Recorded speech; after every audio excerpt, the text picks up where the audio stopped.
Let's go around the grounds for the TAC, Jay-Z. BT, it's the Lions with the jump over St Kilda at the Gabba to 3 straight goals, 18 to St Kilda, 1 behind. For Ream Hot Water Heaters, this is the Sunday Rub Swatter, and we're looking forward to a big couple of hours. Spud's on his way. Yeah, not far away, big Spud Regis.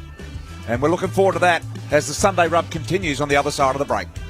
Eddie's Desk is Melbourne's premier live music venue, and next week it hosts not one but 2 great acts. Tuesday, Birds of Tokyo. Wednesday, Kingswood. Don't miss Birds of Tokyo in Kingswood, live from Eddie's Desk next week on Triple M's Hot Breakfast. Woolworths. Wow, that's cheap. Prices are cheap, cheap and staying cheap right across the store. It's that time of year again. It's Hard Yakka Workwear Centre's winter sale. So make sure you head to your local Hard Yakka Workwear Centre and pick up a ripper bargain. Get 25% off selected Hard Yakka jackets, jumpers and hoodies. And 25% off all women's Hard Yakka clothing and footwear. Plus, there's many more deals in store. You don't want to miss out on this. Hurry to your local Hard Yakka Workwear Centre today. Hard Yakka. Nothing's tougher. To celebrate the release of Mad Max Fury Road in cinemas May 14th, Petters are giving you the chance to win a classic 73 HQ GTS Monaro, full of fury and mad as hell. Register your details at petters.com.au now. Let's compare the volume of your headlights with the sound of a footy crowd. But if you replace the original light globes in your car with Nava Performance globes, they sound like this. And with easy-to-install Nava globes starting from $49.95, you get a lot of for your money. Find out more about Nava Performance globes at nava.com.au. The new federal budget encourages small businesses to get moving. If your small business has an annual turnover less than $2 million, your company tax rate will be reduced by 1.5%. The budget also provides a 5% tax discount for small partnerships, sole traders and trusts up to $1,000. Because if small business prospers, so does our economy. Visit budget.gov.au. Authorised by the Australian Government, Canberra. Spoken by Lee Perry. Due to circumstances beyond their control, like breakdown of families and violence in the home, some young people find themselves with nowhere to go. The longer they're out there, the more certain their future becomes, and the harder it is to break the cycle of homelessness. Help the Salvation Army change a life before it becomes a lifetime. Call 13-SALVOS to donate to the Red Shield Appeal and help end homelessness now.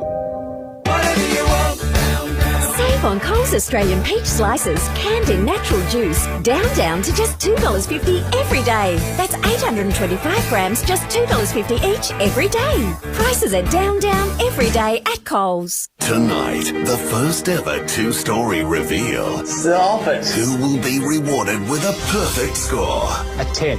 House Rules. Tonight, 7 o'clock. Then, for nearly 20 years, Australia's Claremont serial killer has escaped the law. He was equipped for abduction. Yes. Now, Police close to the investigation break their silence. did they let a monster slip through their hands? Sunday night after House Rules. Tonight from 7 on 7. The 2015 AFL season is proudly brought to you by Toyota. Toyota Footy. Oh, what a feeling. The McDonald's McCafe. Triple M rocks football. This is the Sunday Rub. For Ream Hot Water Heaters. If your hot water needs replacing, accept nothing less than Australia's best. Install a Ream. Oh yes, a Ream. It just comes out continuous. If you want it that way, you can have it in a storage environment if you want, but whichever way, it's nice. And for McDonald's, Triple M rocks, the Sunday Rub. Hey, we've just spoken to Jason Mipser, the GM of People, Customer and Community, the first AFL official to speak on the Adam Goods situation. Rowan White, our doc, will join us very shortly. Mitch Wallace young Bulldog star out of the Calder Cannons Footy Factory. We'll talk with him. Tom Petrucci will be with us from Stride Sports as well. Brent Harvey to come, and Tony Armstrong a little bit later on. But how dare we not have a look at last night? Now, just before we do, quickly around the grounds for the TAC, JZ. Yeah, it's Brisbane. 4 straight goals, 24, leading St Kilda at the Gabba BT, 1 behind. So Brisbane with the explosive start. Dream time at the G, almost 84,000 people. This game over the last 4 games has averaged in excess of 80. It is now firmly on the agenda as a destination point for all footy lovers. We had on top of that, and I think just slightly disappointing that the Fletcher game got lost, coincided with the dream time and got lost a little. I know he wouldn't have wanted more fanfare, but guess what? Sometimes you've got to give it to a guy even though he doesn't want it because he's such a great champion of the game. Should he have played, BT? I know you don't want to compromise your team's chances of success, but is this one where the club should take a more holistic view and say, hey, let's sit this one out? Funny you say that. And I mentioned last week on Tell Me Something I Don't Know that I thought he wouldn't play and they'd hold it off a week. That didn't happen, and so I was wrong on that. But I do know and believe there were internal discussions during the week from a footy admin point and a football pure football point. Results. That is, so James Hird, the match committee, and Dustin Fletcher, they always wanted him to play, and that's the way it should be because it's about winning. You play your best team. He's in their best team, so you play your best team. Whereas the admin, I'm suggesting, perhaps saw the corporate value in allowing that game to be played next week because it probably would have filled out Etihad Stadium. Geelong. We would have had another great event and it would have been absolutely fantastic. Didn't come to fruition. The right department won that battle in the footy department and Dustin Fletcher himself. So congratulations to them because, as I say, that's the way it should be. But it would have been nice to make a big event out of it. I don't think we celebrated it enough. It got lost. Encina having a stubby after the game. Well, that's okay, isn't it? I know he's injured and usually players don't get on the drink after they're entitled to a stubby after 400 outings. A hard-earned thirst needs a big cold beer. So well done, Fletcher. I'm with you, BT. I reckon it was slightly missed. I mean, Channel 7 did a great job. But the whole Dreamtime concept, maybe moving slightly onto that. Don't get me started. Well, it's underutilised, isn't it? Well, look, you come here Anzac Day, and that's got a real sharp focus. Oh, gee, it's just enormous, just fantastic, and people come for that because they want to immerse themselves in what that is all about. People are now coming to Dreamtime because they want to do the same. They want to immerse themselves, get themselves educated on this issue, right? And I reckon they're being shortchanged. I reckon the pre-game stuff was ordinary. I think it needs to be sharpened up. It needs to be fixed. There needs to be more highlight on what it's about. I thought it just needs to be sharpened up. I think you've said before, why don't we get 20 of the best Indigenous players to ever play? Use the spotlight. Look, this is, and hopefully I'm going to go and talk to people at the AFL about this, but the way I see it, it's a great chance. It's at night, it's in the dark. Imagine this, the MCG around the centre square. It's in darkness. All of a sudden the voice of Craig Willis or someone else comes across the waves, and we have the introduction of the 20 greatest Indigenous players ever to represent our game. They're in total darkness around the edges of the square, all at different points. A pin spotlight after Craig Willis says, "Ladies and gentlemen, the greatest bomber Indigenous player of all time, Michael Long." Bang! The spotlight lights him up, and then you see a silhouette, a big, huge, giant silhouette of him running down the wing, and that's on the southern stand. They can do that these days, right? And then the light fades. Ladies and gentlemen. This is an audition. I think so. He's missed his calling. Please welcome from the Richmond Football Club, Phil Egan. And this goes on, and you can have 20, 10, 5, I don't care how many you have, pin light, bang, and make it a really poignant moment. And the crowd's quiet, and get their respect. Last night I saw Troy Cassidaly belting out a few songs. So how do you score it out of 10? Is that a 3 out of 10? Yep. Sounds a 3 out of 10. Yep. And the thing about it, I want it to be better. I think it can be better. Hopefully I can go and have some discussions with maybe even Jason Mifsud. I might give him a ring during the week and go and put my idea forward. I think you made a great point there, BT. Can we move the focus onto one field? Can we rule a line through Essendon now? I was hot on them early. Sure. And I saw them last night. Job Watson saw he lacking the spark. You know, the forward line, the Joe Danaher and Jakey Culler. Jakey Culler missed that shot from 20 metres out. Absolutely unbelievable. No, we can't put a line through them. I've done it. They're 4 and 5. They've got Geelong and West Coast before the bye. They could win one of those games. They could win one of those games. They could be 4 and 7. Yeah, but they could also be a little bit better. Who have than their that. wins been against this year? Well, their wins this year have been against Hawthorn, Carlton, St Kilda and Brisbane. Yes, not great. Yes, the Hawthorn win by 2 points. But it doesn't matter. I reckon they are what they are. Last night going into that game, they were 4 and 4. I expect at the end of the year that they'll be in roughly the same position as what they were last night. Well, where's this list at? I mean, they topped up with Cooney. You know, they lose Ryder, I know, but they've got Goddard. They've paid a big price for him. Where is this list at? You can't dismiss the Paddy Ryder departure because that's having a direct impact on Tom Bellchambers' season so far. Was he just going? Absolutely.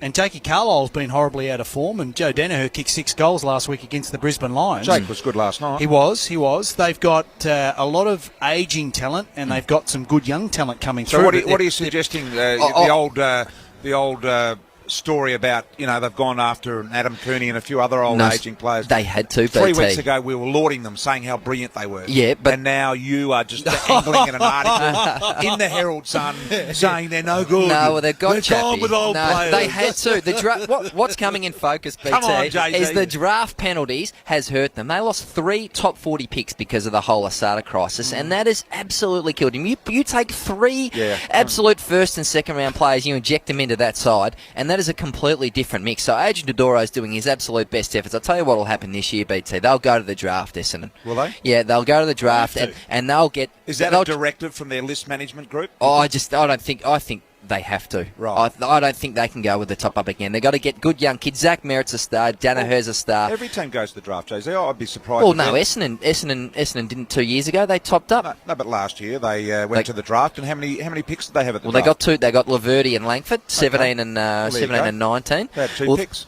That'll be their approach this year. They can forget about trading in more players. So are they top? Are they top? You're saying no top 18? They're not a finals team from what I've seen. Right on the edge. They could finish anywhere between 8th and 12th. Yep. I don't think they're top 8. Let's talk about the Tigers. They have won 3 in a row, Jay-Z. Against who? They have beaten Collingwood, Port and Essendon in this run. They play, and I'm going to watch this in Perth on Friday night, Fremantle in Perth on Friday night. I watched Fremantle this morning on the replay. Unbelievable. And they are bloody incredible. They are great to watch. Love watching them, and they are going to be really hard to beat. They're up and about early. That's the only thing I'll say. But can the Tigers beat them in Perth next week? And how good are the Tigers going at the moment? It was a deliberate, slow movement of the footy game last night, and we can say that might have been a little bit boring, and, gee, the Tigers didn't move the ball swiftly. But guess what?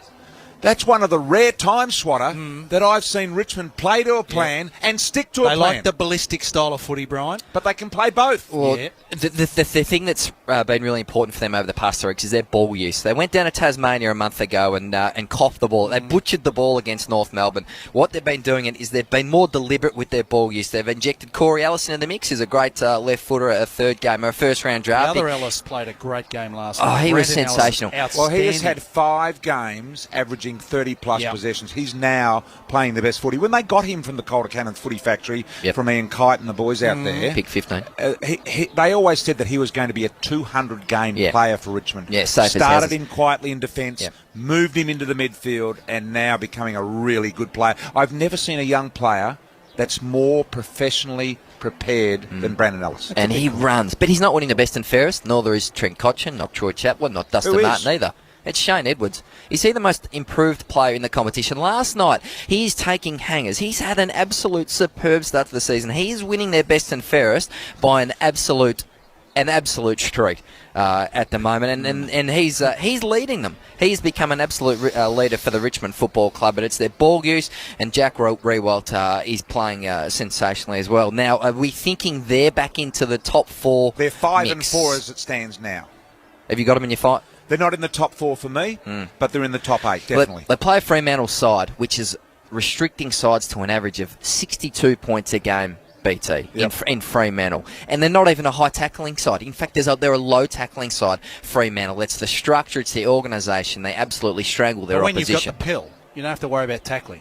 They've got the pill a lot. They do have the pill. Yeah, the midfield's on fire. And opposition teams, guys, they've conceded defeat on that 5. Richmond's recent form going to Perth, though, hasn't been too bad. They've had some that's decent true. wins on the road in WA. I think if they get within 40 points, it's a great effort. 40 points? 40 points for Fremantle. Yeah, I think disappointed if you're a Richmond person. That was the result? Oh, I think Fremantle are going that well at the moment. What if they're able to rule by playing the way they did last night?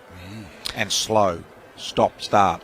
They'll have to maintain the footy. Yeah, they'll have to maintain the footy. That's High exactly rate what they'll of have to do. possession retention, and they give themselves I would think that Richmond will go over there with the understanding we're in good form. We've had 3 big wins. Not many people outside of our club will expect us to really challenge Freo. I think they'd go over there quietly confident. Not even sure whether this is true, but are we looking at the first time in the history of our game that a player will have polled Brownlow votes in every game to date? I reckon he's an absolute chance. I reckon he could be winning it. Did he have 40 yesterday? 40 possessions. He went head-to-head with Paddy Dangerfield. Probably the most scintillating individual matchup we've seen. Paddy Dangerfield had 29 contested possessions. That is an equal all-time record. Wow. I think he equalled Josh Kennedy. But Fife, in a winning side, had to get the chocolates. He's just so dynamic. We have not seen a player of this calibre since Anthony Koutafidis. He does it in the air, does it on the ground. So strong, kicking goals. He's unbelievable. I think he's more consistent than Kuta. Of course, So far, certainly in a this short season. career. He won the Crown Betters already paid out on him winning the Brownlow, and I think he could be 6, 8, 10 votes ahead. That's just an advertising ploy, isn't it? Already. Yeah, there's a bit of that, but he's streets ahead, is he not? Yeah, and opposition, Phil Walsh, who's one of the smartest coaches in the league. He's so strategic and calculated. Doesn't even tag him. Well, we give up on this bloke. Well, that's the thing. You can't. I don't think a team in the competition has a player that can actually stop Nate Fife. And the players love him. He's amazing to watch. Take a break on Triple M football on the Sunday rub here. Collingwood and North Melbourne today. We're looking forward to this game at the MCG. What about the other one, Jay-Z, for the TAC? Oh, it's all the Lions up at the Gabba there, BT. Brisbane 37 points to St Kilda. Only the 1 goal. They're on 9. So it's all Brisbane up north. Turn the shower on for the rim, the hot water. Just getting in there with the missus. Swatter. A bit of lukewarm hot water and just... And the last time you did that was what year? This is Triple M football.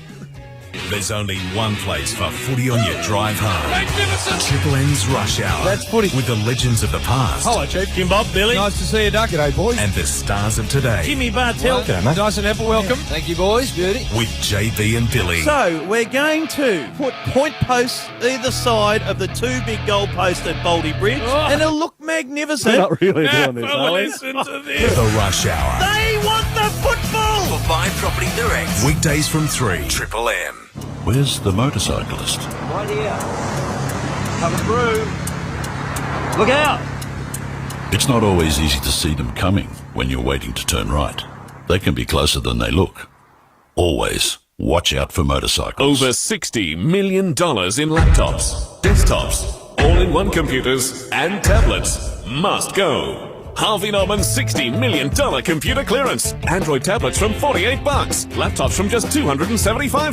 Intel Core laptops from just $494. All-in-one computers from $396. And quad-core desktops from just $348. Over $60 million worth of computers must go. Harvey Norman computer clearance. Do not miss out. Go! Melbourne's Best Buys. Trend Micro Maximum Security can help you get the most complete multi-device protection so you can shop and bank online with confidence. Trend Micro Maximum Security for PC, Mac, Android and iOS. Trendmicro.com.au. Best Buys. Coles is proud to support Australia's everyday master chefs by bringing you fresh Australian meat. Coles Australian lamb whole leg roast, just $8 a kilo, just $8. So to feed your family like a master chef, shop where a master chef shops. Coles. Hey, it's Richo here. If you want to be a massage therapist, then get qualified with the best at Sage Institute of Massage. They'll go further for you, with career agents on the road every day, finding new opportunities for graduates. And Sage won't make you go out looking for your own work placements.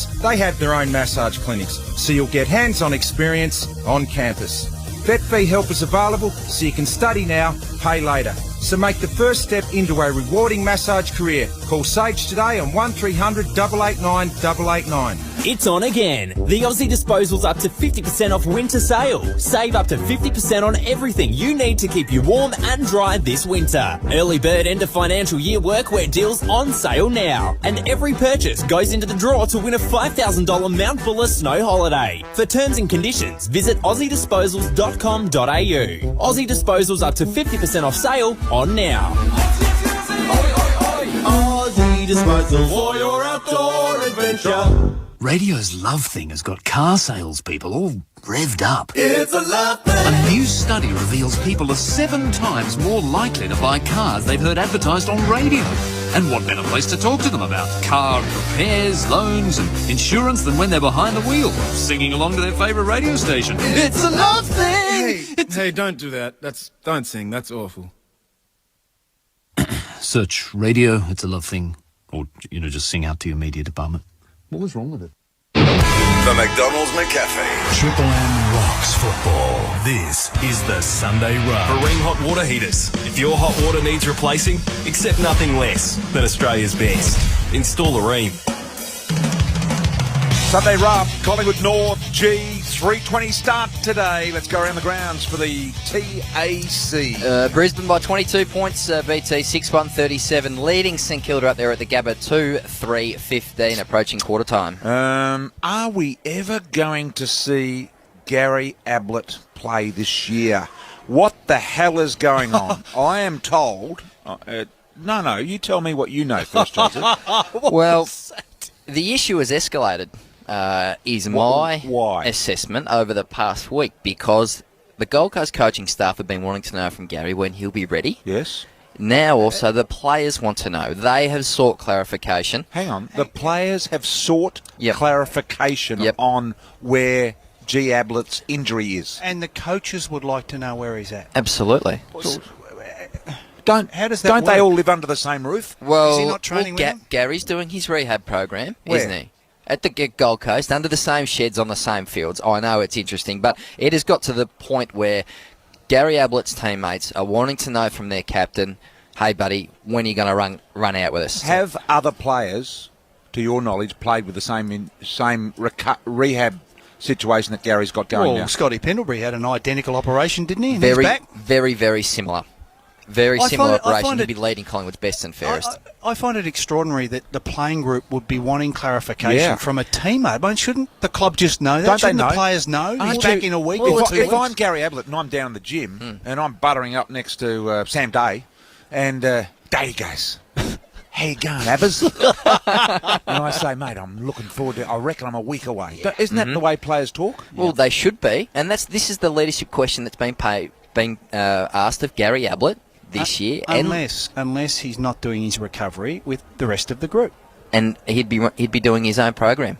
Yep. But I would have thought that you would be doing your recovery as part of the group, to be a part of the team. Even though you're not playing, you're still part of the group. Well, they've got Sydney and Fremantle, fellas, over the next 2 weeks before the bye. Now, their teammates and the coaching staff, the whole club is pretty keen to see Gary Ablett in at least 1 or 2 of those next games. I bet you we don't see him until they play Carlton. What? Because he won't want to after the bye. Won't want to get whacked by the good boys. Maybe he's not right. I mean, if he come out against Sydney and Fremantle, what do you think's going to happen? Well, they're going to get whacked. He's going to get whacked. Yeah, it's going to be a get crunched. physical bruising. If he's not right, he's not right. Well, how close? But is there a player's ever 100%, Schwatter? Did you ever play 100%? BT, did you ever play 100%? No. Never. I wouldn't. We wouldn't First be game one of the year player. and that's it. There's always something, and that is the question Is of Gary there- Ablett. Can he play with a little niggle when he's not 100% right? Yeah, it's still a bit sore. And there are some players in the league that will not play, Schwatter, Absolutely. unless they're 100. Yep. There are others that will try at 50. There are a lot that get away at playing at 80. Yep. But there are some that just, and I reckon on average, there'd be one at each club that will not play unless they're 120%. Yep. Well, I could name a few if you want. Ablett's rehabilitation didn't go to plan in the first 2 months. He didn't do as much as he could have because he didn't know that he was meant to be as aggressive with his rehab. Scotty Pendlebury was. We need to see him in the next 2 weeks, boys. Doc Rowan White, he has been all over this, even though I let him into the fact that Doc's trying to claim a bit of that, and he's on the line now for Triple M football. Doc, welcome to you. G'day, BT. Well, what is? Have you heard the latest when it comes to Gary Ablett? And remind us of the type of surgery that he had. Yeah, you're right, BT. Look, I think the discussion that in the preamble is right on the money here. He had that surgery back in July. He's had a couple of procedures since. And as we know, in the first couple of weeks, he caused himself a lot of discomfort in a few of those tackles and contacts. I've got to say, the less you hear about an injured player from a club, the more pessimistic you're going to be. Now, Gold Coast don't even have him on the injury list at the moment, so I'm not sure what that means. Yeah. That's extraordinary. The other thing is, BT, I mean, we talked about this after round 2, and we said it was going to be 2 to 3 months. Yeah. And I think as each week passes, this might sound ridiculous, but as each week passes, the less likely he's going to play. Wow. Now, and exactly as you also said, that after a shoulder reconstruction, no one is 100%. You do have limitations. And I think one of the things Gary's got to understand is that he is not going to be the same as he was prior to July last year. And once he gets over that psychological hurdle, maybe he'll be out on the field sooner than we anticipate. So, Doc, he needs to accept that it's just going to be a bit sore forever, doesn't he? You're right, Jose. He's going to have restricted movement. It's going to smart on those particular tackles that really stretch the ligaments and the capsule, as we call it. And it will not be as it was a year ago. Jobe Watson, last night, have we got a concern there? Yeah, BT, look, this is an interesting one. I've been in touch with medical sources down at Essendon, and in fact, they didn't even include him on some of their injuries, but when brought up, they said, oh, yes, well, we're cautiously optimistic. Now, I'm not sure what that means. That generally means a week or two in my mind when we used to talk about caution optimism. But remember, Jobe had that problem with that quadricep injury last year. He missed a couple of months. I don't think it's that issue. I think in the second quarter he copped a knock to the knee, and I think he's probably either got some jarring or some bone bruising. Now, that can be sore. It doesn't necessarily stop you from running out a game. But I think with scans in the next 24 hours, we'll know more, and the club will announce exactly what's going on with the next 24 hours. Cautiously optimistic, Peter. Yeah, that's a really nice phrase. Fletcher, did he have an ice pack under the windsheet top last night or not? He did. He's got a mild left adductor strain. A shame in the third quarter, subbed out as we know. And look, although not a terrible injury, when you're in your fourth decade, that's at least 2 to 3 weeks, BT. So we may not see Fletch for another couple of weeks, unfortunately. 2 to 3. Now, he's had issues with his groins, hasn't he, Doc? Is that related? I mean, this is not a new thing for Dustin. No, it's not a new thing. And testament to that is when he put his hand up, he knew what was happening. He knew he had to come off, and he knew he couldn't push through this. So you're right, Jose. He's missed a few weeks in the last couple of years with similar soft tissue type things with his groin. So same again. This will be 2 to 3 for Fletch. Nice work, Doc. Appreciate the time. Dr. Ryan White joining us on Triple M Football. One more, Jay-Z? Yeah, and to add to that, BT, the situation with Carlton at the moment, Judd, Gibbs, Murphy all didn't play last weekend. Yep. I think Judd and Murphy will play this weekend against Adelaide. I think Gibbs is still going to be 2-3 away with a sore back, but I think Menzel and Yaron could also miss. So the Blues are going to be absolutely depleted, even if Judd Murphy do come back against Adelaide this weekend. Dr. R has just heard from Dr. Jay-Z. Cop that, Dr. R. Dr. Ryan White joining us there. Jay-Z filling us in with the Carlton injuries. Plenty more to come. TAC around the ground. It's quarter time at the Gabba, and it's all the Lions are up by 28 points over St Kilda. 7-1-43 the Lions to St Kilda 2-3-15. Daniel Rich has kicked 2 goals. Rewalt 2 goals for the Saints. And Dane Beams, we're going to talk about him. He's had 12 disposals and a hot start, BT. Dogs fans, get excited. Your team is 5-4 at the moment. On the other side of the break, one of the young guns, Mitchie Wallace. Yeah, for Ream Hot Water Heaters, this is the Sunday Rub for McDonald's. Triple M rocks football. Melbourne. We love Melbourne. There's only one game. One show. What a show. What can I say? Triple M's Hot Breakfast. Massive football stories around. Go Pies! Here come the Tigers. Das. Time to talk some footy. Melbourne. There's only one game. I like football. And only one show. I just want to play football. Triple M's Hot Breakfast. Melbourne's #1 FM breakfast show. Weekdays from 6. Woolworths. Wow, that's cheap. Prices are cheap, cheap and staying cheap right across the store. Today's AFL Game Changer, brought to you by CrownBet. Introducing CrownBet's head-to-head bonus special. Place a head-to-head bet on any AFL match this round, and if your team leads by 12 points or more at any time, but loses, get a match bonus bet up to $50. Just back any team, and if they lead by 12 points or more at any time but lose the match, you can get straight back in the game. Join today at crownbet.com.au. CrownBet. The game just changed. Terms and conditions apply. Gamble responsibly. Over $60 million in laptops, desktops, all-in-one computers and tablets must go. Harvey Norman's $60 million computer clearance. Android tablets from $48. Laptops from just $275. Intel Core laptops from just $494. All-in-one computers from $396. And quad-core desktops from just $348. Over $60 million worth of computers must go. Harvey Norman computer clearance. Do not miss out. If you're a small business owner, you can now buy equipment up to $20,000 and deduct the full amount immediately. So I can fully deduct a... Yes. Even a new... Yes. Well, we really need to replace our... Whether it's a or claim the full tax deduction now on each and every item up to $20,000. Visit budget.gov.au. Authorised by the Australian Government, Canberra. Spoken by Nick Andronicus, Lee Perry, Amy Hornet and Jake Downs. Welcome. Would you like sales or accounts? Sales. You have selected accounts. To speak with an operator, say yes. Yes. Welcome. Would you like sales or accounts? Sales. Accounts menu. Speak to someone who listens. At Red Z, we judge each small business loan on a case-by-case basis. So if you're looking to borrow, we're all ears. Visit redzed.com.au or call your broker today. I'm getting sick and tired of my Bentley garage door. I think I need a service from Best Doors. When your garage door needs a service for any reason, call the experts in service. Best Doors. When you call Best Doors to service your old, slow, noisy, rattling or just plain busted garage door, we promise to beat any competitor's service price. Guaranteed. See bestdoors.com.au. Best Doors, Best Doors. It's on again. The Aussie Disposal's up to 50% off winter sale. Save up to 50% on everything you need to keep you warm and dry this winter. Early bird end of financial year workwear deals on sale now. And every purchase goes into the draw to win a $5,000 Mount Buller snow holiday. For terms and conditions, visit aussiedisposals.com.au. Aussie Disposal's up to 50% off sale on now. Aussie Disposal for your outdoor adventure. The McDonald's McCafe. Triple M rocks football. This is the Sunday Rub. Marine hot water heaters. If your hot water needs replacing, accept nothing less than Australia's best. Install a Marine. Mitch was outstanding.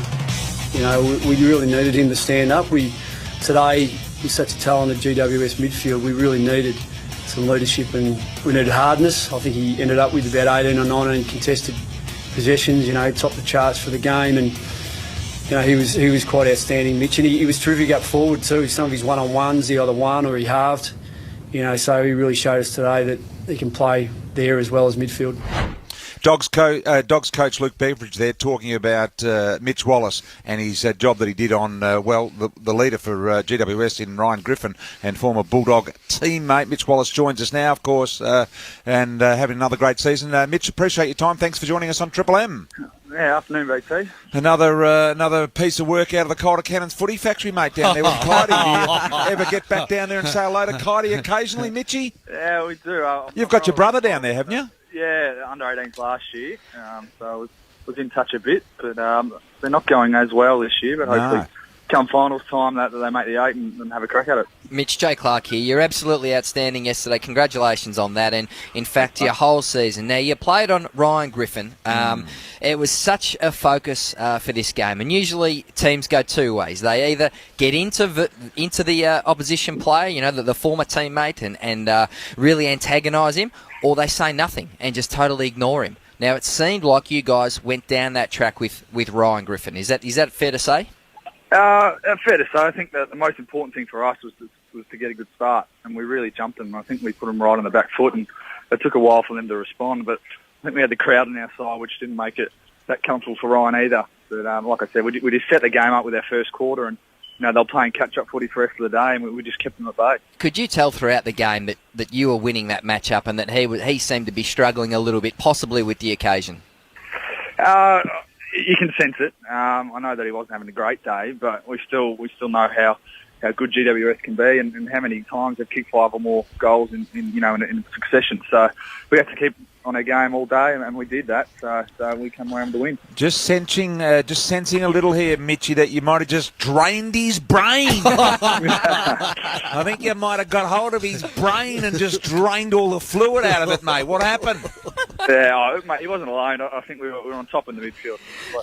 Some key players for GWS that didn't have their best days, but that was due to the 22 contributors from our team, which I thought was a great even spread from all of us. Forget about the cliches, Mitchie. This is Triple M you're on now, mate. Now, with Griffin, did this contest have a bit of extra feeling? There was a bit of extra spice to this one, wasn't it? Because of the history with Boyd and with Griffin. I mean, you guys were all disappointed he left, but there was clearly a bit of extra feeling with this one. I'd have to say yes, there was. But I think the main thing for us was after a couple of disappointing weeks. I know we played pretty well against Fremantle, but we hadn't won. We lost 3 in a row. So the main focus for us was getting a win. And like I said after the game, we've had tough battles over the last 3 or 4 years against this club, and with the list demographic that we do have, we're going to have many more in the future. So. It was one to us yesterday, but the battles are going to continue throughout the year. You're right. The next few years. The rivalry is absolutely on. Now, you've been belted in the contested ball over the past 3 weeks. That's where it's gone wrong for you guys. But I think you were plus 49, which is an all-time record contested ball differential win. So, in short, you went after the hard agate and you won it yesterday, didn't you, Mitch? Yeah, definitely. And that was the focus going in, our source pressure and the numbers around the ball, when we just need to get our hands on the footy because, like you said, we were dominated in the last 3 weeks against our opposition, and that right from the first bounce, I think we had control, and they just couldn't get a yelp because of the aggression that we did show. It was an interesting week for Big Minnow. He came back in and had an immediate impact when it looked as though he's going to be out potentially for 4 weeks earlier in the week, Mitch. Yeah, it was a tough week for him, and credit to the players and the club who supported him right through it, and we got the result we wanted, so we could play. And he stepped up when he needed to. I reckon he had a great game. He didn't have too many touches, but his effect to shut down Mumford and give us first use as midfielders was outstanding, and he hit the scoreboard as well. So I'm wrapped for him. He's part of our best 22, and we need him up and running if we're going to have a really good crack at the end of this year. Mitch, I think all of us at the end of last season were wondering where you sort of were at. Some people might have even marked your cards, thought you weren't going to make it. What has been the turnaround for you? I think when Bevo came, he just tried to instill this belief in our playing group and belief in our own ability, and just through the training over pre-season, he really wanted to bring us to bring our strengths to the fore, and I think we have. And when we play our best footy is when we're playing, on instinct and bringing our strengths. So I think we've done that, and when we do that, I think we get the result we wanted. So last week we didn't have enough contributors, and this week I think we had 22 contributors who made us win. Appreciate your time. Congratulations on the start. Keep it going. Thank you very much, mate. Mitch Wallace joining us on Triple M Football now.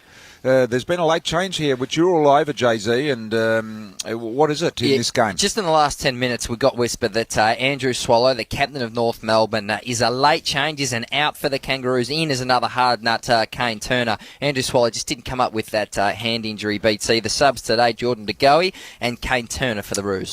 Swallow, you mentioned Minson in that interview with Mitchie Wallace there. I did. Why on earth did he, in the initial charge, plead guilty? He pled guilty. Then he got 4 weeks. I had a leading operator in the legal circles. You're well connected. QC, style of operator. Tell me that he could not believe that he pleaded guilty. Ultimately got the 4. Yeah.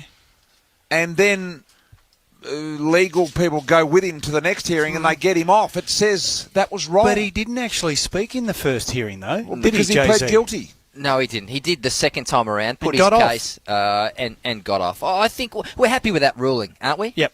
That he got off? I'll tell you what, Ian Hill went and represented him, I think, at the appeal, got him off. And, well done to him because he's one of the absolute best in the business. But he got off because he didn't do anything. The vision did not show him clearly touching the umpire. You couldn't tell, really. No. Inconclusive. Yeah. And if it was a bee's dick style operation.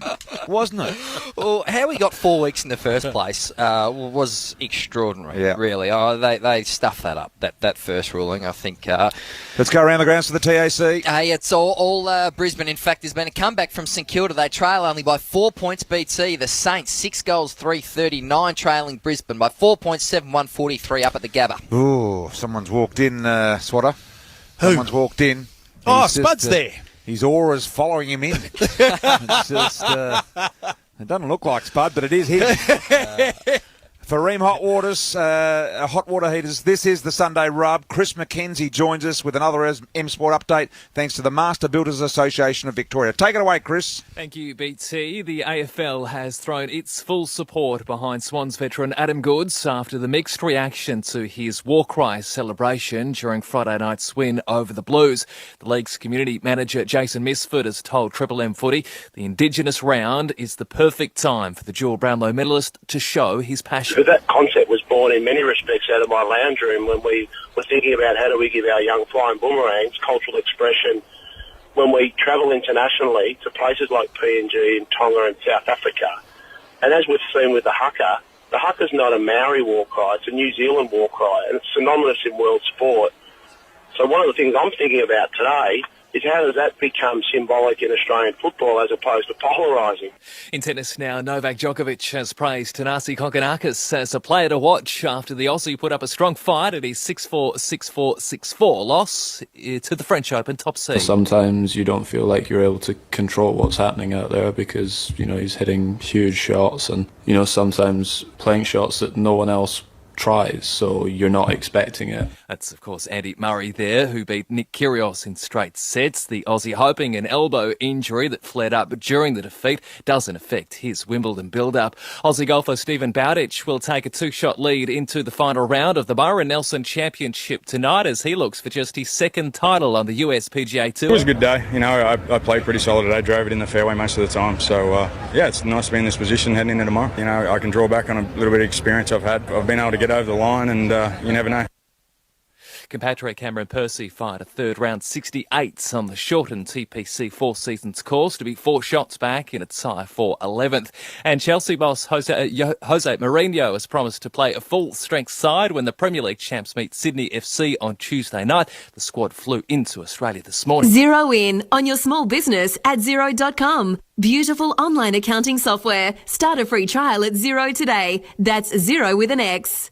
The Triple M Footy Gamecast showers now falling 15 degrees at the MCG thanks to Master Builders, unbeatable leaders of the building industry. For details, go to mbav.com.au. Coming up, Schwatter goes one-on-one with Boomer Harvey as we count down to the Kangaroos and Magpies for McDonald's. Triple M rocks football. Billy Brownless and James Brayshaw. The Rush Hour, where sport... No doubt. I mean, and I'm not saying this, I think the GWS have got enough talent to win a flag within 5 years. That's how good I think they are. Meet stupid. And then Geelong yesterday went down and I was doing a bit of coaching with the young fellas. Yeah, Tell you what, that might be my go. I've been looking for something, Jim. I didn't realise I could bring the young boys together like I did. I reckon you would have been absolutely useless. They got beaten. Yeah. The Rush Hour, back tomorrow from 3. For Buying Property Direct. Triple M. If you want to be the best, you need to train with the best. It's Commando Steve here. I have no doubt that Sage Institute of Fitness is the best because they go further for you. They have career agents on the road every day talking to industry about what they need from their PTs. They're developing their diploma for the industry, so you'll become a personal trainer in demand. Study now, pay later with Vet Fee Help. It's the best qualification out there, so no excuses. Call Sage Institute of Fitness on 1300 664 664. Some websites are just a copy of a copy of a copy of a copy.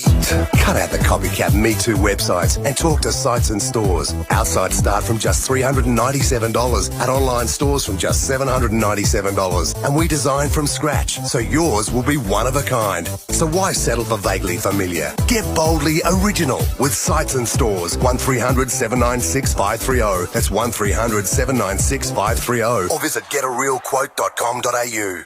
In 2015, the Triple M Bendix Brakes Call team rocks football. CrownBet, the game just changed. This footy season, if you're placing a bet, remember, always gamble responsibly.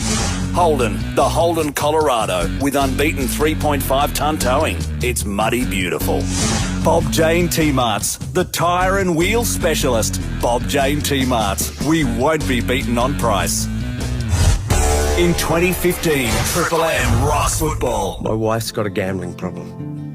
Nobody realised just how bad it had gotten, including me. I don't want anyone to think differently about her. I'm not sure they'd understand. I'm not sure that I understand. There are times I wonder if it's something I've done. I really don't know how to handle it. It's not just gamblers who need support. It's those around them. For support, advice and counselling, visit gamblershelp.com.au. Authorised by the Victorian Responsible Gambling Foundation, Melbourne. Spoken by F. McGree and M. High. Anytime, anywhere, 1-3 Cabs will get you there. Anytime, anywhere, 1-3 Cabs will get you there. 1-3 Cabs, 1-3 Cabs, 1-3 Cabs, 1-3 Cabs. 1-3 Cabs will get you there. Taxi Tracker helps you feel secure in a taxi. Download Taxi Tracker with your 1-3 Cabs app. Take photos of the cab licence, press send, and we've got you covered. 1-3 Cabs, 1-3 Cabs, 1-3 Cabs, 1-3 Cabs. Anytime, anywhere, 1-3 Cabs will get you there. I'm getting sick and tired of my Bentley garage door. I think I need a service from Best Doors. When your garage door needs a service for any reason, call the experts in service. Best Doors. When you call Best Doors to service your old, slow, noisy, rattling or just plain busted garage door, we promise to beat any competitor's service price. Guaranteed. See bestdoors.com.au. Best Doors, Best Doors. The McDonald's McCafe. Triple M rocks football. This is the Sunday Rub. Marine hot water heaters. If your hot water needs replacing, accept nothing less than Australia's best. Install the Ream. We're at the G for the Sunday Rub, and we're loving it. Swatter, Jay-Z, myself, Brian Taylor here as well. Mark Howard to join us a little bit later on. Spoke to the doc before. Doc Ryan White was also with us. Let's go around the grounds for the TAC, Jay-Z. It's a comeback from St Kilda, BT. They only trail by 4 points to Brisbane, 44-40. Halfway through the second quarter, Spuds mob going okay up there. Yep. Swatter's gone down to the North Melbourne rooms to have a chat with Harvey. We look forward to that in just a moment as we welcome Spud Great to be here, Brian. to the box at the G. Looking forward to this game, Spud? Yeah, looking forward to the game, Brian. And look, I was having a beautiful lunch with Anita and got the late call up. And down there at the Brighton pub, was it? No, I've just found out she's gone shopping and bought a lounge suite worth about 3.5 large. So I'll tell you what, it won't be a good game. You'll come out of today on the negative. On the negative big time, right. So, very nice. Wowee. Let's get down to Swatter. He has gone down to the North Melbourne rooms, involved in their preparation down there at the moment, Swatter. And just paint the picture. What are you seeing inside the rooms? Well, Brian, I'd like to paint the picture, but 282 league games, back-to-back best and fairest when the King was at his peak, and I thought that I could just roll in here. But can you believe this? The Kangaroos doorman actually asked me for my ID and accreditation before I could walk back in the room. Did you just have a little bit of a slight snarl with him? A little bit. Puppy dog eyes, Swatter? No, not at all. Just reminded him who I was and how good I was back in the Kangaroos. But I managed to get my way into the room. We're very close towards serious time here. You're in the dunny at the moment. You sound like you're in the cubicle, mate. But when Brad Scott walks by and just gives you the glint in the eye, Spud, you just be very quiet, mind your P's and Q's. I can see Carl Delina over in the background. You're a two-time BNF, mate. I know I am, Brian. Own it. They need to remember who I am. I see Lee Tudor, who was a great drinking mate of ours back in the day when the Duck was doing his thing. They're all getting really geared up. So we got Shawnee Higgins over there. We got Drew Petrie in the background getting ready. Sam Gibson's walking up. But right now, boys, it is a pleasure to have the little man beside me here. He debuted in 1996, and I speak of Boomer Harvey. Welcome, Boomer. Good. Thanks for having me, Swatter. Just want to get your thoughts about today's game. Bit of form. I'll get the serious stuff out of the way shortly. But old man Fletch, 400 games last night. I mean, you're only 8 games away from that yourself. What do you think about Dustin Fletcher and what he's managed to achieve? Because you're not that far away from doing the same thing. No, you're right. And I was lucky enough just to sit at home last night on the couch on a cold night with the heater on and watch a little bit of the footy and seeing how the whole thing unfolded. And it was good. I thought it was fantastic the way they honoured Fletch. I think he started 3 years before me, so I've caught him, which is pleasing as well. But he's been suspended probably 100 of those games, so yeah. You've been suspended? Yeah, a little bit of late. Got a bit grumpy as I got older, Swatter. Yeah. Don't like the tags? Nah, no one likes the tags, but mate, I'm from the northern suburbs, so if I get a little bit, I'd like to give a little bit back. You're not from the northern suburbs. Yeah, mate, Preston is the north. to Yarrambat, where big money people spend their donuts. Preston. When I grew up, I was in Preston. When was the last time you were back in Preston? On Friday. Oh, okay. Yeah. Got lost? No, building a couple of houses out there. Hey, of course you are. Hey, a lot of attention gets put to Wayne Carey and rightly so. Yep. Who were some of the other great players that you played with, Boomer, along the journey? Yes, like some real great players that used to play a lot through the middle of the ground. Yeah, obviously Shannon Grant, Adam Simpson, Anthony Stevens, those names spring to mind pretty quickly. Anthony Rocky, of course. Hey, big game of footy today, but not going to help your cause with the skipper not coming up today. Yeah, obviously his thumb from last week or his hand, whatever it is, it's still a little bit sore, and he couldn't quite tackle and grab the ball properly on Friday, so I think they just thought the best case scenario to give him another week, and next week he'll be 100%, but Brad doesn't like carrying blokes, in at 70 or 80%, and that's certainly what Andrew would have been at. Form line's been a bit up and down. Last week was disappointing. What can we expect as Kangaroo support? This is a massive game against another team that's in a similar position. Yeah, and I mean, we're at the MCG today too, which is the home of football. We love being out here, and I guess the disappointment from last week, you've got to hold that inside you, and nobody likes losing, but certainly not losing like that. I mean, they're a great team too. Fremantle Dockers, probably the best team in the competition at the minute. So we need to get back to our hard inside, Cunnington, Zeeble, Gibson, these type of guys, win the ball in close and give guys, Higgins, myself, these type of guys some spreading power, but we've got to win the ball in close, and that's what we've been speaking about during the week. Do you think you can get an advantage given the height and the marking options that you've got inside forward 50? Well, I thought yes, but now that it's raining outside, I've just been told it might not be a huge advantage. But I mean, we've got to give the forwards, Drew, Brownie, and also Jared Waite, because if we can kick the ball in there, 55 plus times, we give them a massive opportunity. But of late, we're a little bit inconsistent in that area as well. We're getting it in 42, 43 times. There's just probably not enough opportunities to kick a winning score for us. Pendlebury Swan, they're big name players for big occasions. Do you tag one of them, and if so, who may it be? We'll find out in about 15 minutes when we go into the meeting. But I would like to think so. I think Pendlebury's the one you go to. Swan gets the ball no matter what, and Pendlebury's the really good ball user. So you want to shut him down. We're just going to go upstairs. Jay-Z from the Herald Sun would like to ask you one question, Jay-Z. Hey Boomer, you moved to half back. Can you tell us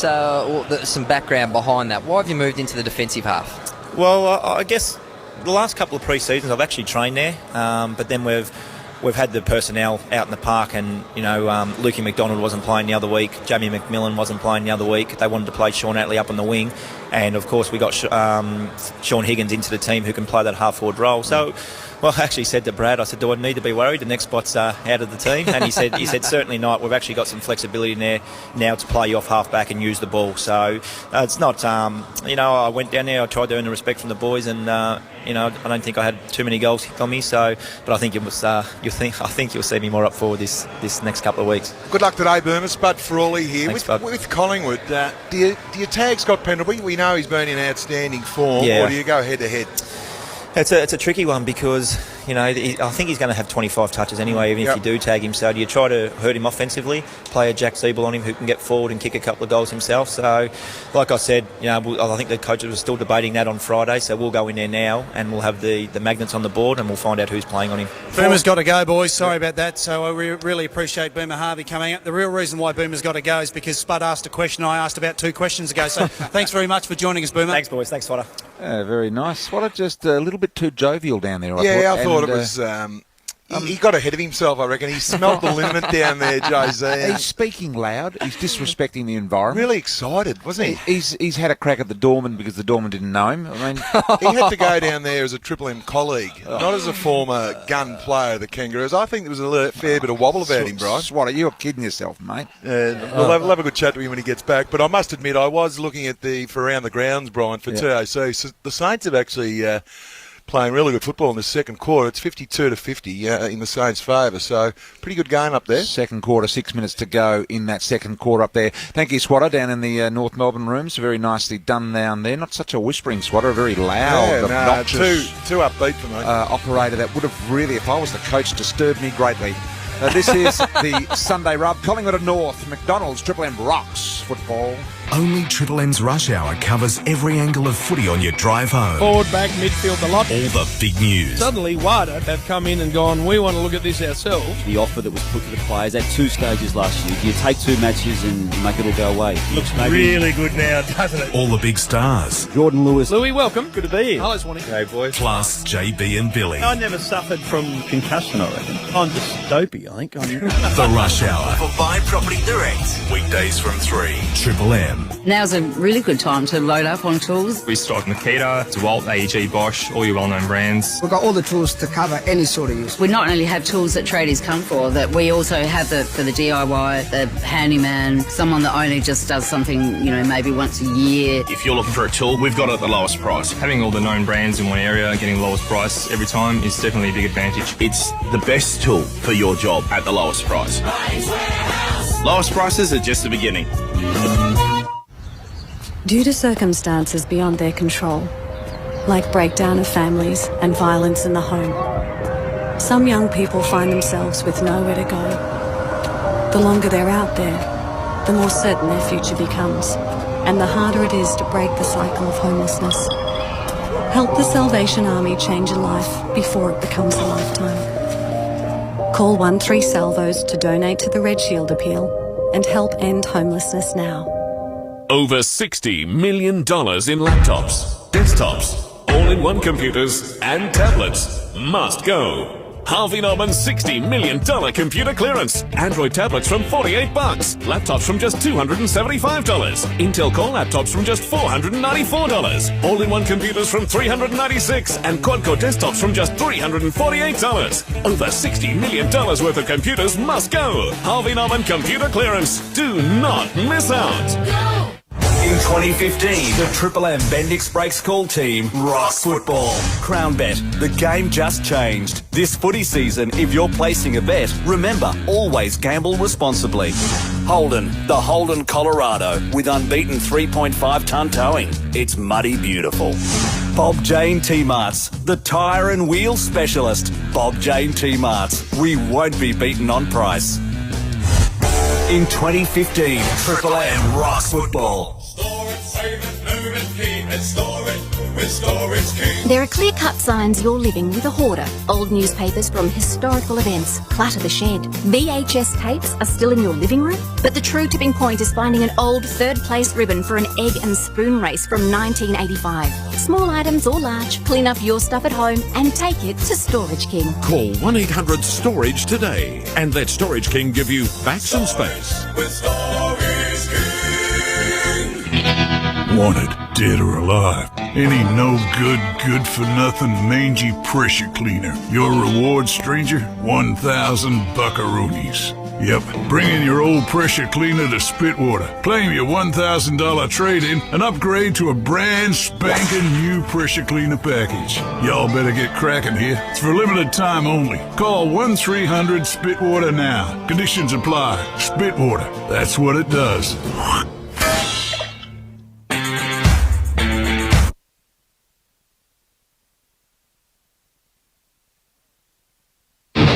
The McDonald's McCafe. Triple M rocks football. This is the Sunday Rub. Marine hot water heaters. If your hot water needs replacing, accept nothing less than Australia's best.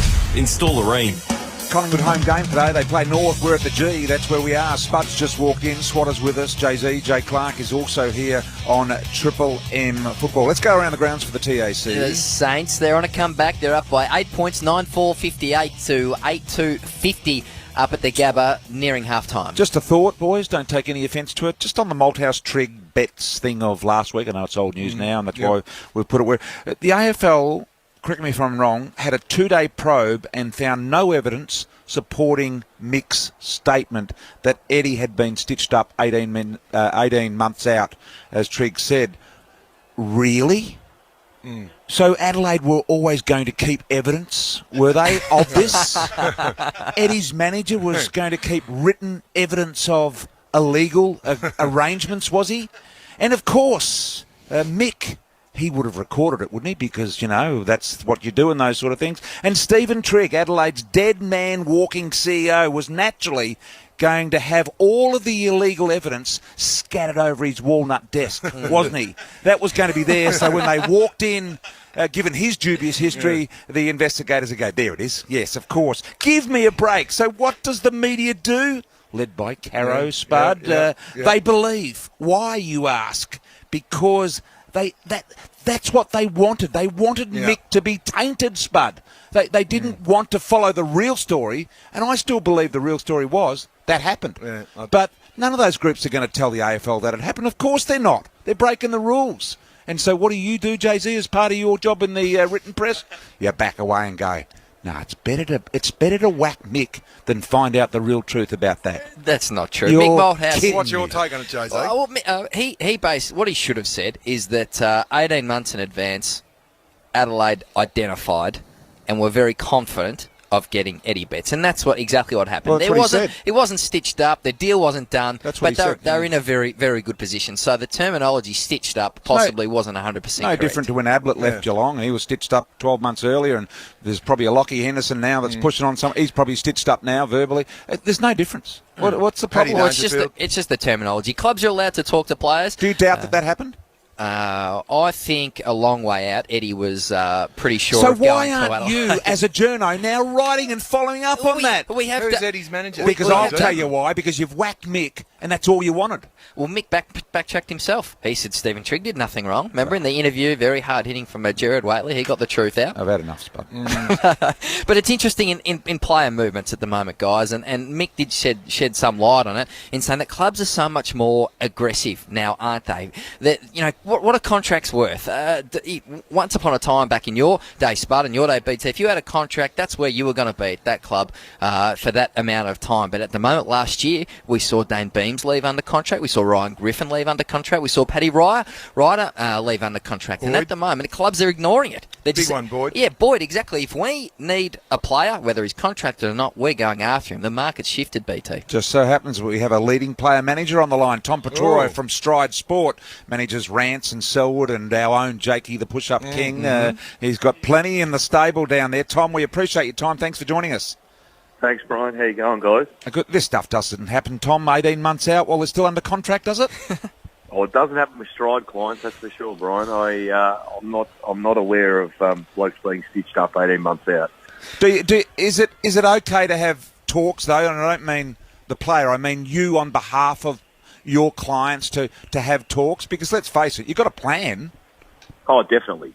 And clubs are far more aggressive now than they have been. So clubs are now, because as you see it, most of the bigger name players will sign early in the season or late the year before. So if I look at our list now as the guys who are out of contract next year that may be a free agent, we would have already, registered some interest from people, but that's only clubs doing their due diligence. So that's 15 to 18 months in advance that clubs are touching base with you, seeing what the players are thinking next year, what they might be open to?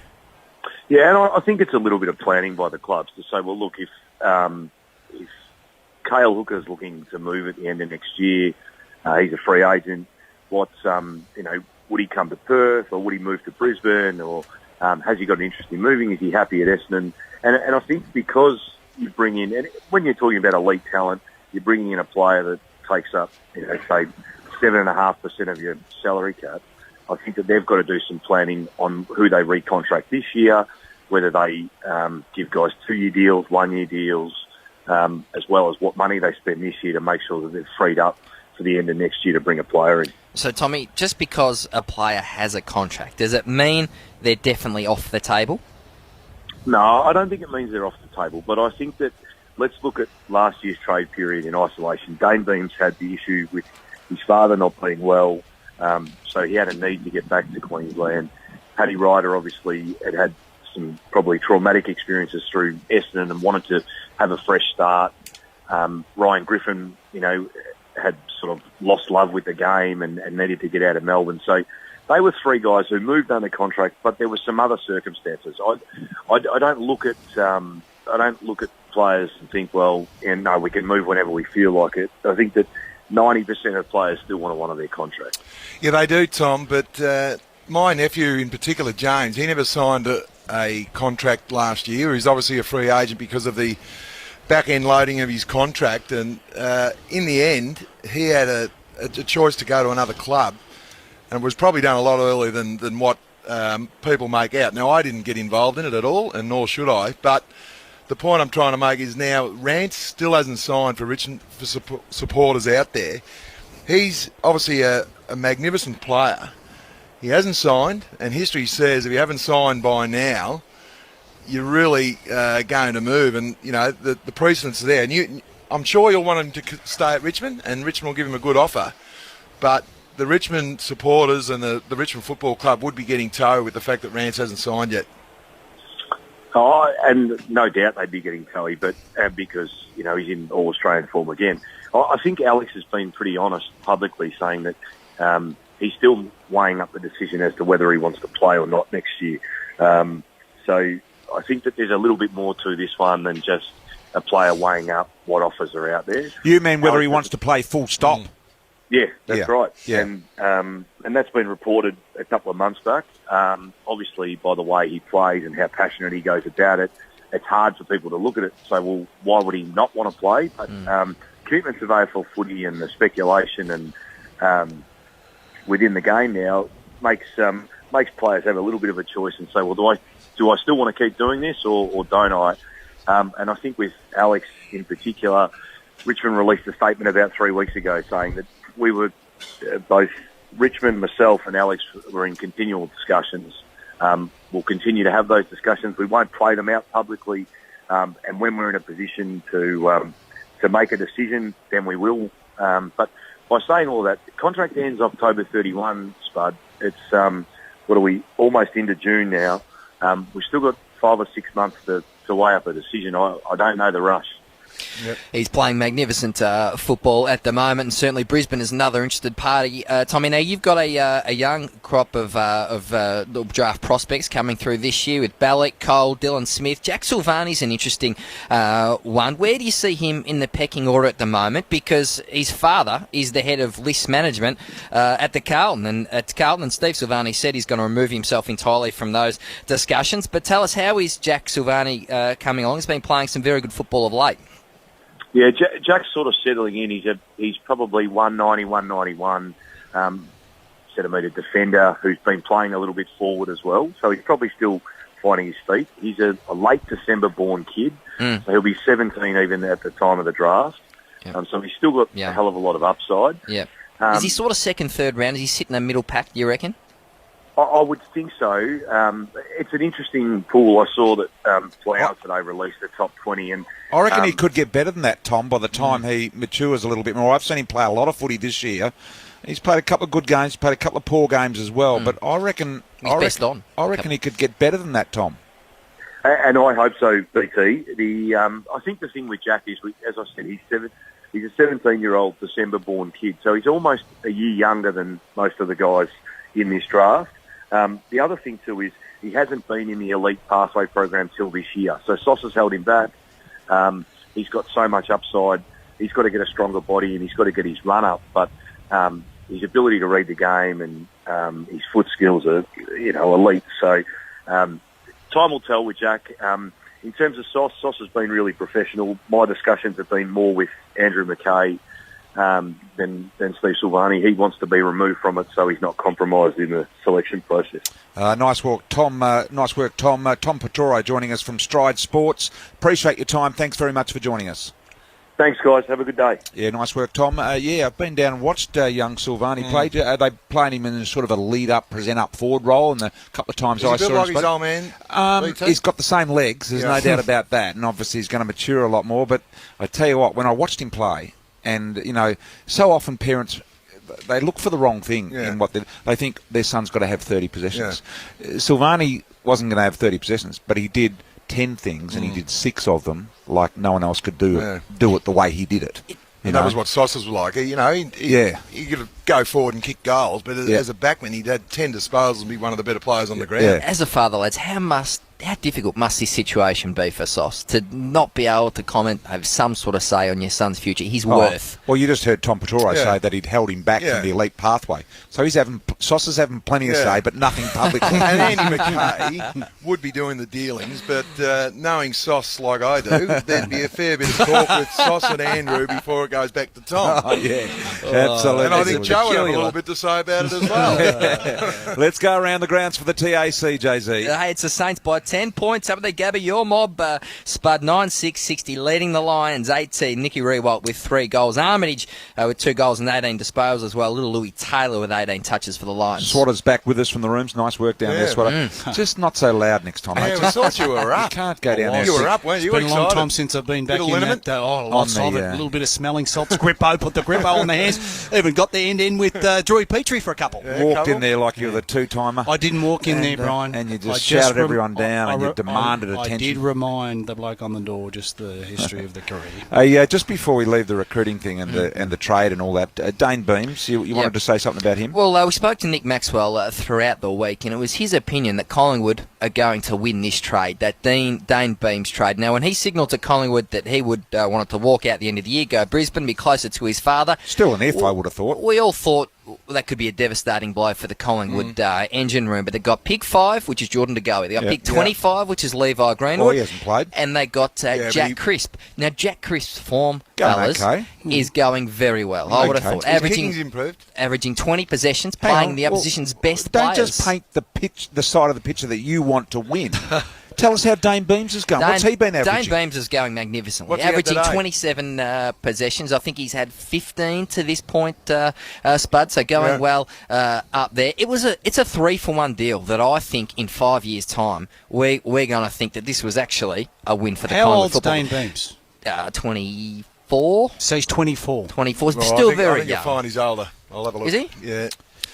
He's still got a bit of footy left in him, Dane Beams. I would have thought he's not in the old rack yet. I know, Jay-Z, you're a very modern, contemporary sort of operator, and you only think about anyone that's under 21. But he's a bloody good player, Dane Beams. I think Collingwood fans come to the ground today. They're thinking Jordan De Goey, who's going to be the sub, can be the equal of Dane Beams. And that Derek Hine and Neil Baum and Nathan Buckley have actually turned what could have been a massive blow into a win for the Collingwood Football Club. So how many games? Are you with me, Spud? Are you with me? Well, I think I am for the future, because Dane Beams is going to be retired in 6 or 7 years' time, and these guys are going to be 24. Yeah. The thing is with Beams, too, that he hasn't had the support. Tommy Rockcliffe has been injured, Hanley, so he's doing it by himself. So we just throw a class player like Beams onto the scrap heap? No, we don't at all. You're a Collingwood man, his BC. career hasn't started yet, I think and we're ending it. I think the fact with Beams going to a lower club, if it was a club in the top 4, people would be saying, gee, why did we let Beams go? Because it's not hurting on the scoreboard, and the big scoreboard's the ladder.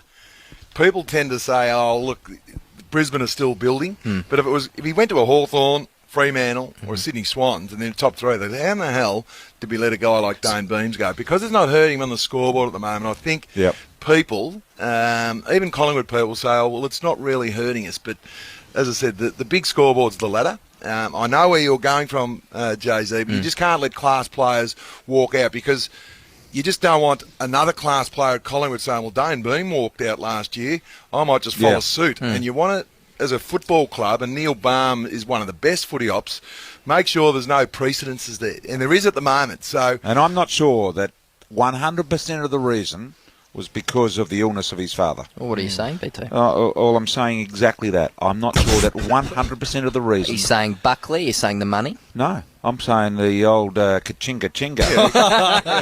Had a stuff. You know, the 800.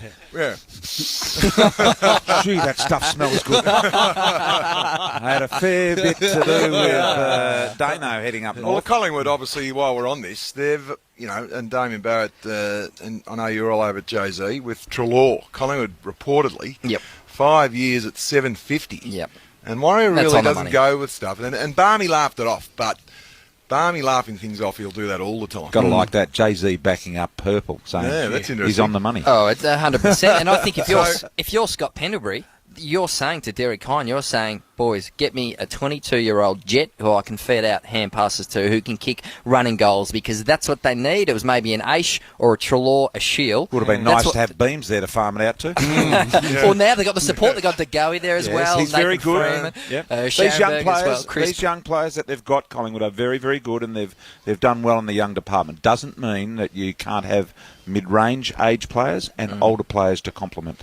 You can't have it all one way. And I think when Brisbane get Hanley back and Rockcliffe back, we're going to see Beams at full flight then. He's had a bit of a niggle. He's going to play some sensational quick scores footy. Around the grounds, TAC style. Yeah, St Kilda at half-time by 10 points. 9-6, 60 the Saints to Brisbane Lions. 8-2, 50. Nick Riewoldt having a day out for the St Kilda side. The other side of the break in this Indigenous round of football, while it's raining here at the MCG, Tony Armstrong to come. Of course, with the Collingwood Football Club, previously Adelaide and Sydney, has been on the merry-go-round. Some to speak. Wayne Swass is with us, Danny Frawley is with us, and of course Jay Clark is also with us. And thanks to Ream Hot Water Services, this is the Sunday Rob from McDonald. Triple M rocks football. Eddie's Desk is Melbourne's premier live music venue, and next week it hosts not one but two great acts. Tuesday, Birds of Tokyo. Wednesday, Kingswood. Don't miss Birds of Tokyo and Kingswood, live from Eddie's Desk next week on Triple M's Hot Breakfast. Woolworths. Wow, that's cheap. Prices are cheap and staying cheap right across the store. The new federal budget encourages small businesses to get moving. If your small business has an annual turnover less than $2 million, your company tax rate will be reduced by 1.5%. The budget also provides a 5% tax discount for small partnerships, sole traders and trusts up to $1,000. Because if small business prospers, so does our economy. Visit budget.gov.au. Authorised by the Australian Government, Canberra. Spoken by Lee Perry. Get a new Holden Colorado, and it won't look new for long. Sure, it'll be shinier than your granddad's bald scone when you first pick it up from the dealership. But like a tradie wearing brand new work boots to work, just doesn't look right. So take it off-road, give it heaps and get it dirty.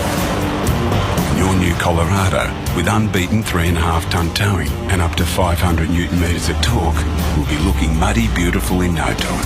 Holden, let's go there. Footy season has started, and that means big demands on the washing machine. Dirt, mud, heavy, wet jerseys. It never ends. Get more done in less loads with big capacity machines at Harvey Norman. Select from Fisher & Paykel, LG, Samsung. 10 kilo plus capacity equals less loads, less water, and less of your time. Wash for the whole team in one load. We can even organise installation and removal of your old unit. Visit in-store or online. Harvey Norman. Big brands, bigger value. In 2015, the Triple M Bendix Breaks Call team rocks football. Crown Bet, the game just changed. This footy season, if you're placing a bet, remember, always gamble responsibly. Holden, the Holden Colorado, with unbeaten 3.5-tonne towing. It's muddy beautiful. Bob Jane T-Marts, the tyre and wheel specialist. Bob Jane T-Marts, we won't be beaten on price. In 2015, Triple M rocks football. On June 6 at 6 p.m., Beck Long was using a curling wand. She was on a date and on a roll. She was curling for her life. In her rush, she drops the wand amongst the tissues and powder puffs. She looked smoking, and so was the curling wand. While she was only singed by the flames of love, the wand did its magic and burned her house down. Last year, unsafe mistakes caused 2,000 preventable fires in Victorian homes. Make a safe mistake instead. Visit safemistakezone.com.au. Authorised by the Victorian Government, Melbourne. Spoken by P. Goddard. It's on again. The Aussie Disposal's up to 50% off winter sale. Save up to 50% on everything you need to keep you warm and dry this winter. Early bird end of financial year workwear deals on sale now. And every purchase goes into the draw to win a $5,000 Mount Buller snow holiday. For terms and conditions, visit aussiedisposals.com.au. Aussie Disposals up to 50% off sale on now. Aussie Disposals for your outdoor adventure. Shut up! The footy's on the radio! The McDonald's McCafe. Triple M rocks football. This is the footy preview for Coates Hire. To win $10,000, upload your trick kick at coateshiretripkick.com.au. stand over the ream, Spud, and let the hot water just flood all over your pod? Yeah, magnificent, Brian. Just the endless storage supply or the continuous operation you've got at home? Which one? The continuous with 4 girls, BT. It's got to be because a half hour each. Pruning going on. It's no good. It's no good. You've got to queue up. There's actually a timetable. There's still 2 showers there. 3, actually. There's the full-length mirror going on there. Come on, Brian. Settle down. And are they all married off, Spud? No, they're not at all, Brian. They're not at all. Move on. One's coming back from America, thank God. Look at the yard, look at the posture. Defensive, captain defensive. Been over there for 2 years, so we're a little bit worried there for a while, but she's coming back. And Danielle's 19 and Keely's 14, so... Keely anyway. Wanted to go out with a 19-year-old soon, mate. Yeah, well, anyway. She's a bit of a head kicker, Keely. Change the topic, Brian. Yeah, very good. Jay-Z, let's go around the grounds for the TAC. It's half-time and it's St Kilda Spuds mob up by 10 points BT. 9-6-6 here to Brisbane, 8-2-50 at the Gabba. Jay Clark with us, Danny Frawley with us, Wayne Swass with us, myself, Brian Taylor here as Triple M Rocks football in the lead up to this big game. Collingwood and North Melbourne, a home game for Collingwood today, and we now welcome a guy that's playing at the Collingwood Football Club. Tony Armstrong joins us, and welcome to the commentary box, Tone. Thanks, BC. Good to be here. Put it on. I know Tony very well. For you boys that don't know, here in the commentary box, Tone went to Assumption College, very good student up there of a school of which I'm connected with because my sons happened to go to Assumption College, and one of them went to school in Tony's year. And you would have rated him not a great scholar, Tony. Yeah, no, he was very studious. What were you like, He had Tone? a go. Sorry? What were you like as a scholar? Had potential. Yeah. I think. Just probably didn't apply myself. And you lived at BT's place for a while, is that right? I was basically on the weekends, yeah. And was he grumpy? What was he like? Like inside? Hospitable? Oh, he's right here, so I've got to be nice. No, give us the truth. We want the truth. Give I us was the pretty full scared truth, of but BT. Still am. just remember it could come back and hurt. How does he go as a father figure, Tony? When you're sort of playing on the weekend and BT says, hey, Tony, I just think you should have pushed a little bit wider on that occasion. How did you take on his footy feedback? Oh, look, you probably listen to a bloke who kicked 100 in a year, don't you? You do. I did say Do you shoot anything Oh. while you're up there? Because normally the weapons come out. Hey, come on. Tone, how many times did he bring up the fact that he kicked 100? That's what I want to know. Oh, just in passing, and he just insinuated, like he wouldn't actually say he kicked 100, but I was a good goal kicker back. Listen to me, I know how to do this. I'd say something similar to Tone. Get your head over the footy, mate. I kicked 100. And no, he's a very good young player. Played a couple of games at Riddles Creek with the boys, and also went through the footy factory, the Calder Cannons. Yep. How many games you play there? Oh, I think like 2, maybe 3. Yeah, because Assumption College, they prefer you playing there. And then I broke my arm, so I couldn't play in the back half. So I remember draft day for you. So you get drafted, Matty Grandell rings up and from the Adelaide Football Club, and Tone's just about to head off up to schoolies on the Gold Coast, right?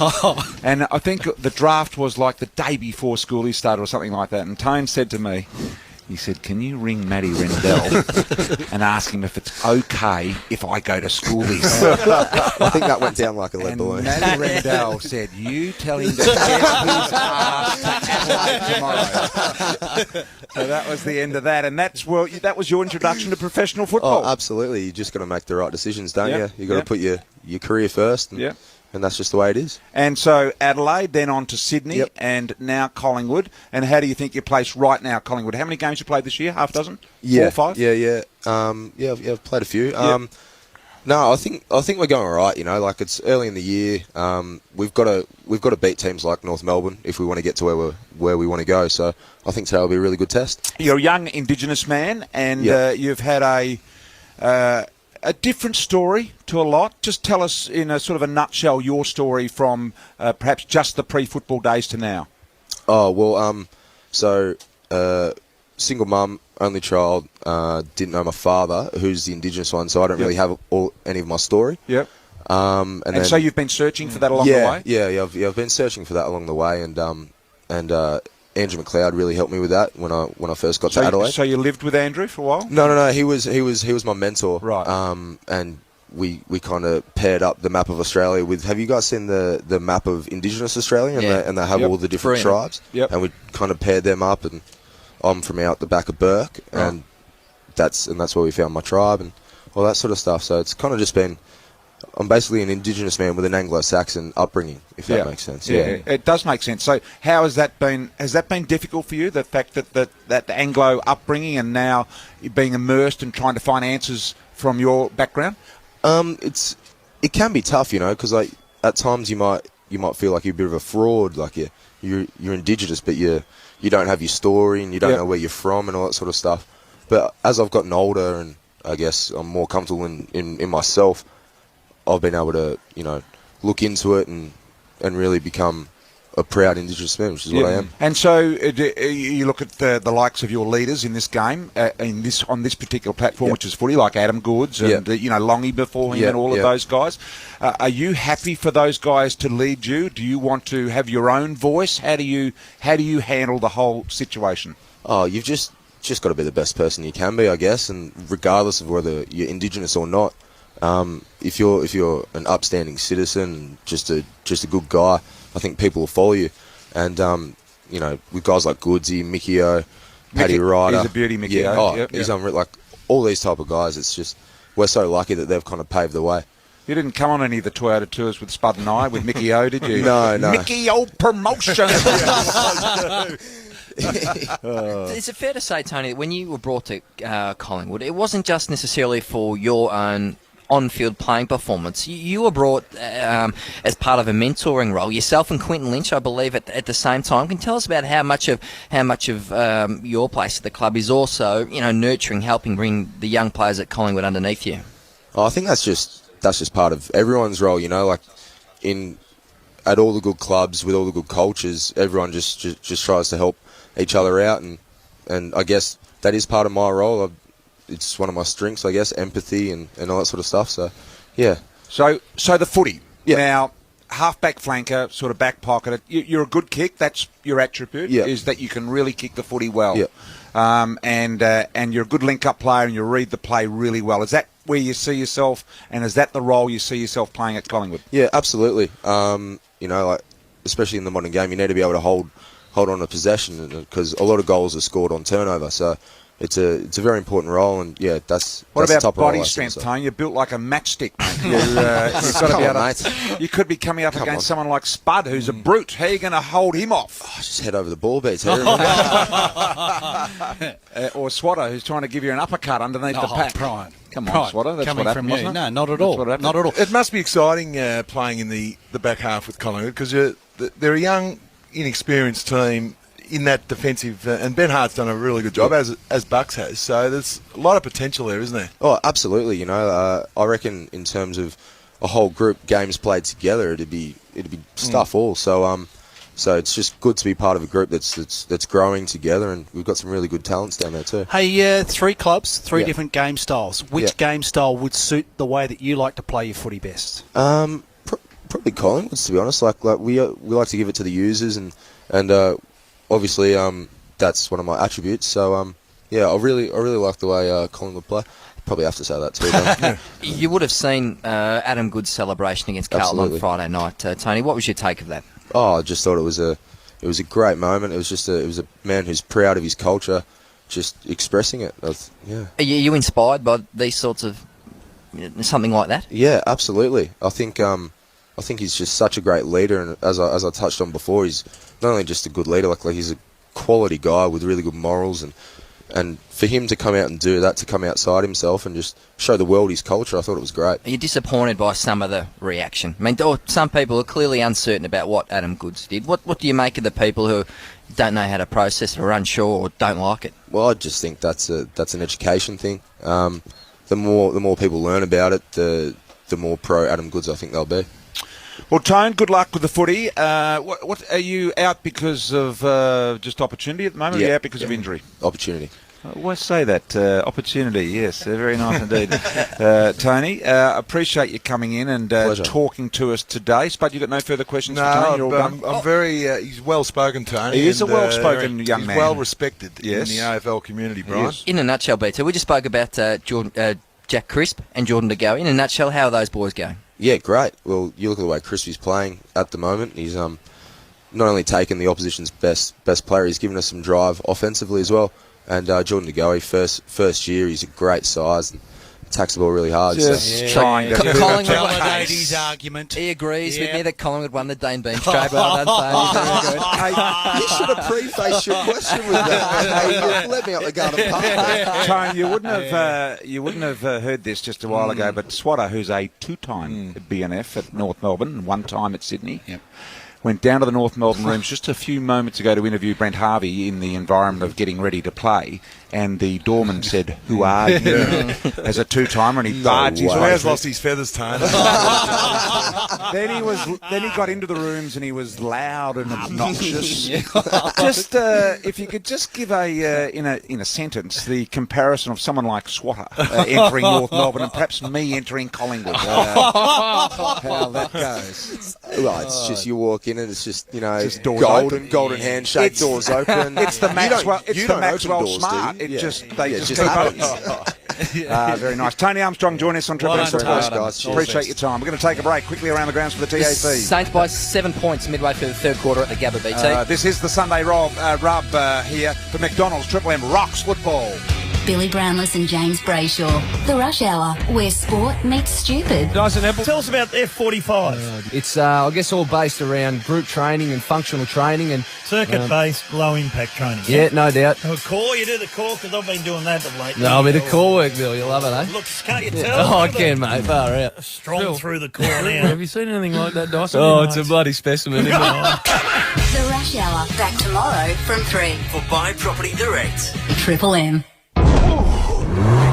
The best Trident ever has landed with a 5-star ANCAP safety rating and up to 23% more torque from 20% less fuel. It's perfect for helping mates make a quick getaway. Like Tomo here, who's stuck at this vegan health retreat with his missus. Poor bugger. Must be starving. It's a Mitzi. You bet it is, mate. Jump in. Oh, nice. Drop into your Mitsubishi dealer and test drive the best Trident ever today. Up to 23% more torque from 20% less fuel on GLS and XE auto models. Big day ahead.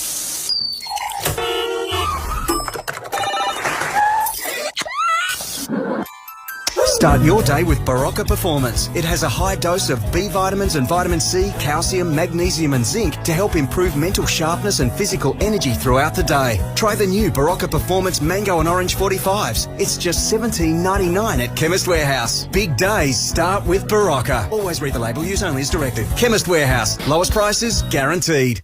In 2015, the Triple M Bendix Breaks Call team rocks football. Crown Bet, the game just changed. This footy season, if you're placing a bet, remember, always gamble responsibly. Holden, the Holden Colorado, with unbeaten 3.5-tonne towing. It's muddy beautiful. Bob Jane T-Marts, the tyre and wheel specialist. Bob Jane T-Marts, we won't be beaten on price.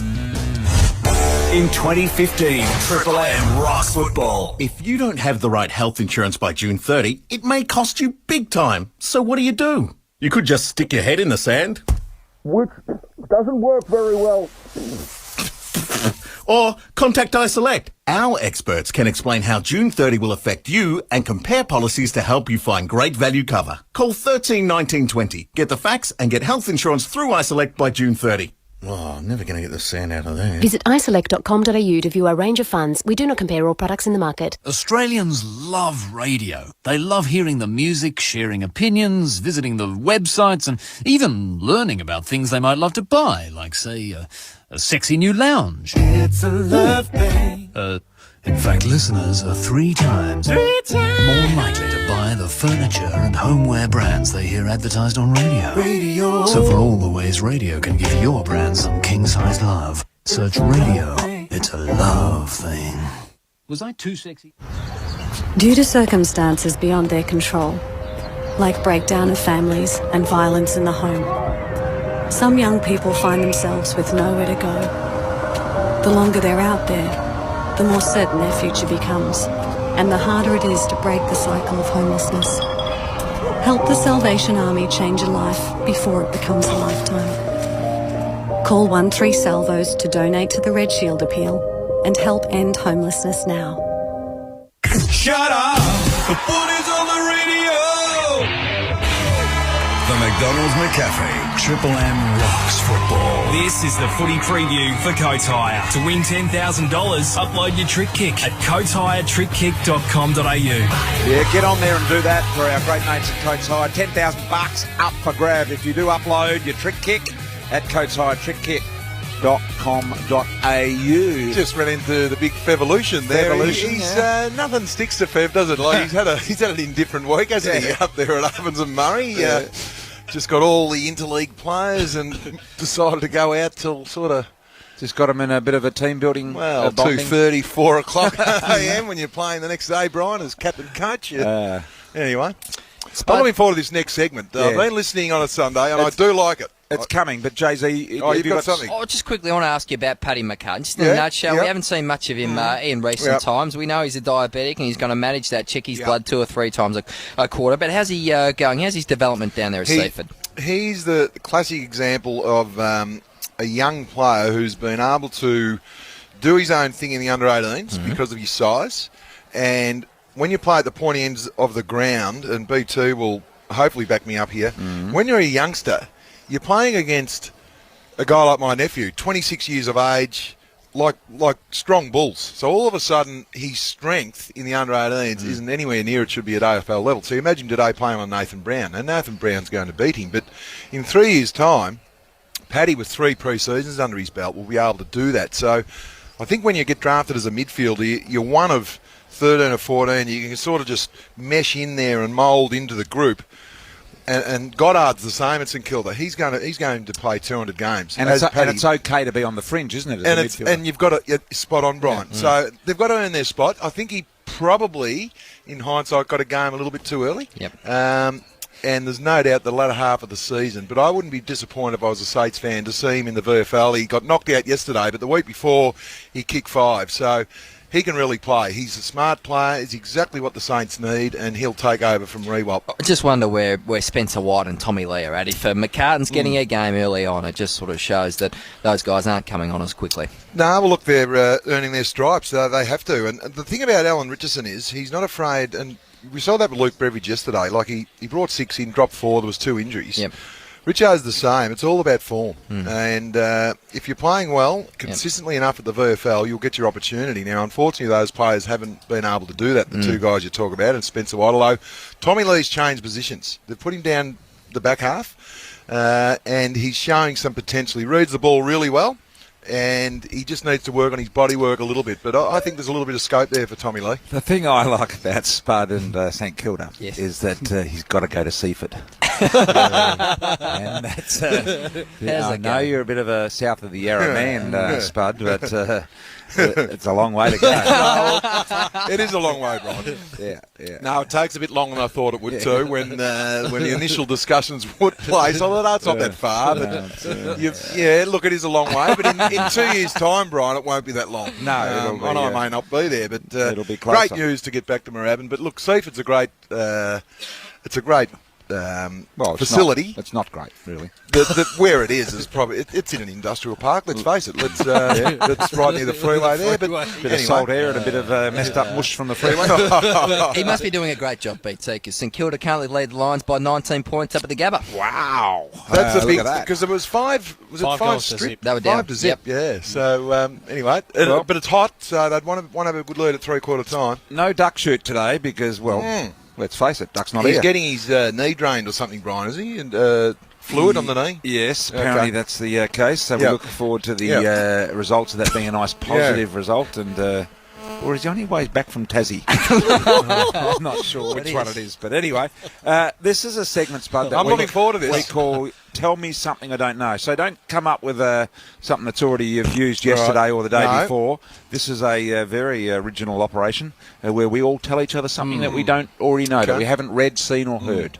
And so, Jay-Z, you're going to kick us off. Matthew Lloyd taking young Joe Danaher under his wing, being the goal-kicking coach, which you've done, BT. How do we think Lloydie's going, just quickly? He's doing a good job with young Joe. I think he's improved. Yeah. Didn't go so well last night. I can tell the Triple M family tonight that Matty Lloyd's future at the Essendon beyond this season is unclear, and he may be open, in fact, possibly leaning towards taking on another young budding goal kicker at another club. So this Which club? Essendon champion, Collingwood. maybe on the market as a goal-kicking coach, you could say. Well, he was on the market before this year. Well- In fact, what he wanted to do... And I know agree. this because I know where you're going with this, Brian. Yeah, and because I spoke to you, and I agree with him too, Spud. I got no issue with it. What he wanted to do was he wanted to be open to all clubs, and he just wanted to be a kicking coach, right? So he'd take them away from their environment and go and do it in his environment, and he would have a couple from every club. I got no issue with that That's what he whatsoever. wanted to do. And I think that's where the game will go. As I said, and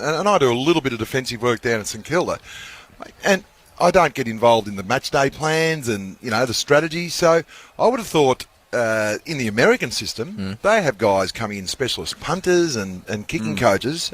There's no doubt Matty Lloyd's goal kicking could be used at 4 or 5 clubs without getting involved in the inner sanctum. Having said that, I thought that was a pretty lame. Limpish. a fly blow on the tip to put something out there. Because let's face it, Unless he gives us the club that he's talking about. well, which the he young hasn't named. forward here. Yeah, give us the name. Let's face it. Just before I'm that, trying to make you guys look good. let's face it.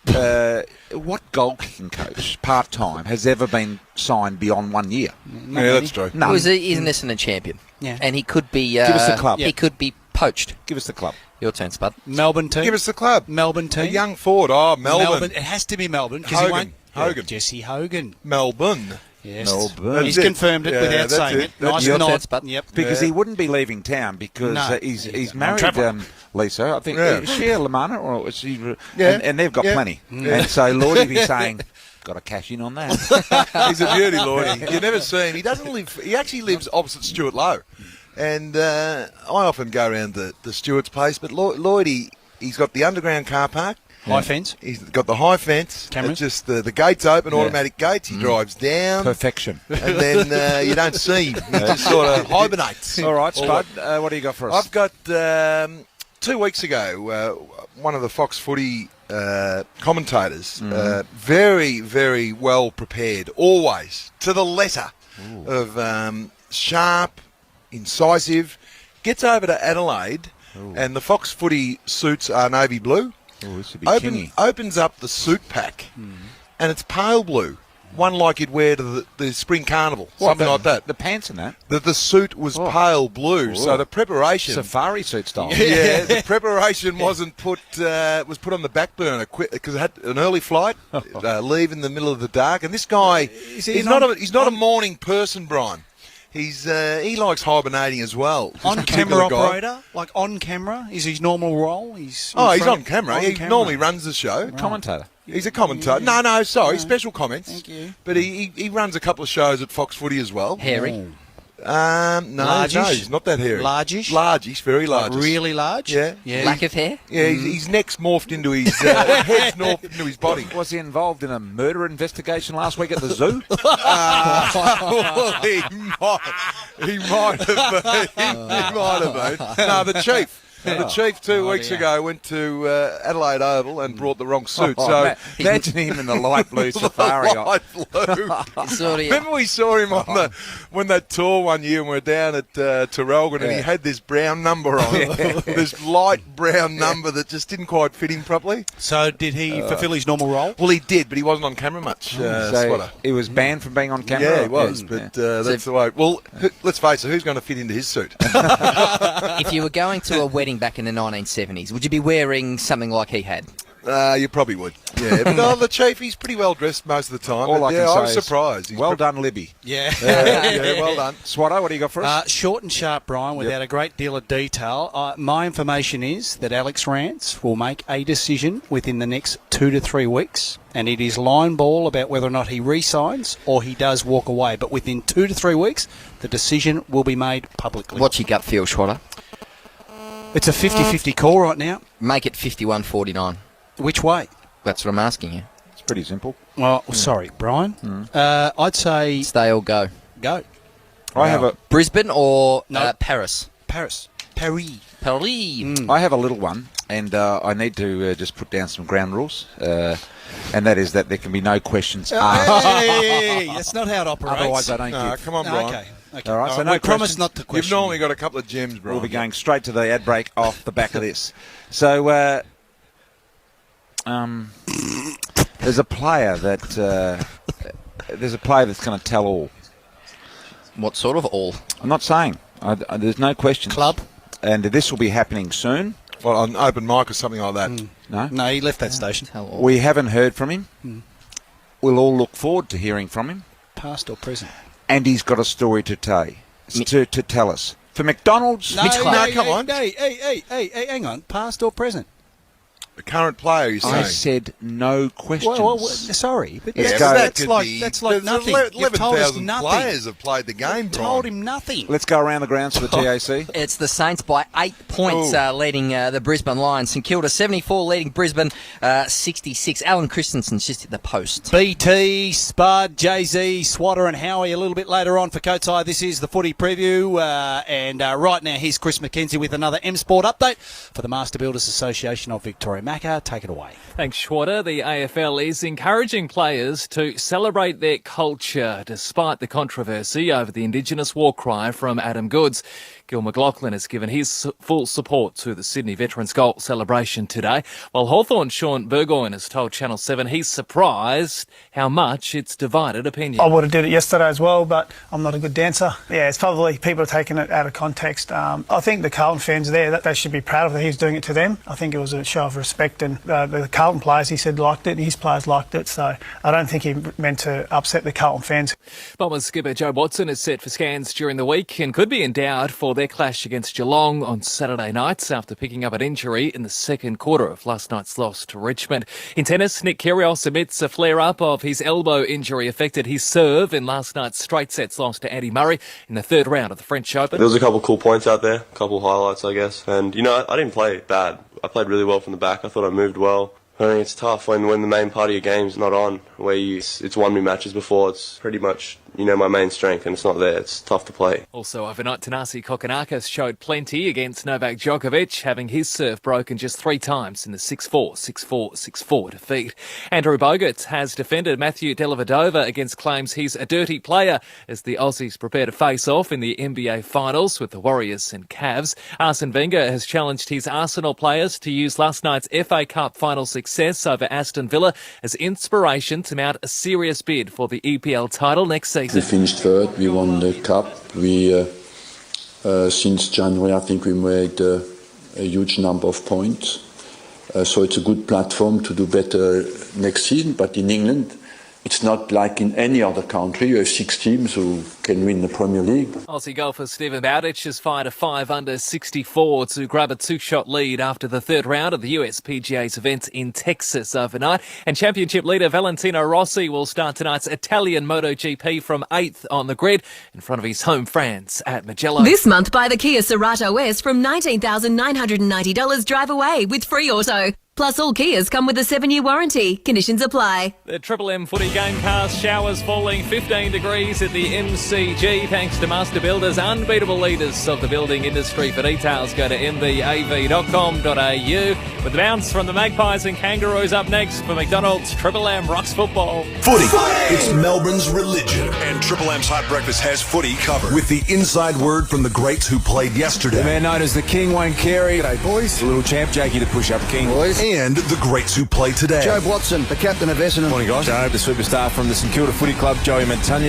Plus, go Pies! Tigers go mad. Dogs. Triple M will be rocking footy. Triple M's Hot Breakfast has footy covered in 2015, weekdays from 6. Woolworths. Wow, that's cheap. Prices are cheap and staying cheap right across the store. Today's AFL Game Changer, brought to you by CrownBet. Introducing CrownBet's head-to-head bonus special. Place a head-to-head bet on any AFL match this round, and if your team leads by 12 points or more at any time, but loses, get a match bonus bet up to $50. Just back any team, and if they lead by 12 points or more at any time but lose the match, you can get straight back in the game. Join today at crownbet.com.au. CrownBet. The game just changed. Terms and conditions apply. Gamble responsibly. When changing lanes or at an intersection, look, and look again for motorcycles. Because every year, too many motorcycle riders are killed or seriously injured. Look out for motorcyclists. Put yourself in their shoes.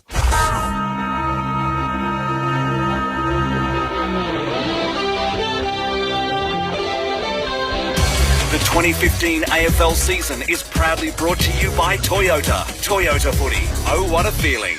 Breathing life into your backyard is made so much easier with Rover. Keep your lawns looking superb with Rover's easy-to-use lawnmowers and tidy up the yard all year round with our extensive product range designed for every garden. Rover will help you get the job done so you can focus on enjoying the great outdoors with friends and family. Enjoy your backyard at its best. Cash in on the latest offers now. Visit rover.com.au to find participating dealers. Rover, at home outdoors. In 2015, the Triple M Bendix Breaks Call team rocks football. Crown Bet, the game just changed. This footy season, if you're placing a bet, remember, always gamble responsibly. Vero Business Insurance. When the moment comes, choose Vero Business Insurance. Talk to your broker today. DeWalt, run time that cannot be beaten. DeWalt, guaranteed tough and available at Bunnings Warehouse.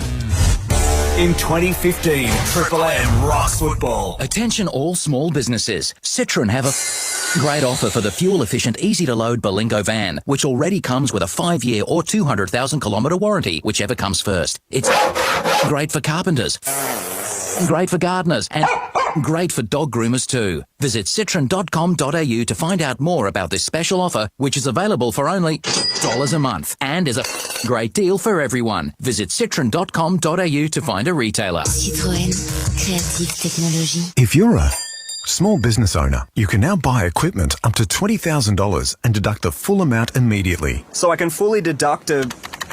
Yes. Even a new... Yes. Well, we really need to replace our...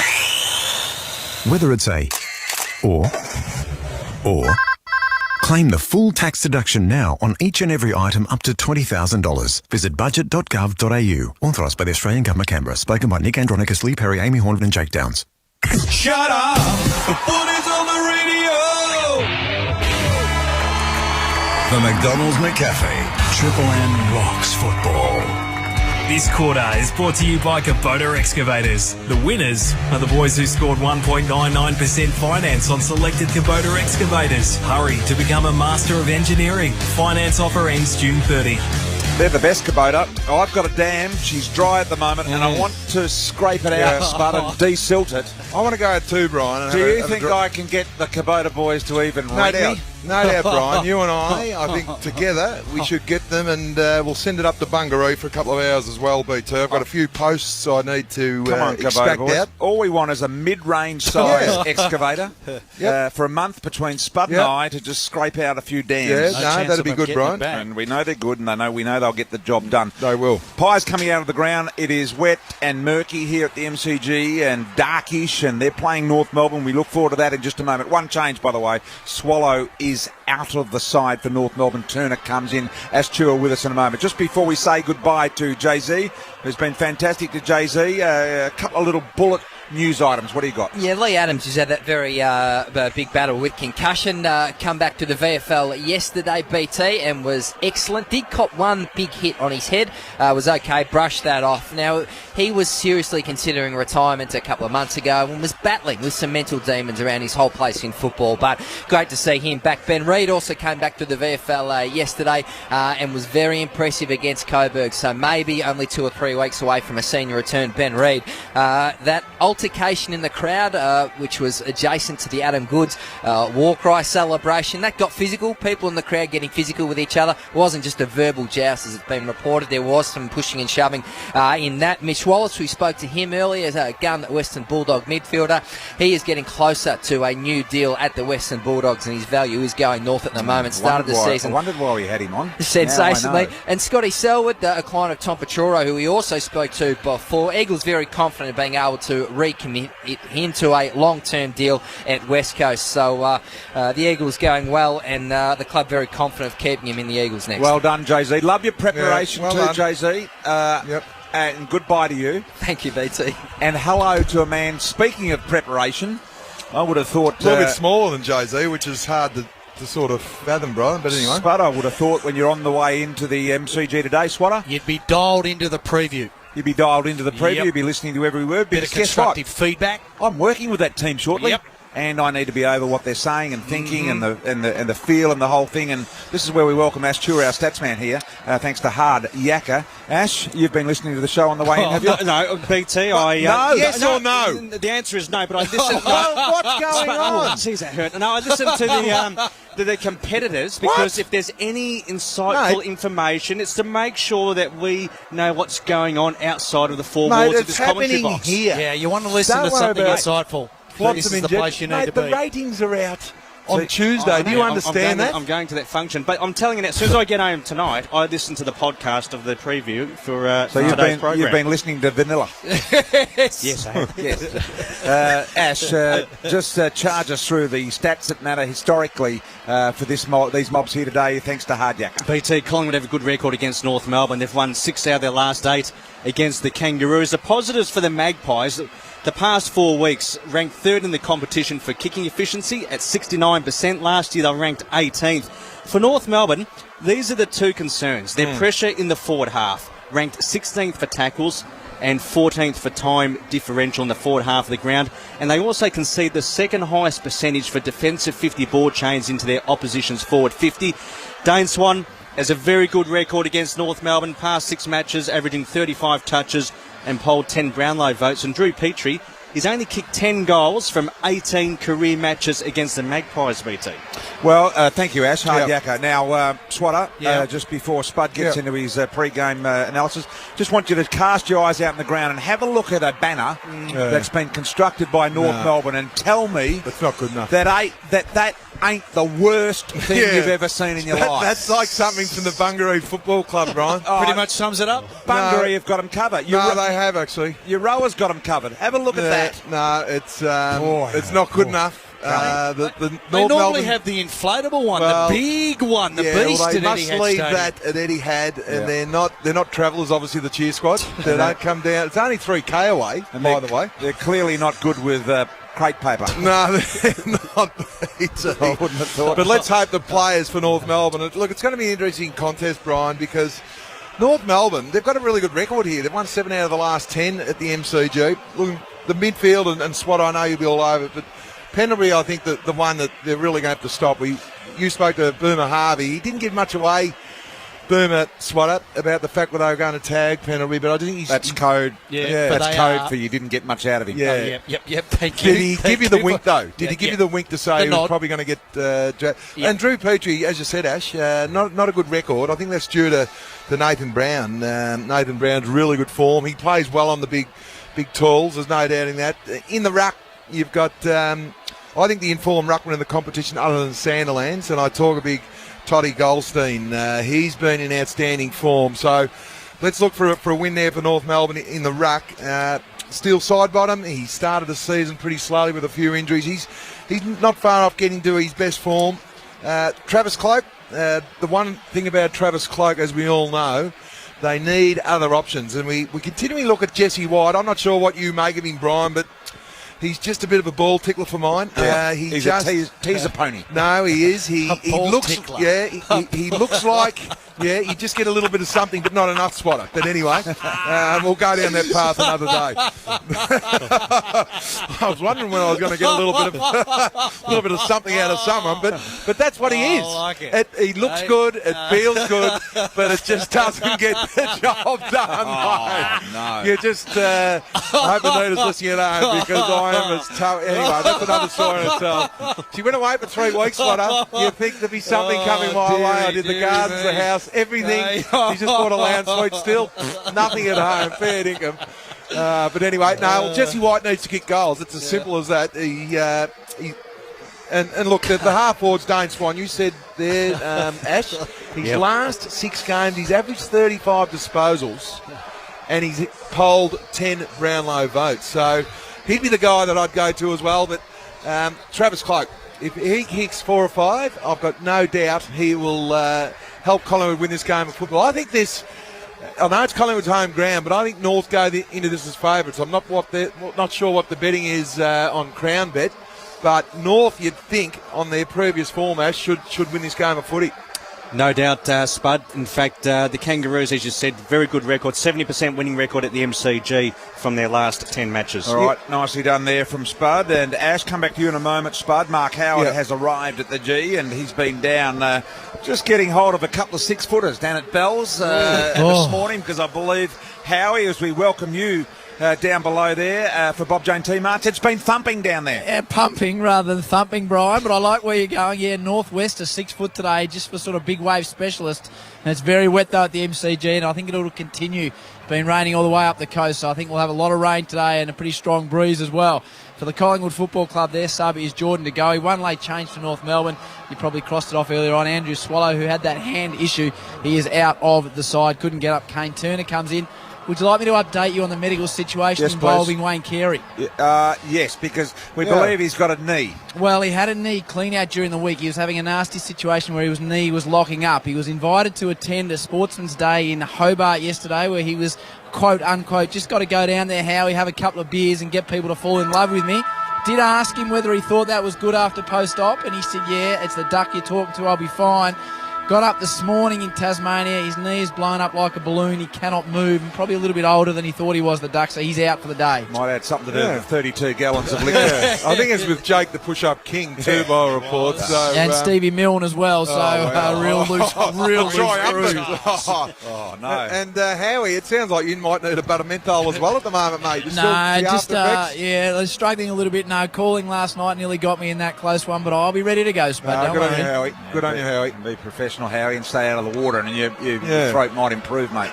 That's how it goes. Swatter, we are here for the big game today, North Melbourne and Collingwood. It is, as Howie mentioned, Greasy out there as Scotty Pendlebury goes into the middle, and Trav Varco with him. And Lindsay Thomas and Drew Petrie. Nice touch there, Brian, for Indigenous round. Really well sorted as they go into the middle and shake the hands of the umpires. By the way, the umpires today, Matthew Nichols, Justin Smith and Andrew Mitchell. Scott Louise doing the toss. It'll be North Melbourne's call, so whenever you're ready, nice and high. Live audio from the middle. Tails it is. Worst toss I've ever seen. Good luck, guys. Yeah, it didn't get high, did it? No, Collingwood won the toss and have elected to kick to their social club city end of the ground here. So they're kicking to the Ponsford stand in. Look, there's been a lot talked about Lindsay Thomas, boys, and whether he ducks ahead. So the umpires, it'll be interesting to watch that one through nice and early. And look, I think he's been playing within the rules. I think most players in the competition now know if you get the ball and you've got someone coming at you, drop your knees, you're normally going to get a head-high tackle. So I think he's been harshly treated. Scotty Thompson, I'm just trying to work out the matchup for Travis Cloke. Lockie Hansen's the one, and we saw Easton Wood yesterday being absolutely outstanding for the Western Bulldogs, thwarting all the entries that the Giants had.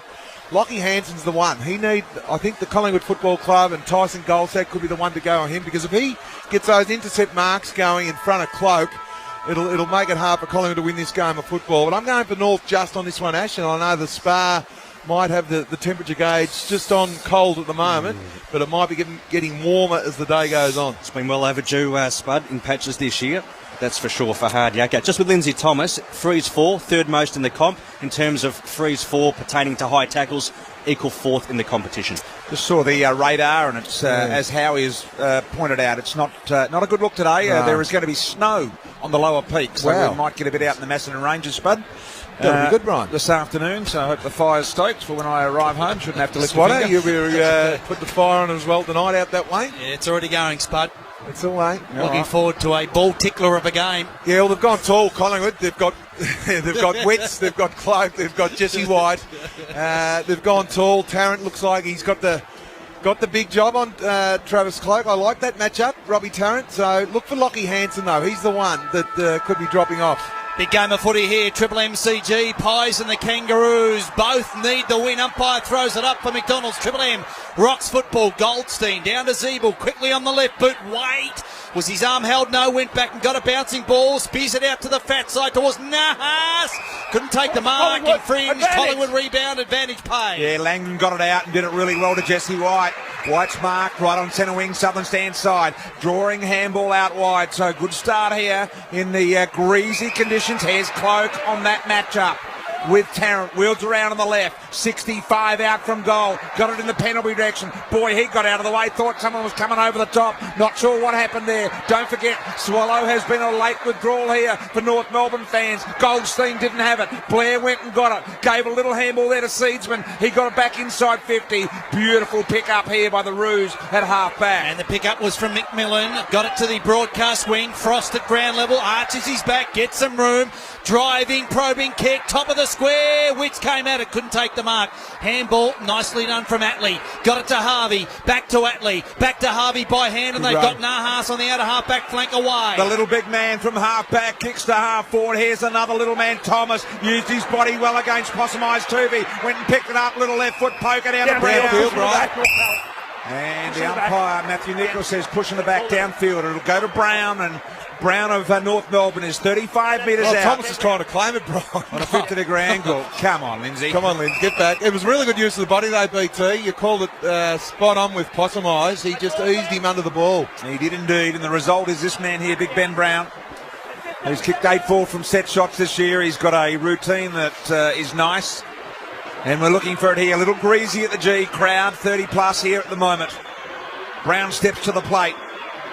Fair bit of angle about it. He's sprayed it across the face, and just the one behind. First score of the game, taking some 2 minutes here, goes to North Melbourne on the Kubota Excavators scoreboard. Yeah, Lockie Hansen playing deep on Witts, so they're trying to take Lockie Hansen out of that role as the intercept marker at the moment.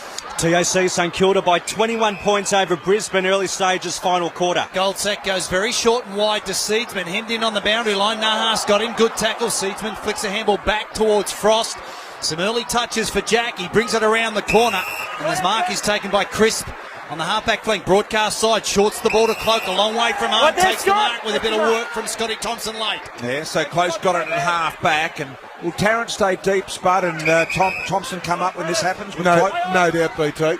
So Cloak from half-back, kick to half-forward. He's a long way from home. Ferrito went with the punch right in front of the MCC members, and we'll have a boundary throw-in here. I like the fact that Nathan Buckley's taken Hansen out of the play. You can look at Hansen now in the goal square on Witts.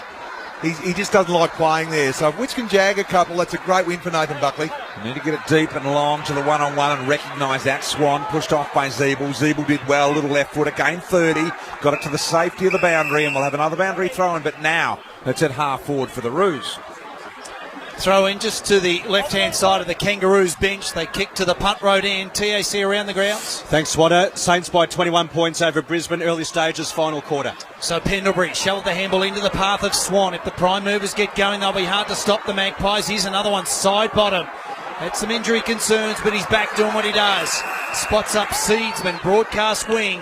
Hugs the boundary line with a high ball. One-on-one here. Cloak engages. He had his man Tarrant beat. Naha swept on a loose ball. Handball off to Ferrito. Lost his wheels. Get into Bob Jane T-Marth. McMillan under real heat. Pies have forced the turnover. Tackle on Blair from McMillan was good. Quick clearing ball. Didn't travel the distance. Tackle by Wright was strong. 45 out from the Pies goal. It goes out of bounds. We'll have it tossed in. Half-forward broadcast side, City end. It's a one-point ball game. Kangaroos way. Kubota Excavators scoreboard. Yeah, we've got Nathan Brown on Petrie and Frost on Waite. The voice of Danny Frawley on Triple M Football, sitting alongside Ash Jewell with the hard yakka stats. Boundary throw-in takes place here. Bastanek thrown out of the way, and now a ball up. This is attacking 50. City end, to which Collingwood are kicking in this first quarter. Looks like young Dumont is going with Pendlebury, so Brad Scott, big job for Trent Dumont. A little opportunity out the back door for that man Dumont. Couldn't make it work. Now Seedsman. Mongrels are back inside 50. They arrive. They spoil Cloak. Knocked to ground. Blair, the boy from Wonthaggi, was there. Pendlebury kept the arms loose. Got the handball out, but no one can capitalise on it. A lot of players around the footy making it hard to win a clear, clean footy here at the moment. Now the ball up 25, 30 metres out of Collingwood's goal mouth. Yeah, the seed started really well for Hard Yakka. 4 disposals already. So we haven't thrown up 30 out from the Pies goal. Comes to Swan. Kick was partly smothered. Comes into the path of Grundy. Handball off to Elliott around the corner. Good hit. Oh, hit the wood, I think, Swatter. Yeah, I think it might have got the timber late, but it was fading left to right. Yeah. And it's a behind to the Magpies, so it's a point apiece. 5 gone, opening term. Triple M Kubota Excavators scoreboard. Jamie Elliott, the boy out of Euroa Magpies. And Euroa Magpies this year doing very well. Harvey loves playing on from full back, doesn't he? And he did it beautifully and almost got it to 50 and then kicked into the middle and found a target in there as well. So it was well done. Brown's the target. Yeah, Big Ben Brown, Brian. Yep. He's out of Tassie. He's related to the Mancins. And genetically, just things working beautifully there. Here's Bastanak. Got the ball inside the centre square, turns around on the right boot, goes long, Waite the target, both toots up and takes a lovely mark in front of Frost. And so Jared Waite will line up 35 metres out on a 45-degree angle. We've got to take his run, Waite. If you allow him to run and jump at the ball like that, he's going to have a field day. Frost had the speed to give him a bit of a body spoil, but he just laid off. He had to try and hem him in, not allow him to jump at the ball. 13 goals from his 7 games this year, Waite. And he comes from 45. He got through it nicely. That's a lovely kick. First goal of the game goes to the Roos. Doing it nicely. Jared Waite, 117. Collingwood just the one behind on the Kubota Excavators scoreboard. Well, it basically went from coast to coast from that point kicking, so it was a really good transference of play. And Boomer Harvey, I know that the play on at times, but that was far too easy. Nathan Buckley wouldn't be happy with that zone at the moment. Boomer played on and ran to about 45 metres out, straight through the corridor. So really positive signs for North Melbourne, nice and early. Like what Jared Waite does, Spud, he leaps nice and early, and he has the ability to be able to stay in the air. Oh, I've never seen anyone do that, but okay. All right. No, he's got good He hang times, goes Spotter, early. just to help you out. Yeah, thank you very much. But Philosophy is that things go up, must come down. He's got good hang time, eventually, but he stays up fractionally longer than other players do. Brian, quick clearing kick. Varco takes it at half back, goes out wide to side bottom on the outer logo. Keen to move it on is Steele. Heads down the line towards Fasolo. And he takes a well-judged mark, tumbling back. He's outside 50. He looks long. He's got Grundy to the pocket. Doesn't like the look of that. Says, I'll go on my own. Grundy working back. So is Witch. Does he take the mark? Yes. I think he may have. Well, this is a win. Hold on, Jared, just hold on. It was a mark. I would just like to check the ball hadn't crossed the line first. Score review. Set up. It was well inside. Umpire scores a mark. Please check whether it crossed the line first. Review underway. That's Jared. Review complete. Confirm mark. There we go. Nice and sharp. Crisp decision. One replay and we're ready to go with That's your line now. Witts in possession. Can he cap it off? He can.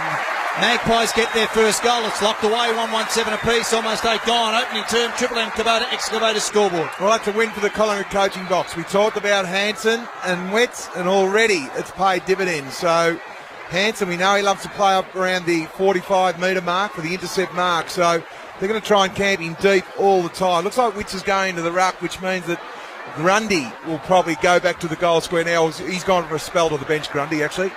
So Hansen will have a different matchup in Dane Swan. So good start from Witz. So mixing it up, because all of a sudden they get the small down there and they're not sure if they should swap Hansen or keep him on him. So they've got him guessing, as you say, Spud, and well done to Witz.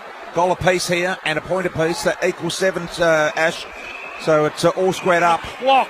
Straight with 2 hands first. That's umpire Matthew Nichols saying to Witz in the middle, that was a block against Goldstein. So Goldstein now with the free kick from the middle of the G. And conditions starting to light off a little bit here, so that's good news for these players out there. Cunnington was in first with the front and centre. Ball was pinned to him in the tackle, and we'll have a ball up. Looks like he's got Jack Crisp BT, Cunnington for the day, and Blair is on Zeeble. Throw up right on 50. Kangaroos, punt road in. Zeeble, uncontested. Free kick going to Witz. Goldstein got him out of the way. What can you do in the And ruck? that's 50 as well. 50 Yeah, against Lindsay Lindsay Thomas. Well, it was silly from Thomas. Too close, Lindsay. And there you go. You hear it all at Triple M. The umpire's marked up. He just went over the mark. He crouched on it and cost his team 50 metres. So he's been marched to half forward. Witz is in the square. He chisels the ball towards Cloak, but Goldstein read it well, just filled the hole. Narholst just on. Took the mark and chips it over the top to McDonald. McDonald now on that familiar left foot from the youngster. Kicks towards Waite, both hands on it. The sack over the top, knocked it down. Nahas to Waite, handball. Another nice one there into Jamont. Jamont with a little kick along the ground, made it hard for Drew Petrie. Nath Brown in front, but he went to ground when he didn't really need to. Could have kept his feet. Ball. He's recovered. Petrie was the one dropping the ball. Spud picked it right because umpire Smith has paid the free kick to Nate Brown at half back. Really good form, Nathan Brown. He's a perfect matchup for Big Drew. He's going to have to work hard for his position today, Petrie. So he goes short. And the kick is marked by Adams. Why do you reckon Brown matches up well on Petrie, Spud? Just the fact he's a really good body spoiler and he's got good speed, so Drewy won't be able to get off him. Nathan Brown's very quick off the mark, and Drewy, the last couple of years he has slowed down a couple of yards. Langdon goes out wide to the sack and he shanks the kick, but fortuitously lands into the waiting arms of a teammate. And the Pies have it at half back, and it will come back inboard. Defensive 50 to Gold sack, and he goes straight up the height. Little Adams, risky ball. Dangerous. White goes low, could have given the handball off to Nahas. Well, it was a sack from Tyson Gold sack. He's having a couple of mares, Spud, so White will punch the kick to Petrie. Got away from Brown. Beautiful service. Petrie to take the kick, 40 out, 45-degree angle. And have a look at Nathan Brown looking around at Williams, Seedsman, and Drewy. Actually then, the body preparation was great out of the goal square. Pushed Nathan Brown onto his heels to gain that 2-metre pass, but Tyson Goldstack will be hoping this is a behind. So the big forward for the Kangaroos lines up to the punt road end and pushes it to the far side of behind. 128, 117, 11.5 gone opening term. Kubota Excavator scoreboard. So Howie down there for Bob Jane teammates, it does appear to be clearing momentary, doesn't it? Yeah, a little bit of blue sky above, but still very slippery underfoot, Brian. Yeah. So just a little bit better if they can keep the dry footing. Remember, this is a new footy out of the bag, so it will not be wet. Gone are the days of a ball ever being waterlogged when they use, I think, 6 or 7 in a game here now. They used to get knocked off, Spud, as the kick goes out wide. I haven't seen a ball knocked off for years. It used to be 3 or 4 a game would go. The Cops would be on a march everywhere trying to find them. Here's Harvey, handball into the middle of the ground. North have got the option here again. Bastanak, Taylor Adams got him in a ripping tackle. Dispossessing, umpire calls play on, got rid of it. Pendlebury's handball was intercepted by Zeeble. Zeeble got it out the back door. Looking for the give and go was Harvey. Didn't quite get that done. So now North go to Petrie. Centre half forward. Brown was there to punch away. Petrie went and got the ground level ball. Got it to Cunnington. Handball back inside to Bastanak. Gives it off to Boomer Harvey. Through a bit of traffic from 50. Didn't nail all of it. Picked up by Gibson. Handball to Nahas. On to McDonald. Left foot. McDonald can go to Waite. And Waite is marked. Plays on. Round the corner. And he misses. Now that is the lack of composure. He marked it on the behind line. Rush of blood, Brian. If that was Stevie J or Jared Roughhead or any of those guys, Chappie, they would have taken their time and made sure they executed kicking the ball around the corner. Varco's got it. Back pocket, punt road end. Missed the lot. Yeah, kicked the fat of the ball or the belly of it there. And should have made a better attempt. Cloak's on the lead. Got up. Nice grab from Trav. Just some early numbers, please, for Hard Yakachu. Yeah, Boomer Harvey, 6 disposals, 5 handball receives. Pendlebury and Swan, only 2 disposals each. Cloak towards Swan, out of wing. Ball there, carries it is. They lost their wheels. Grundy with Brown. Grundy kept his feet, can't keep it in. And we'll have it tossed in left half forward flank southern side to the city end. 117 the Magpies trailing the Kangaroos 128. 13.5 gone. Kubota Excavator scoreboard. Brisbane St Kilda at the Gabba for the TAC. Saints by 16 points over Brisbane halfway Make it into the final quarter. Goal to the Saints, so it is now 22 points to St Kilda. Ash just trying to deliver us old scores. Yeah. Spud just updating us there. By the way, Spud, it is a bit slippery. Happens when it rains. Yeah, I know, but where's studs if you're playing in defence, Brian? Ball knocked over the line. No, it's kept in here as we get a little repel here from North Melbourne. A free kick will go the way of North Melbourne down the field for an in the back after McMillan got rid of it. So the umpires right onto it here. Smith, Mitchell and Nichols. Scores a 1-2-8 North. Collingwood a 1-1-7. Into the middle of the ground, North Melbourne have found a real passage through and done it neatly. Picked up by McDonald really cleanly. Left foot kick, top of the square. Once again, there was Waite. Couldn't mark it this time. Goldsack went and got the ground level footy. A real rush kick out wide to side bottom. Did well to keep it alive. Knocked it out in the direction of Taylor Adams. And he at half back will pick it up under some pressure from Cunnington. But he's not able to shake the tackle of Cunnington. Handball went straight to Brown of North. Zeeble went crack in. Put his head over the ball and won a real hard one, did Jack Zeeble, and now Gibson the beneficiary. Puts it inside 50 over the head of Waite. Thomas 1-on-1 with Tuvey. Socketed it off the ground, did Lindsay. High risk the option there. Ball goes out of bounds and Tuvey to bring it back in. So lights ablaze, overcast conditions. It's a 1-point ball game. Kangaroos way, high ball. Zeeble third man up, lends support to Brown with Grundy, goes out of bounds and will have it tossed in. 65 around from the Roos goal. Not a lot of talk from Brown then, Swatter. Zeeble could have went for that mark there on that occasion because Brown had Grundy pinned to the ground. Boundary throw in about 65 metres around from North Melbourne's punt road goal. Grundy and Brown. Locked dry on in front. Picked up there by Grundy himself. Had a half fresh air. Ball goes out wide here. An opportunity for Oxley to run onto it. Now just a little kick along the ground. So Collingwood have worked at the half forward. No great skill in that. It's just been a battle as Cunnington eventually picks up the ball. Squirts out the handball backwards. Now picked up here by Tarrant. Gave a little one to Bastanak, who was on 4-4s when he received it. Now Cunnington had to get up and farm the handball out nicely. An opportunity here over the top. Attlee was involved. North Melbourne getting a bit of a run wide, although Grundy stepped in the middle of them. A beautiful palm down to Adams. Adams has kicked back inside. Collingwood away. Swan centre half forward. Chisling Border-Witts on the lead. Too high. Hanson did well. Worked him under the footy. And have a look at the North Melbourne numbers. Get back led by Tarrant. Yep. Picks a ground ball up reasonably well and quickly puts it on the boot. Petrie with Brown. They engage. Good contest. Loose ball. Naha swooping on a ground ball. Varco tracks him. Ball dribbles out of bounds and will have it tossed in. Right half forward flank. Broadcast side. City end. It's coming out of Collingwood's forward half far too early. The handball receives for Hardyack at the moment. North 23. Collingwood have only had the 12. So they need a bit more forward pressure, the Pies. Boundary throw in here. Grundy. Knocked down to Swan, quickly onto the boot, advanced it inside 50, gave the Pies a chance of a marker, but North got some good numbers now. Ball spills loose here. Blair had a little fumble. In they come. Farito was there, and he takes it over the line quite deliberately, but well disguised. And we'll have a boundary throw next to the behind post. Can't afford to fumble there, Brian. I think he had it spent before he got the ball in his hands there, little wee man Blair. Boundary throw in, right up against the behind post to where Collingwood are kicking at the City end. Grundy was holding Brown, but the umpire said both holding. You would have heard that in the effects, Mike. Live and exclusive on Triple M football. Trying to step through traffic. Zeeble kept the arm free, got the handball away. Picked up by side bottom. Couldn't run away with it. Zeeble's been absolutely a man on a mission in this game so far. Ash, what's he had, Zeeble, as we have a ball up? Yeah, BT, 4 disposals, 2 clearances, 2 tackles for Hardyacker. Kangaroos up by a point. It's inside the Magpies forward 50 deep. Umpire throws it up. Congested area of the ground. Tap into the path of Elliott from the boundary line. Centering kick. Cloak will wait and watch. Fasolo comes through. Couldn't control it. Harvey retreats and flicks a handball to Gibson. Works the outer boundary line. Goes to Higgins, told to slow it up because he has to wait for a mass of players to push forward. Now, if he's good enough, he can make this kick into the corridor, and he does to Hanson. Well done, Higgins. Not many Spud will try that kick because they're not capable.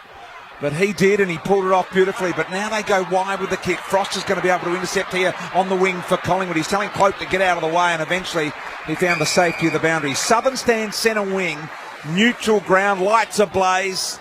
30-odd, 40,000 here at the G on a Sunday afternoon for this game. Around the grounds for the TAC, Ash. BT, St Kilda by 23 points over Brisbane, 18 into the final quarter. Cunnington drifts off to the edge of the pack after the throw-in. Handball goes to Gibson, flicked one to Boomer Harvey, kicked it around the corner to half forward. Thomas swooping on a low ball. He was collected high. Well, that was high, Spotter. Yep, didn't drop the knees there, Lindsay. It was high, and he deserved a free, but he exaggerated. Nice kick, got it to Gibson on the 45, pulls the trigger right on 50 to the goal line. Brown, the shepherd. Oh, great ball. And it hits the post. So a 2-point lead to the Kangaroos, 1-3 to 1-1, 18.5 gone opening term. Kubota Excavator scoreboard. No, it was a really good shepherd from Brown. He was a little bit stiff there, hit the wood. Sack, gold sack, got back into play. Looking for Chris, but he's kicked it to 2-on-1 Spud. North Melbourne's way. Thompson, therefore, runs away with the footy. Now he tries to find Brown on the lead. A nice spoil there, picked up here by Nahas, and he just chisels one home. Well done, Nahas and North Melbourne. 2-3-15, they are the Roos. Collingwood are 1-1-7 on the Kubota Excavator scoreboard. Well, BT, you've got to go to an even contest if you're going to go long. You've called it 2-on-1, and the Collingwood defender just kicked the ball to Scotty Thompson. He looked up, hit Big Ben Brown, caused a spillage, and Nahas, like all true half forwards, crumbed beautifully. So the North Melbourne kick-outs are working well, but Collingwood, that was an ordinary decision to go long to a 2-on-1 on that occasion. Just some leading ball winners for Collingwood. 7 to side bottom for North Melbourne, 8 to Harvey. Pendlebury only 3 possessions. Yeah, well, the thing with Harvey is 5 of his disposals are handball received, so you need someone on him. 8-point lead to the Kangaroos. Umpire gets it underway again for McDonald's Triple M Rocks football. Marley Williams gives a handball to Swan, and he can run towards the outer half forward flank. Brings it straight down the middle for Solo over the top. May have spoiled his teammate. Handball comes back out into the path of Fasolo. Kangaroos get numbers back. McDonald was one. Fasolo hunting the ball. Flicked it out into the path of Seedsman. McDonald arrives late again. Saves the day and sees it out of bounds. We'll have it tossed in. 45 around from the Pies goal. 117, 2-3-15. That's on the Triple M Kubota excavator scoreboard. Doing a good job, Luke McDonald, too, in game 30. Held his feet. He's mature, cool, isn't he? Yeah.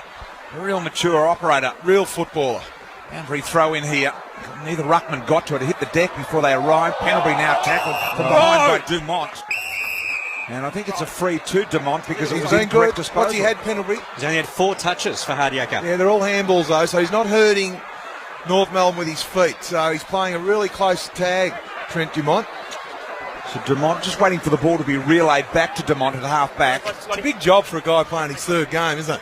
Yeah, it certainly is around the grounds for the TACS. St Kilda by 22 over Brisbane, deep into the final quarter. How long to go, Ash? 5:33.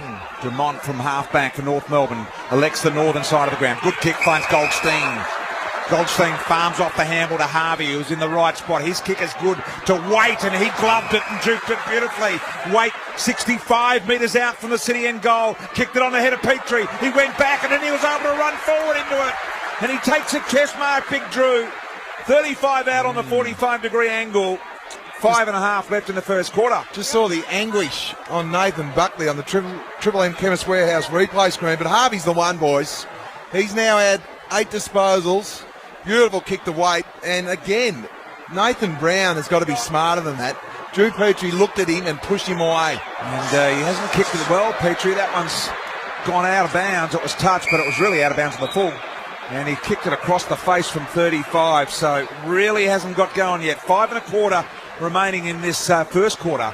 And it's 2-3-15 North to Collingwood 1-1-7. Yeah, they probe again, the Kangaroos. Dumont, was he taken high? Strong tackle from Grundy. And umpire Schmidt will throw it up. 30 out from the Kangaroos goal.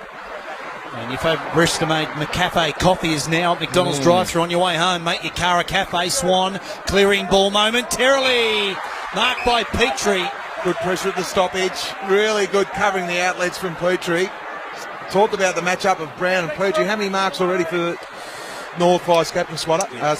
Chew. 3 marks for Hardiaka. Yeah, he's playing well. Is this his 3rd set shot? It is, BT, for the afternoon. So he shanked both, and he's kicked both of the previous kicks to the right-hand side. He steps up to the plate, and he's done it again. 3 from 3, and it's through for a behind. So Drewy offline. Kangaroos 2-4-16.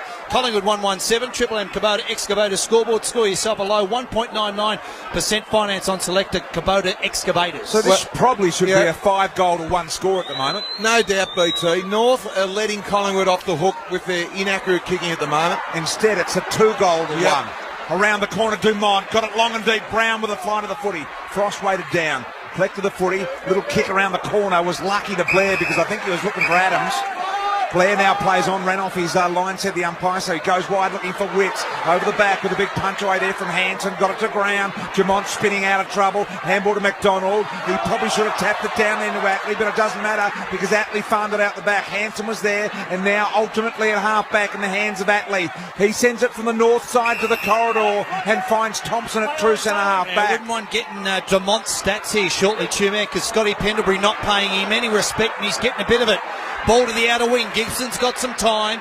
Gathers a ground level ball. Fired a handball over the top to the runner in. Attlee inflicted to another runner in Ferrito. They press again. Inside 50. Cunnington. Good spoil, Brown. Had to kill it, and kill it he did. Got a handball off the side bottom, and there's Pendlebury. Yeah, the opponent of Dumont, as you mentioned, kicks down the line. Centre wing. Couldn't mark it there. Gibson umpire calls play on, so Crisp sends him on his back, and we'll have the ball up at half forward for the Roos. Yeah, that matchup. Pendlebury only 5 disposals. Dumont's racked up 4. Okay, Dumont doing well. Inside 50s in this quarter. 14-9 says Ash on the Hardyackers in favour of the Roos. So doing a good job there as well. It's 16-7. Ball in dispute on the wing here on the southern stand at the moment. Cloak paddles it out the back door, only as far as Higgins. And now they can queue up here and mount their challenge again. Jamie, 1 metre, 1 metre. The Roos at half back, and you can hear the umpire very powerful, just saying 1 metre. Just you don't have to say it really. Opportunity here for the Roos to kick it to centre wing. Good looking footy. Mark taken by the big Goldsteiner on centre wing. That's what they've done really well, North. They haven't panicked in their back half. They've looked for a target and found one. 2.5 to go, the opening term. Goldstein towards Zeeble. Good spoil on he by Langdon. We'll have it tossed in. Kick and a half from home. Out of half forward flank. Punt road end. 1-1-7. Kangaroos 2-4-16. TAC around the grounds. Ooh. 15 points to St Kilda over Brisbane. 2.5 remaining before full time. So the ball is tossed back in. Crisp is tackled well to ground. Marley Williams dropped the hot potato. And now they force the turnover. Nahas. Handball to Lindsay. Had about 4 blokes queuing up. Did 2 double circle spins. And eventually he spotted up Jared Waite. But perhaps he could have given off a handball target first as Lindsay comes to the pine. Waite will line up, will kick from on or just inside 50. Well, North Melbourne need this goal. They have dominated the last 15 minutes, especially this guy. That's his 5th mark for Hard Yakka. He kicked the opening goal of the game. They currently lead by 9 points, the Kangaroos. Under 2 minutes to go of the first term. Waite has kicked truly. He's got a couple. They needed it. And they get some reward for the domination, Regis. 3-4-22, 1-1-7, 26 gone, opening term, Triple M Kubota Excavators scoreboard. Well, they needed that. They're 2-3 from set shots already, Swatter. The last 4 weeks they're ranked 18th North Melbourne for set shots at 50%. Last week against Freo, 2-8 from set shots. So they have dominated. What's the time in the forward half, please, for Hard Yakka, Stuart? Yeah, it's well weighted in favour of North Melbourne, 57%, only 43 to Collingwood. Okay, let's go down to Mark Howard on the boundary for Bob Jones Team Ups. A frustrated Collingwood coach, Nathan Buckley's down on the bench. He's having a long discussion with Nathan Brown about what is happening there in the back line. Jared Waite, great hands, looks like he's playing with a dry ball, taking some great grabs. Yeah, and conditions drying as every minute passes by here, so good news for the quality of this game. Back in the middle, Grundy with a double-handed palm down and a push against him. He said he used his body to push against Goldstein, and Nathan Buckley on the Triple M Chemist Warehouse screen was disgusted as now Goldstein launches inside 50. Waite was there again, had to step back into the play was Langdon. Harvey picked it up, gave it to Higgins. Higgins squeezed the trigger with the handball too early, went nowhere. Tooby was there, but he ran past the footy as well. Now Frost got to put his mush over the footy and he wins it. Got it to Marley Williams, kick around the corner just to clear the zone. Bounced off the chest there of Thompson. Now the ball in dispute at ground level. Jesse White knocks it 2 metres Collingwood's way. McMillan, Varco kept it alive. Probably would have been wise to take it out of bounds there and wait for the numbers to even up. Now Taylor Adams picks it up right in front of Nathan Buckley, 2 metres away. Squeezed the handball to Varco. Nothing on inside 50. Not one player inside 50. Had to create something. Got the handball to Wicks. Wicks goes long indeed, and he panicked and he just kicked it long down to Petrie, who's the extra man, but it's out of bounds on the full and be a free kick. Travis Cloak off the foot of a North Melbourne player. Yeah, I think it's off the foot of Tarrant there, so 53 seconds left on the clock. He's on the right side for a left-footer, Cloak. He's northern side of the ground, kicks around the corner, got a bending, but he bent it too early, and it's a minor score. So 1-2-8 Collingwood North, up 3-4-22 on the Kubota Excavator scoreboard. Score yourself a low 1.99% finance on selected Kubota excavators, and they have them from very small to very big, and we just want an in-betweener. Ball comes back in. It'll be marked by McDonald. How long to go in the other game for the TAC? Tune a score, please. Under a minute, and it's St Kilda 108, Brisbane 86, 22 points the margin. McDonald drops it long towards Goldstein. Took a nice mark in front of Brodie Grundy. And with 30 seconds to go, they lead by 14 points. They've dominated the game so far, as Spud has said, the Kangaroos. Goldstein goes inboard, edge of the square goes to right, and he can just lay it off by foot to Tarrant. Just casually run from half back and go straight up the middle towards Petrie, who's working both ends of the ground. Takes it down low with 12 seconds to go. Petrie a little slow to react here. The runner's gone out and he's been slow to get off the bench as well, the runner, and tell them. Now Petrie goes inside 50. Brown's going to mark this. Both hands on it, should have. Off hands. Higgins on the left. Oh, that's got a goal. The kick away. It'll count. It'll count for Sean Higgins. It's a goal. Sean Higgins kicks it a second before the siren sounded. Beautifully done, composed goal. And North 4-4-28 lead this one. Collingwood 1-2-8 on the Kubota Excavator scoreboard. Stay with us for our mates at McDonald's. Triple M rocks football. This quarter was brought to you by Kubota Excavators. The winners are the boys who scored 1.99% finance on selected Kubota excavators. Hurry to become a Master of Engineering. Finance offer ends June 30. The McDonald's McCafe. Triple M rocks football. Billy Brownless and James Brayshaw. The Rush Hour, where sport meets stupid. Hello to you, Stevie J. Tom Hawkins, the biggest human being on the planet. He could be. Mitchy Clark, how's he go? Is he pretty strong as well? And when you got tats, you're even stronger, aren't you? So you going to get one? I do have a little one. I hide it a little bit, Bill. It's a premiership one, but you didn't quite get there. The Rush Hour, back tomorrow from 3. For Buy Property Direct. Triple M. Where's the motorcyclist? Here. You can't always see them in your mirrors, so do a head check before changing lanes. And always watch out for motorcycles. Now's a really good time to load up on tools. Whatever you see on the work site, those tools you're going to see on our tool shop shelf. You've got your Makitas, your Bosch Blues, your AEGs. You can have the exact same tool that the professionals use. We have tools for the DIY, we have tools for the trader, and we have tools for the handyman. A very good quality tool for a very good price. If you're doing a massive job, you need trade quality tools, and we've got... They're not just toys now, they're real trade tools. Lowest prices are just the beginning. Small business bargains at Dick Smith. Get 15% off HP computers over $500, 15% off Canon cameras, plus 25% off Panasonic and Sony headphones. Hurry, ends Monday. In-store and online at Dick Smith. Exclusions apply, not with other offers. In 2015, the Triple M Bendix Breaks Call team rocks football. Crown Bet, the game just changed. This footy season, if you're placing a bet, remember, always gamble responsibly. Vero Business Insurance. When the moment comes, choose Vero Business Insurance. Talk to your broker today. DeWalt, run time that cannot be beaten. DeWalt, guaranteed tough and available at Bunnings Warehouse. In 2015, Triple M rocks football. Everyone's tastes are different, and now there's a place where you can design exactly the burger you want from 30 gourmet ingredients. You might start with a brioche style bun, then some shaved parmesan, or perhaps Swiss cheese is more your thing. Grilled pineapple, chili jam. No problem. We call it Create Your Taste, but you might know it as come in and design your own burger today. How very un-McDonald's. Available 10:30am to 10pm. Dine in or take away at participating restaurants. Yes. The best try never has landed. With a 5-star ANCAP safety rating, up to 23% more torque on auto models, and a remarkable 11.8 metre turning circle. It's ideal for getting mates out of tight spots. Like Jezza here, who's been stuck at a shoe sale with his wife for 3 hours. You wouldn't want to be in his shoes. It's a Mitzi? Of course, mate. Jump in. Oh, thanks, mate. Drop into your Mitsubishi dealer and test drive the best trike never today. Australian mandarins are in season now, and these little beauties are bursting with sweet goodness. Australian grown sweet juicy Amore mandarins, just $2.90 a kilo. Just $2.90. If it's fresh and in season, it's in Coles. Shut up! The footy's on the radio! The McDonald's McCafe. Triple M rocks football. This quarter is brought to you by Bunnings Warehouse, where lowest prices are just the beginning.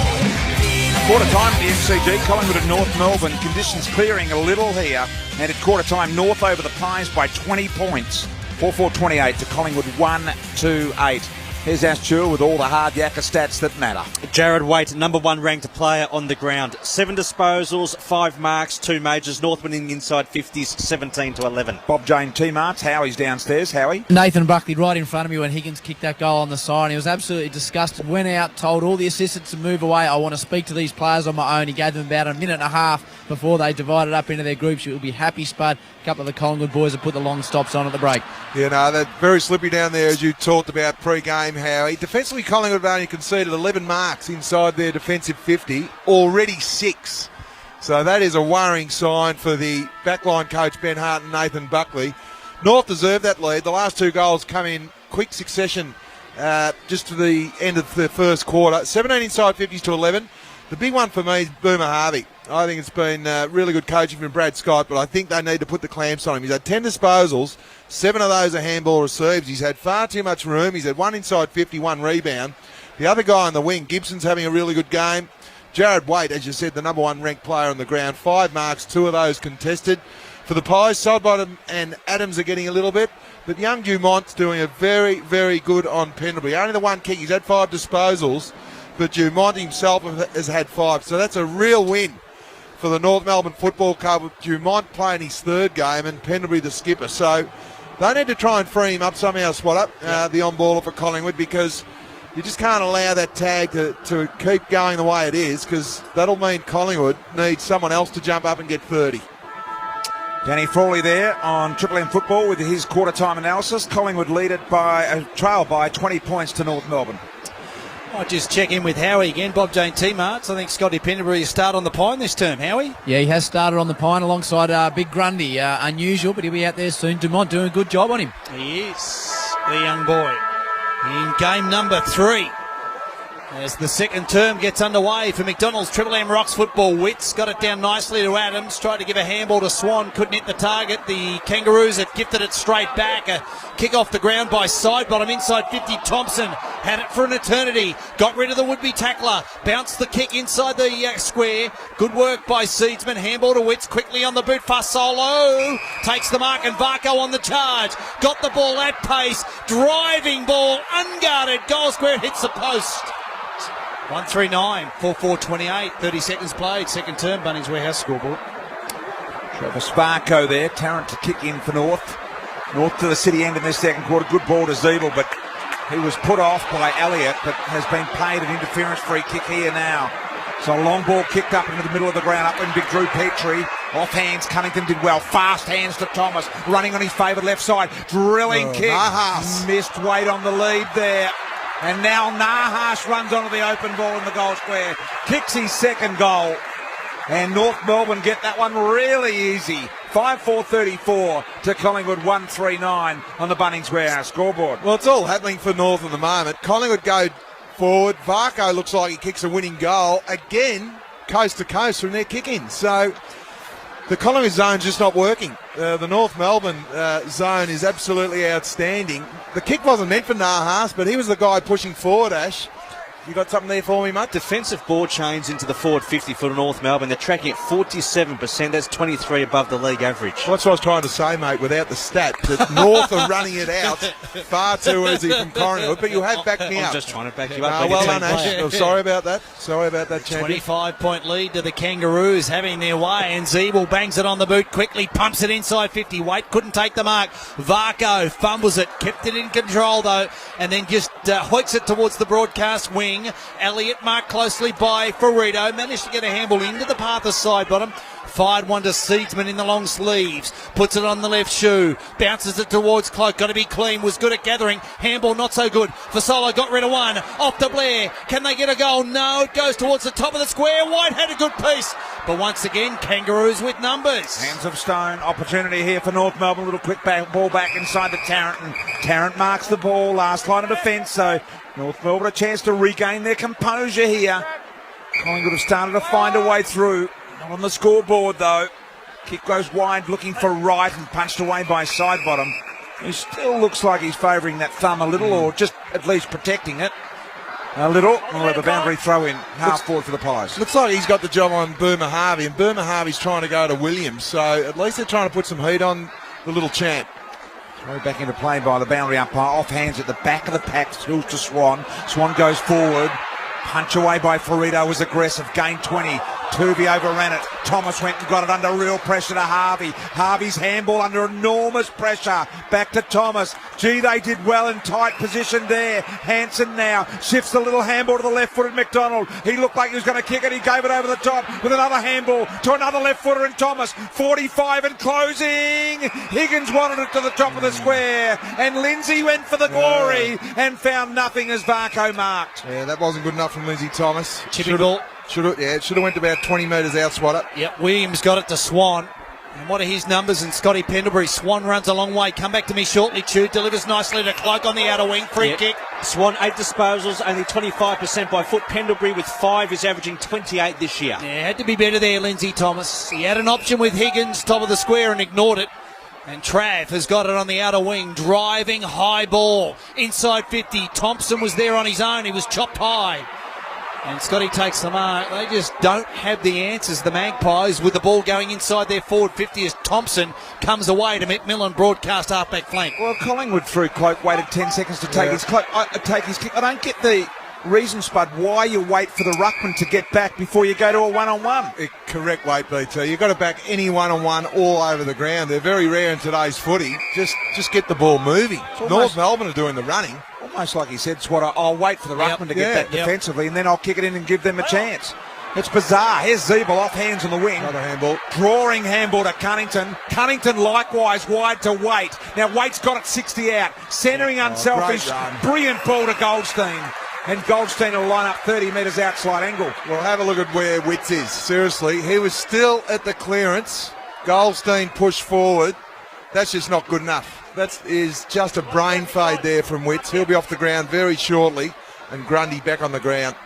In the meantime, Goldstein lines up here. 45-degree angle. Kick at 30 metres. City end. No problems at all. Collingwood Social Club end here. So he looks to bring it back, and he does it very, very neatly and professionally. Got his first big goldie. LaRue's doing a really nice job here at the moment. 6-4-40, leading Collingwood 1-3-9. Bunnings Warehouse scoreboard just starting to get out of the Pies' hands here at the moment.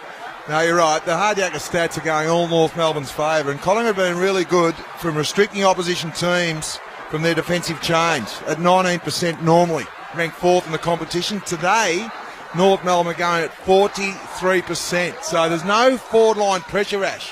What are the forward line tackles for forward half for both teams, please? Yeah, on the Hardyacker stat sheets, it's pretty much dead even. But bear in mind, Collingwood have had less ball in the forward half of the ground. Correct weight. 31-point lead to the Kangaroos. They've kicked the last 5 goals of the game, including the 2 in this term for McDonald's. Triple M Rocks football. Bastanak, strong tackle by Swan. And we'll have it thrown up just forward to the centre line inside the square. Just repeat that score. Brisbane and the Saints 2, TAC. St Kilda 16-12-108 defeated Brisbane by 22 points, 13-8-86. Kid Dumont wrapped up in a strong tackle. He's done a really good job on Scotty Pendlebury so far. Numbers quickly, Ash. Pendlebury 5, Dumont's racked up 6. Harvey's had a lot of it. Pies soccer it forward. Swan socketed it forward again. Got it inside the arc now. White pushed off the line. Can they manufacture? Just a slight hesitation for Solo. Allowed Ferrito to come in, and Spud is in trouble. Come on, umpire. Talk us through the decision on the Triple M Chemist Warehouse replay screen, Spud. He slid at the ball, Ferrito, and he won the hard ball. So we have a look here in slow-mo now. He's gone low. I just think he's been stiff, seriously. Haven't they both dived on the ball for Solo and Ferrito? Yeah, look. So Spud, he does lose the plot every now and again. Spud Ferrito blowing a pooper out there and still going at Schmitty.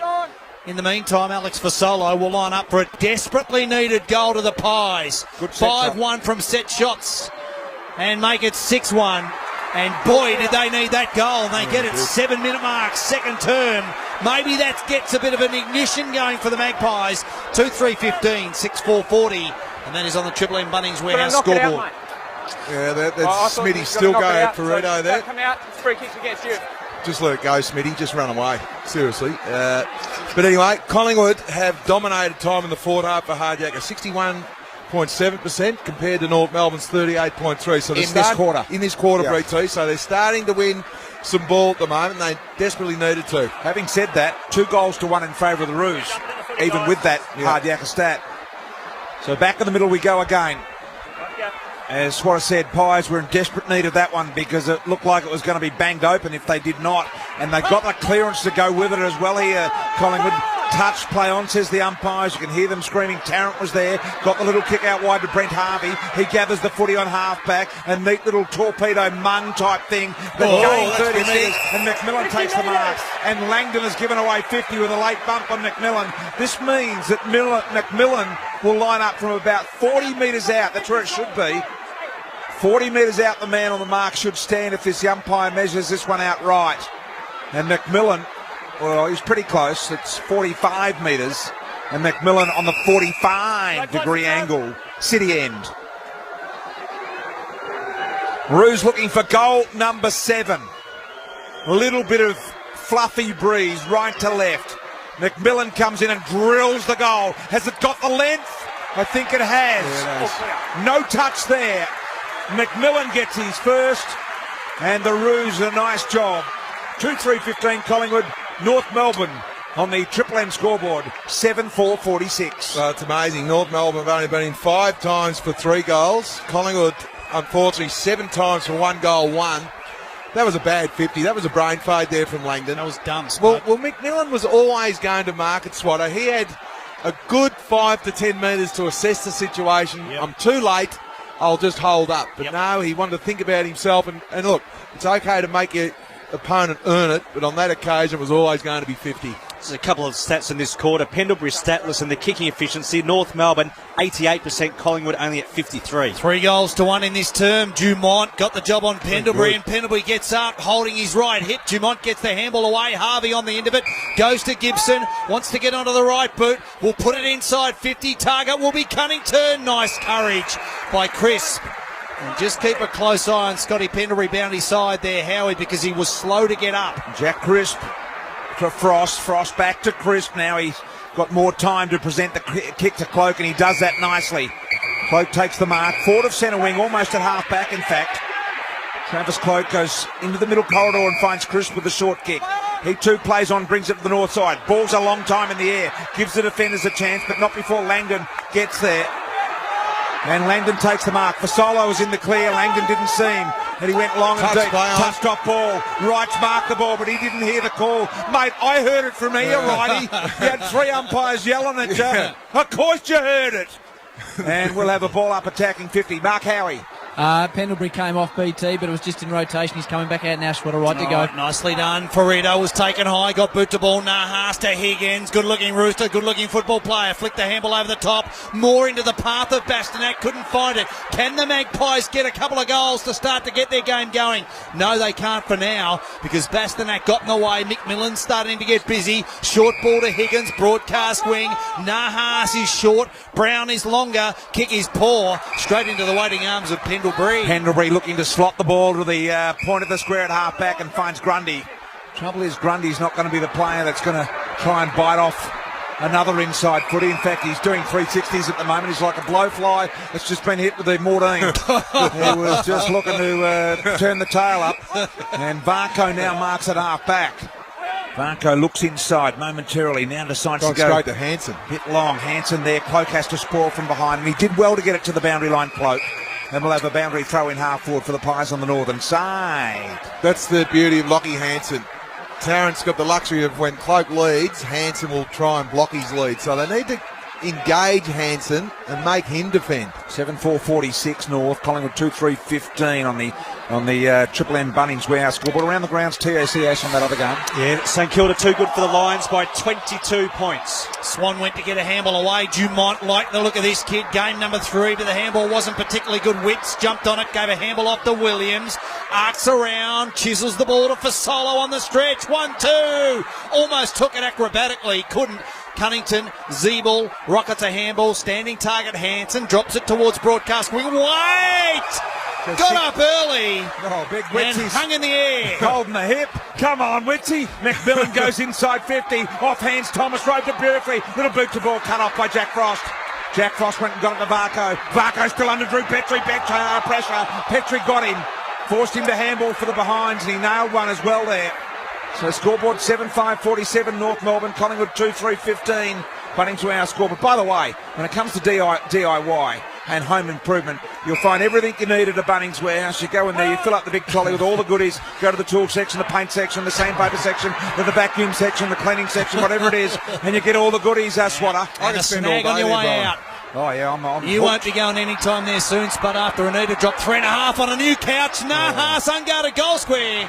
Picked off by Possum Eyes Tooby. Almost smothered by Lindsay Thomas. Clearing ball. Broadcast half-back flank. It trickles out of bounds and we'll have it tossed in between wing and half forward. Northern side, City End. Scoreboard 7-5-47. Collingwood 2-3-15. 3.5 on a couch. Ouch. Yeah, exactly right, Swatter. What are the handball receives in the back half of both teams, please, Stuart? North Melbourne 40, Collingwood only at 17. I would have thought in Brighton 3.5 is pretty cheap high. Here's Ferrito. Handball off here to McMillan. McMillan, plenty of time to sum it up. Petrie was there, but he made the drop zone himself. Petrie with the use of the body on Brown. He takes a lovely mark. 25 out directly in front. Big Drew Petrie. Well, that is a magnificent grab. That's their 8th mark inside forward 50, North Melbourne. As we said going into this game, Collingwood only average 11 marks in their defensive 50. So the defenders at the moment are just non-existent. Petrie's killing Brown. Petrie comes in, drills the goal. Got a big Drew. Their 8th, his first. North Melbourne 8-5-53 to Collingwood 2-3-15 on the Bunnings Warehouse scoreboard. Not sure where BT Collingwood are going to get into this game. Sidebottom's been good. Swan, we know Pendlebury's down. Travis Cloak is working hard, but he's been double teamed at times. So at the moment, Harvey, McMillan, Nahas and Cunnington are going really well for North. 38-point lead to the Kangaroos, 4-1 in this term, and they kicked 4-1 in the opening term, and they're doing it nicely. So they're looking for win number 5, the Kangaroos. The Magpies came in with 5 wins beside their names, but they are being well and truly challenged at the moment. Umpire throws it up for McDonald's. Triple M Rocks football. Cunnington, good tackle on he by Witts. Ball spills free, just into the path of Pendlebury. No room. Doing a good job on him is Dumont. Harvey through traffic, played for the free, no whistle. Shoveling handball forward to the ball by Taylor Adams. Thompson came hard off the line, spills off the boot into the path of McDonald. Overrunning the ball was right, has to go back. Kangaroos under a bit of heat now, but off the ground goes Ferrito. Is it deliberate? No, and nor should it be. So a boundary throw in 60 metres around from Collingwood's punt road goal. They are under enormous pressure at the moment as we close in on half time, 10 minutes before the major break, and they're getting slaughtered at the moment here. 8 goals to 2 goals, basically North Melbourne's way. And they don't look like getting back into it at the moment, the Pies. Can they find a trigger mechanism to force their way back into this one? But North look really switched on as we've got a ball up, attacking 50 for the Pies. Well, when Cloak's off the ground, you look at their forward line at the moment, you've got Grundy deep and Fasolo. It doesn't look like a potent forward line to me at the minute. Here's Zeeble and Thomas. Zeeble head over the footy and really didn't do much with it, so Seedsman came in trying to rip it away. Witts went down like a bag. And there's Zeeble. Witsy. All over the top of him. Big Witsy. That's like the towering inferno without the fire. You stand up on the big size 14s, Witsy. Oh, come on, Widow. They're like skis. Throw up left half forward flank. Goodness gracious me. So 38-point ball game. Pendlebury over the top. Thomas taken to ground by Swan. Seedsman and Marley Williams fight over the agate. Pumping ball inside 50. Grundy, was he tunnelled? No, not according to the umpire. We'll have it tossed in. 30 around from the Pies goal. No, it was well disguised swatter from Lockie Hansen. It was half a one, unfortunately, but Grundy was actually too strong for his own good. So it's Goldstein with Witts. Pendlebury tries to draw the free kick.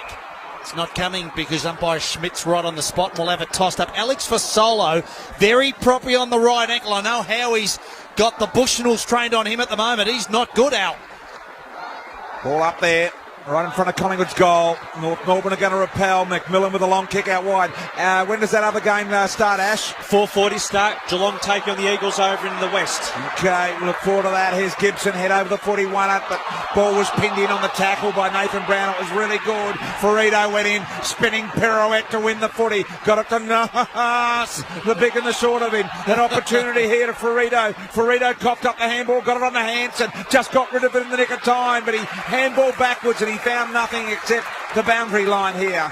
And we'll have a throw in, still at the forward end for Collingwood here. Southern stand side heading to the punt road end, the Pies. They're down 53-15 at the moment, Collingwood. 8.5 to go, second term. Kangaroos dominating the Pies. Bouncing ball into the path of Bastonak, tries to paddle it back towards Boomer Harvey. He walks it out of bounds and we'll have it thrown in again. What North Melbourne have been able to do, they've been able to get that extra inside their defensive 50 at all times. They've got Hansen deep, but now it's Sammy Wright or Ferrito free for North. Umpire hoiks it back in. Goldstein, Grundy, Crisp quickly on the boot. Put it inside 50 for Solo. Came at it hard. Couldn't take the mark. Adams tried to get a handball away as he was tackled to ground. 45 out from the Magpies goal. Tunnelling his way through was Blair. Swan, can he ignite him? Kick on its way. That'll do well to go in. but it goes out of bounds on the full. 8:02 to play, 15 playing 53. Kangaroos lead Bunnings Warehouse scoreboard. Dane Swan, BT, is leading their possessions. He's had 13 kicks, but unfortunately going at 15% for hard yucca. Boomer just wanting to get that free kick as well, and the umpire said, no, Boomer, you weren't there, mate. Here's the kick, goes to Big Benny Brown off hands, picked up here by Higgins. He just advanced it another 20 metres in favour of the Roos. But I tell you what, Collingwood have got it locked at their 14 to the ground. Dumont was taking the ground on the tackle, but they retain the footy north. Higgins through some heavy traffic. Lieutenant handball, put his man Cunnington under pressure. He was bundled up in a ripping tackle there by Elliott.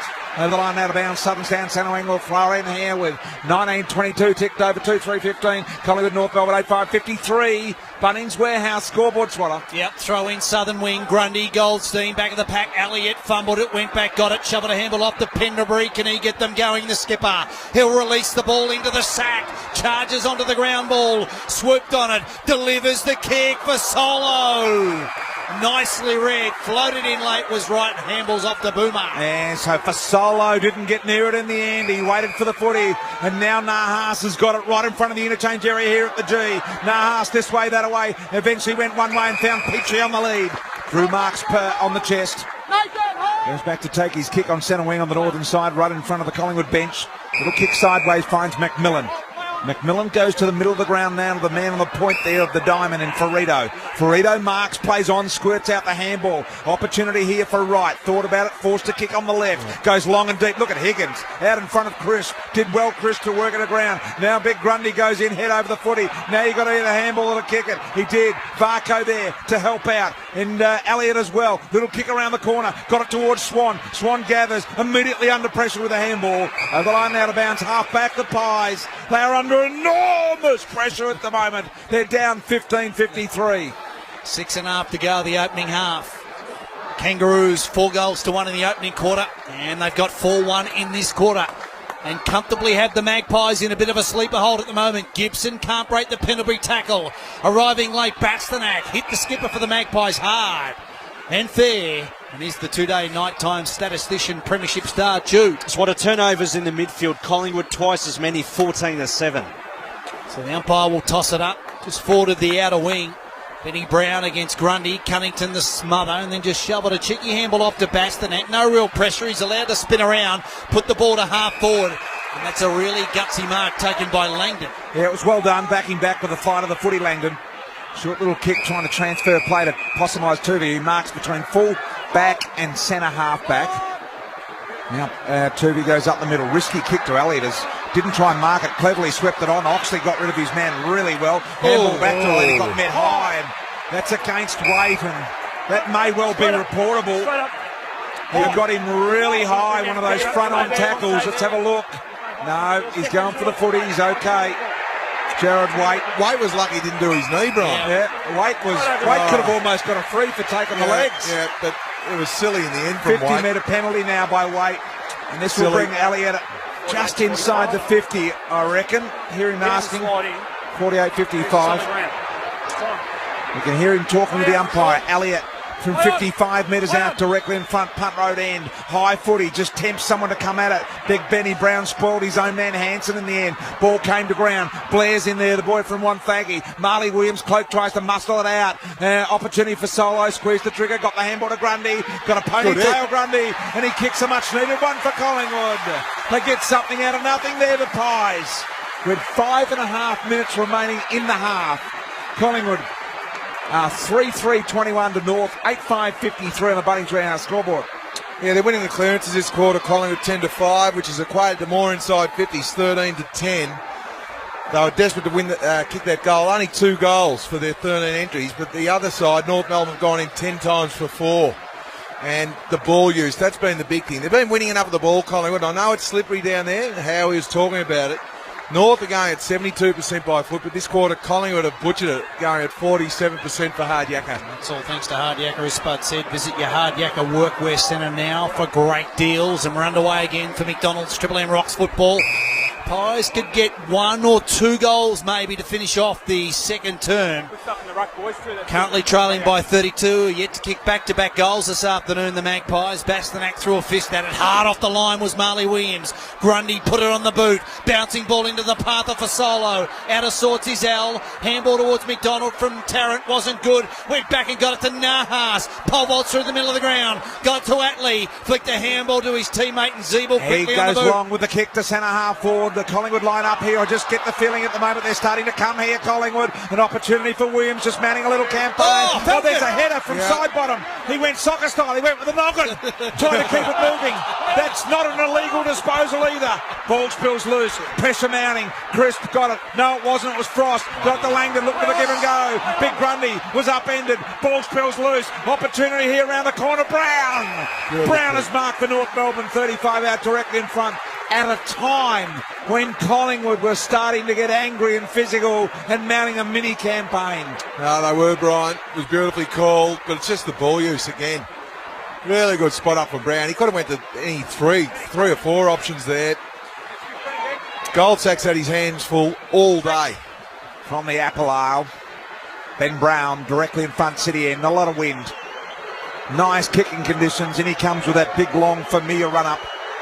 Brown, nice drop of the footy, but he kicks it off the side of the boot. So I tell you what, Collingwood will breathe a sigh of relief there, because I do feel that they're starting to make some inroads. No, they're particularly in attitude. No, attitude. I think time in the forward half too this quarter for Hard Yakka. Yeah, it's Collingwood's way, 52%, North Melbourne at 48. Elliott will come late. Perhaps should have stayed down. Loose ball back of the pack. That is right. Round the corner on the left boot. Magpies ball each other. Thomas the Shark. The gather the Rove. Goes to ground as he got boot to ball into the path of Petrie. Side bottom.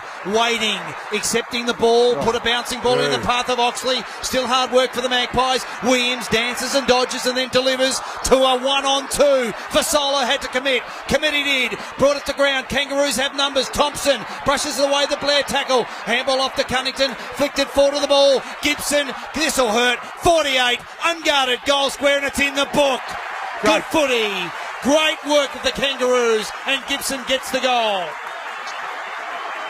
So the Kangaroos get a steadier 9-6-60, 3-3-21, 26 gone, second term, Triple M Bunnings Warehouse scoreboard. Beautifully called, Swatter. They've just had numbers around the ball. They've had the release. Collingwood were trying to put pressure on. Scotty Thompson was under pressure, got tackled, but the handball come out and the forward running from Gibson. But it's been the ball use again.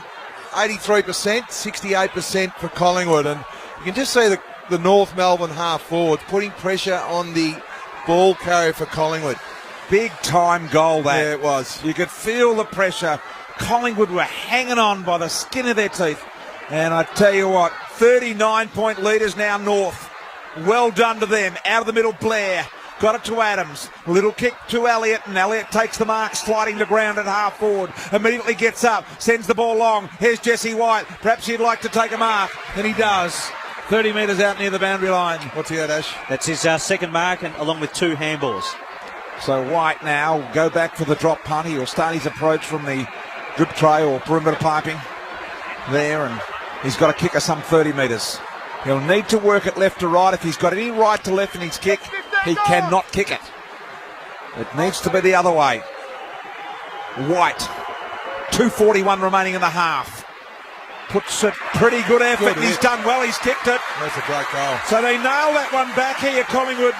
They kicked 3 goals to the Roos, 5 in this quarter. 2:33 remain, and the score is 27-60 in favour of North Melbourne. Bunnings Warehouse scoreboard. Now, much needed goal. He's been quite white, but that is a beautiful goal. As you said, the 3 goals this quarter. But unfortunately, North have kicked the 5, so they've been more consistent in front of goal. North Melbourne, they're winning all the clearances this quarter, the Pies, but unfortunately, their ball use, just the pressure North Melbourne have put on them. As I said, 50%, 12-5 the clearances in Collingwood's favour, but the ball use when they get it, 50% of the Pies this quarter. North Melbourne 68% for Hard Yakka. Yeah, can't afford to concede an easy goal back to the Kangaroos. The Magpies trailing by 33 for McDonald's Triple M Rocks football. Pendlebury with Cunnington. Cunnington handball into the path of Thomas. Overruns it. Varco. Adams getting busy now is Taylor. Ball lipped in the air towards side bottom. Gibson arrives late and he didn't have the ball. Steele. He gets the free kick, 2:17 to play. They could do with one more, just going into half-time to get their tail up the Magpies. Oh, look, he's found Wits open in the middle of the ground here. They're 33 points adrift. Collingwood mounting a mini challenge here now. Here's Sidebottom with a beautiful kick to Cloak. He will pay the mark. He should have been. Gee, the umpire should have paid that. I thought it was a mark. I did too. It was one of those ones when the defender comes late. An opportunity now to clean up at ground level. Gibson poked a little handball to Goldsteiner. Here's the running option for Bastanak. Gave it back to Gibson. Gibson retreats. Finds some time and space for Petrie. He sends a little ball to Boomer. Boomer took a solid mark under some attention from Seedsman. Got it back to the middle of the ground to Hansen. The overlap running here from Atley. Goes inside 50. Big time here for North. Punch away was nicely done by Oxley. And now Frost will recover the footy, or will he, Swatter? Well, he did well, but they aren't out of danger yet. Nahas just tunnels through a couple, past 3, past 4, and he gets the ball. Gives it off to Harvey. 1:19 to play. Centering ball. Bastanak 30 out from goal. Hands in the back. And it goes against the Pies. That hurts. Well, it does, because I'm with BT. I thought Cloak, and you see Eddie Maguire on the Triple M Chemist Warehouse replay screen. He's not happy, because I thought that the Cloak mark was definitely a mark, and the umpire said it was. And we see that soft free kick. Gee, not a lot in that. On the Chemist Warehouse replay screen, Blair infringed according to the umpire. Yeah. Bastanak. Look, he did put hands in the back. That's the issue. Gentle, the other clenched fist. Yep. Directly in front from 40. Lead 33. And it's back out to 39, and that hurts the Magpies. 30 gone. Second term. And on the Bunnings Warehouse scoreboard, the Kangaroos 10-6-66, 4-3-27. No, really bad luck there for the Pies. I thought Cloak held the mark, went down the other end. The free kick was there in the letter of the law, and you've got to hand it to North Melbourne. They're making the play, because I think it's all about the handball receives. I think they've nearly doubled them for Hardyaker, haven't they, Ash? Yeah, almost 83 to North Melbourne, 43 to Collingwood, a difference of 40. All right, it's a 39-point lead. There's 37 seconds left in the half. North Melbourne in control. Remind us of the final score in that other game, please, Ash. Yeah, St Kilda 16-12, 108, defeated Brisbane by 22 points, 13-8, 86. Back in the middle of the ground here at the MCG. Little handball comes out in the direction of Swan. Couldn't control the footy. Opportunity at ground level here for Wits. He couldn't get a hand near it. Here's the sack. Centre half back under real Higgins pressure at the moment. Good tackle. Through some traffic was Sidebottom. Just got a little poker on it. Come 10 metres. Now Pendlebury out the back door. He too didn't get much on it. The Roos, look at him jump on the opportunity here. North Melbourne. Numbers coming from everywhere. Appealing for free kicks. Lindsay Thomas pole driving the head of that Collingwood player. Can't quite see who it is. Into the deck. Boy, Lindsay, lucky two's got up. Yep, so we'll have it thrown up with 8 seconds to go. Opening half, they've dominated the competition, the contest this afternoon, the Kangaroos. Swan puts it on the left boot into the path of Crisp. Siren sounds, dominant opening half by the Kangaroos. 10-6-66 to the Magpies. 4-3-27. Nathan Buckley and his merry men have plenty of work to do. It's a handy 39-point lead to the Kangaroos for McDonald's. Triple M rocks football. This quarter was brought to you by Bunnings Warehouse, where lowest prices are just the beginning. The McDonald's McCafe. Triple M rocks football. Eddie's Desk is Melbourne's premier live music venue. And next week, it hosts not one, but two great acts. Tuesday, Birds of Tokyo.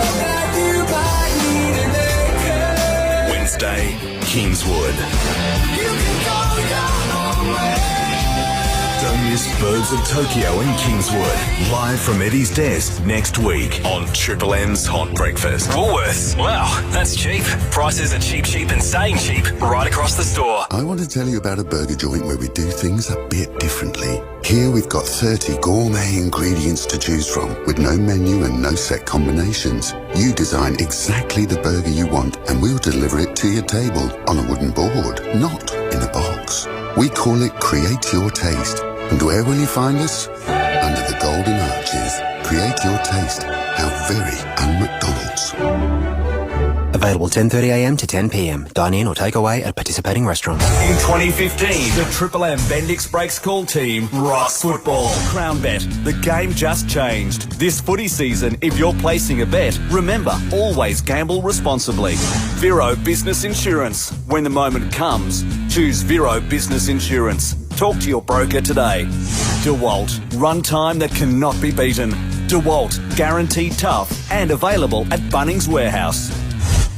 In 2015, Triple M rocks football. When changing lanes or at an intersection, look, and look again for motorcycles. Because every year, too many motorcycle riders are killed or seriously injured. Look out for motorcyclists. Put yourself in their shoes.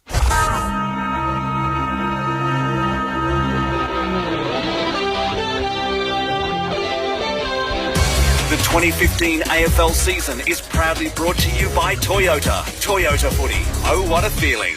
Over $60 million in laptops, desktops, all-in-one computers and tablets must go. Harvey Norman's $60 million computer clearance. Android tablets from $48. Laptops from just $275. Intel Core laptops from just $494. All-in-one computers from $396. And quad-core desktops from just $348. Over $60 million worth of computers must go. Harvey Norman computer clearance. Do not miss out. Honda's Free For All is back, just in time for the end of financial year. With free rego, free CTP insurance, free extended warranty and free roadside assist on selected Honda models, you can pick up all sorts of things for free. Except the furniture, because we've nailed it all down. Hurry into a participating Honda dealer today and get more free at the Honda Free For All. Offer applies to selected vehicles purchased and delivered before June 30. While stocks last, conditions apply.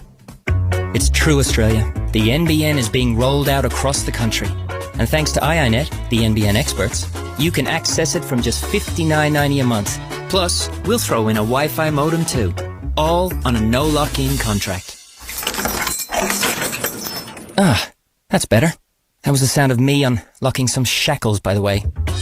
Minimum cost is $139.85, including $79.95 activation fee. Not available in all areas. Shut up! The footy's on the radio! The McDonald's McCafe. Triple M rocks football. This halftime break is brought to you by IGA Liquor, giving you great deals every day on your favourite brands.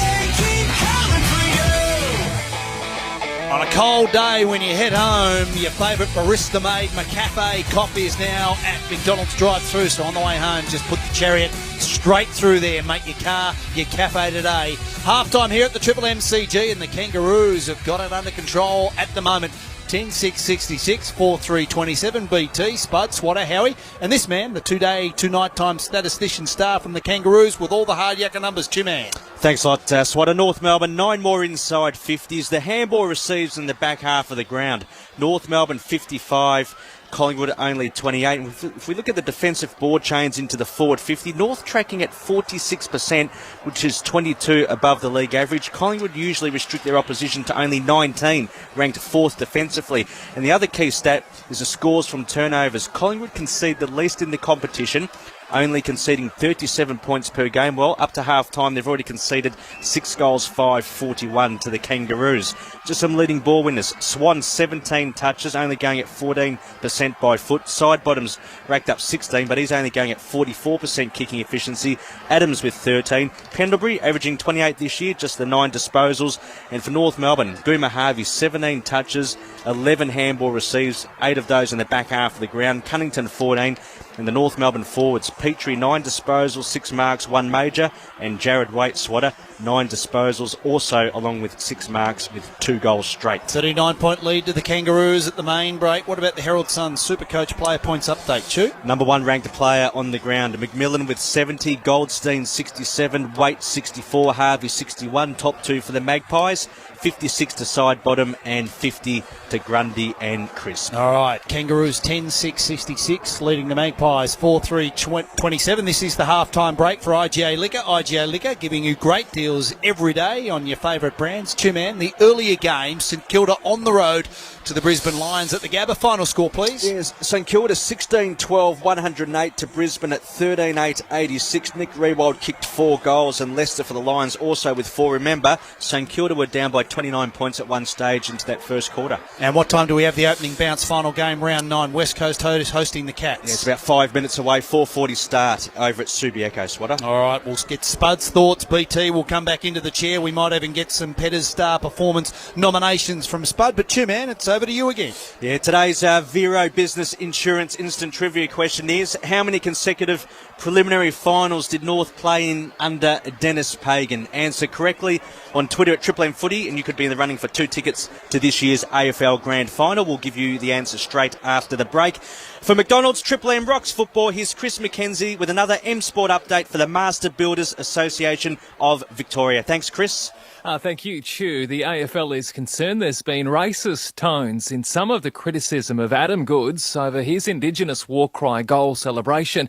The league's community manager, Jason Misford, has told Triple M Footy it's disappointing the Swans veteran has also faced a barrage of booing from opposition fans this season. And I think what this has highlighted is just how divided we are by way of knowledge, education and understanding still. So that's why I think it's more about ignorance. It's not about necessarily Adam Goodes or cultural celebration. For me, it's about the role that football could play in ensuring that we understand each other's differences and actually accept those differences for what they are.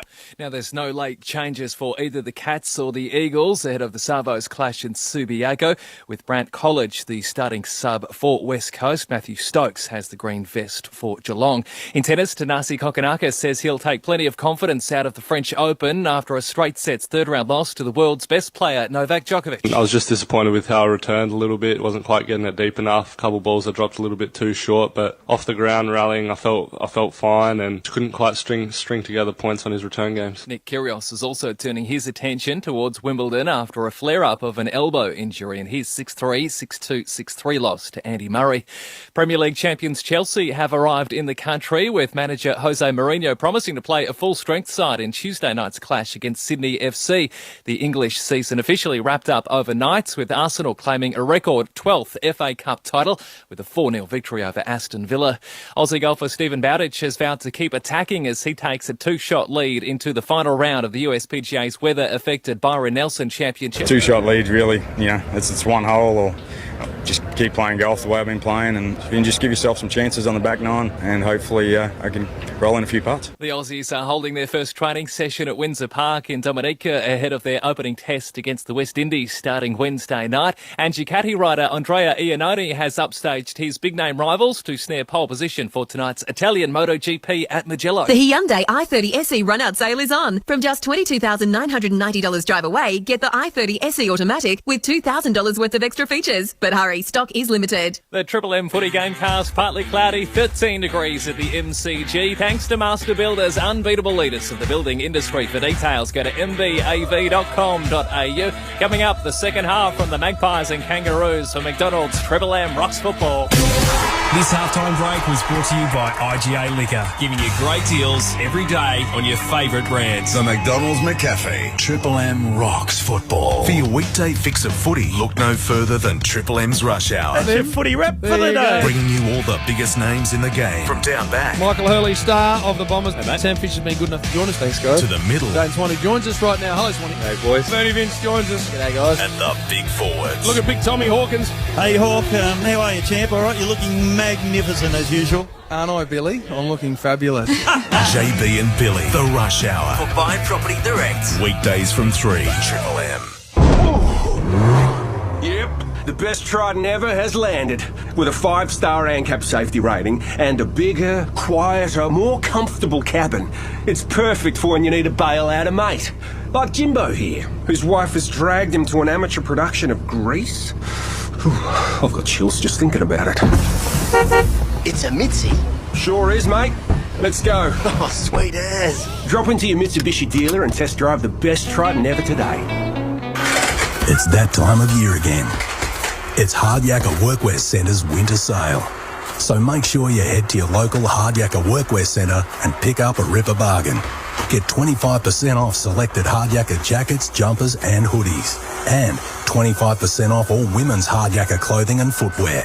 Plus, there's many more deals in store. You don't want to miss out on this. Hurry to your local Hard Yakka Workwear Centre today. Hard Yakka. Nothing's tougher. Big day ahead?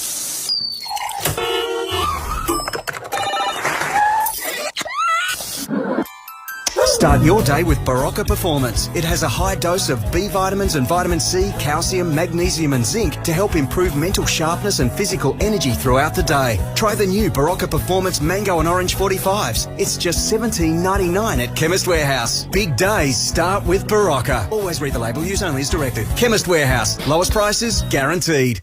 In 2015, the Triple M Bendix Breaks Call team rocks football. Crown Bet, the game just changed. This footy season, if you're placing a bet, remember, always gamble responsibly.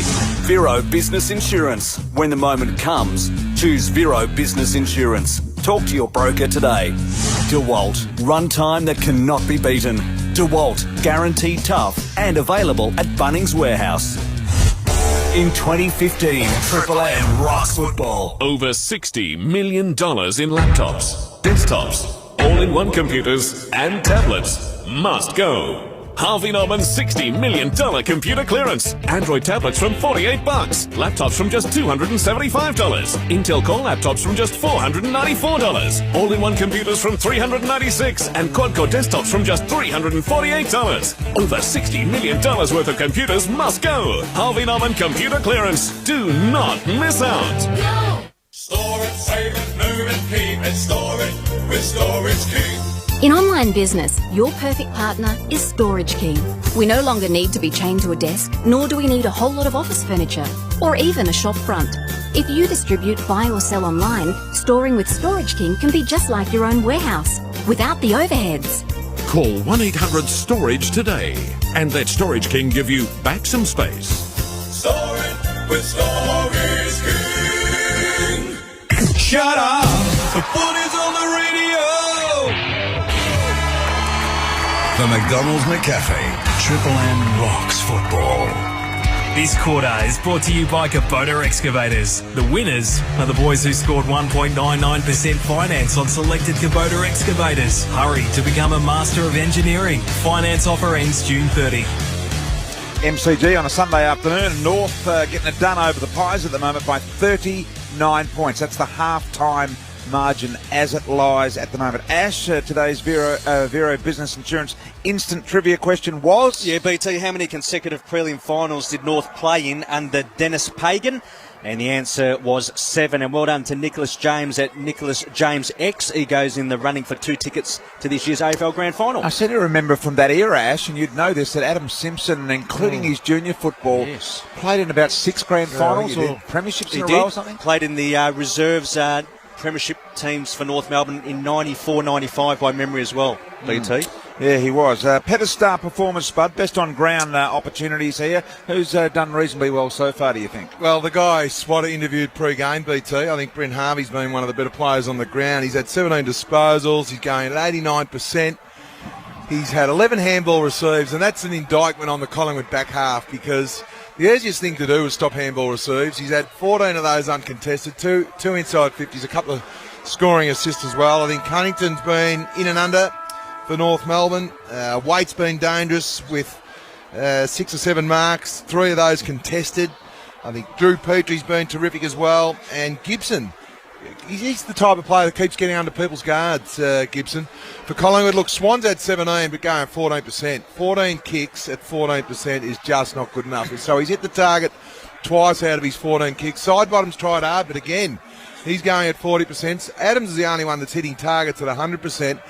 For Collingwood to get in this game, they need to somehow fabricate a one-on-one for Travis Clark. I think his work rate's been okay. He's had 4 marks, he's had 8 disposals, and only kicked the one behind. But he's really he needs to kick 5 goals in his second half for Collingwood to have any chance. Because on the other end, you've got Waite, Petrie, Big Ben Brown, you've got Nahas, Lindsay Thomas. Their forward line looks more potent, and Collingwood are winning the clearances, so you can't ask much more than that, but it's their ball use. North by 39 at half-time here, Ash. Let's go around the grounds for the TAC. Just started, a couple of minutes into the first quarter. Geelong 1 behind, Eagles yet to score. Got a minute or 2 here, Spud, so what's happening? Anything happening in the world? Oh, look, I think the St Kilda one today was a pretty good win. No, in your world. Oh, my world? Oh, look... like, you know, the girls. Personal nature. The personal nature. Chelsea just graduated overseas. Syracuse. She went over to Syracuse which is an hour and a half's drive south of Niagara Falls, so it's nearly on the Canadian border.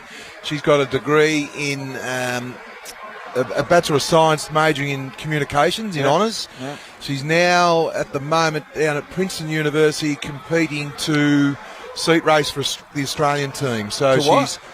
she's in rowing. Oh, rowing. In rowing. So she's there's been 10 invited to row for an 8 for Australia. So she's got quite a bit of talent. It's a tough sport, rowing. Yep. And the other two girls, well, they're just All at going home. good? Just Yep. well, there's a boyfriend floating around.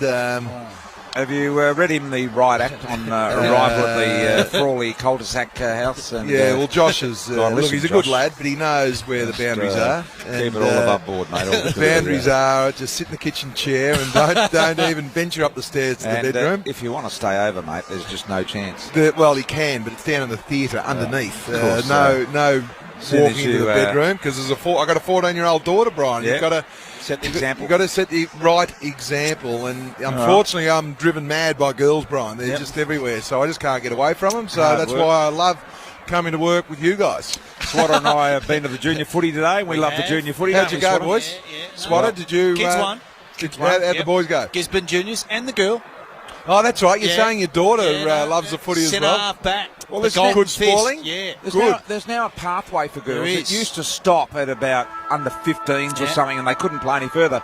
Now they can go and they can play senior footy. They love it too. The women. Yep. No, they do. Absolutely. Yeah. So that's We're good. seeing some girls out on the ground during the Always, halftime break here. Actually, you'd like to know my youngest daughter, Brian. You're a good basketballer. Swatter, do you play basketball? No good. Well, Keely- Swatter played in our team, of course. Yeah. Keely made the Victorian under-16 basketball team. Wow. Yeah. Competing in the Nationals in a Big couple of fella weeks. didn't move around a lot. Had a dodgy But he knee, was very- but, he's a very good shot, soft Brian. hands Very and good shot. prone to the odd blow up. To be a good goal shooter for basketball, Brian, and like footy, do you have to practice more at basketball every day of the week? Yes, to it's be a good touch, shot? much a touch game. Yeah. Absolutely a touch game, that is for sure.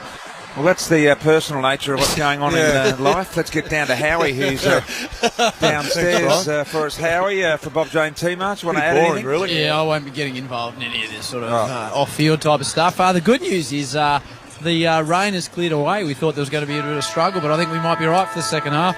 Neither sub has had a run yet. Jordan DeGoey, the sub for the Collingwood Football Club, and Kane Turner, the little skinny man, number 40, is yet to get a run for the Kangaroos. Harry, they tell me you're going to bring your kids to the football for the first time next week by all reports. Yeah, that's true, Spud.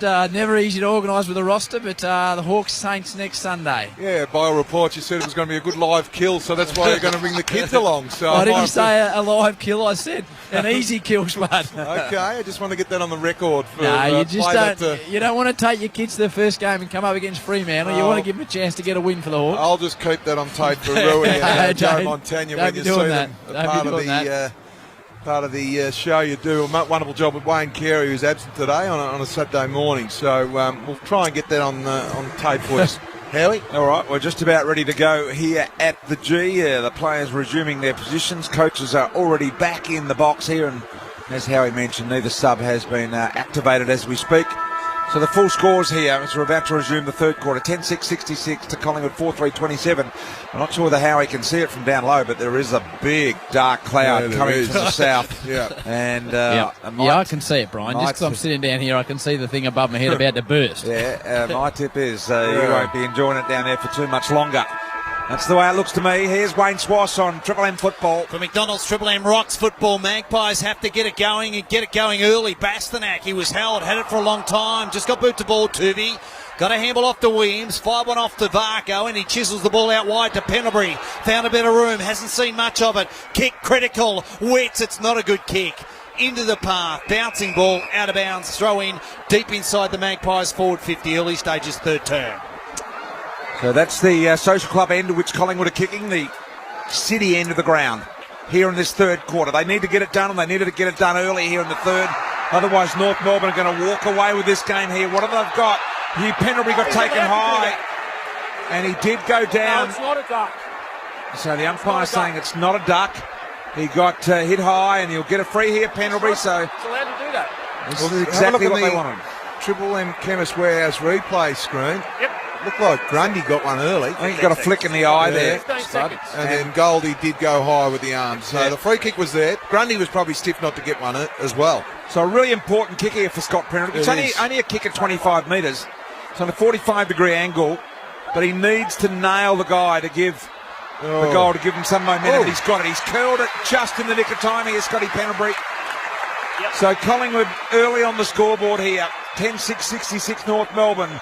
Collingwood a 5-3-33 on the Kubota Excavator scoreboard. Perfect start for the Pies. As you said, they've been winning the clearances. It's an amazing stat in itself to be down by 33 points. They have had 28 clearances to North Melbourne's 13. So that just goes to show you that the midfield are going well, but the North Melbourne back half have rebounded extremely well.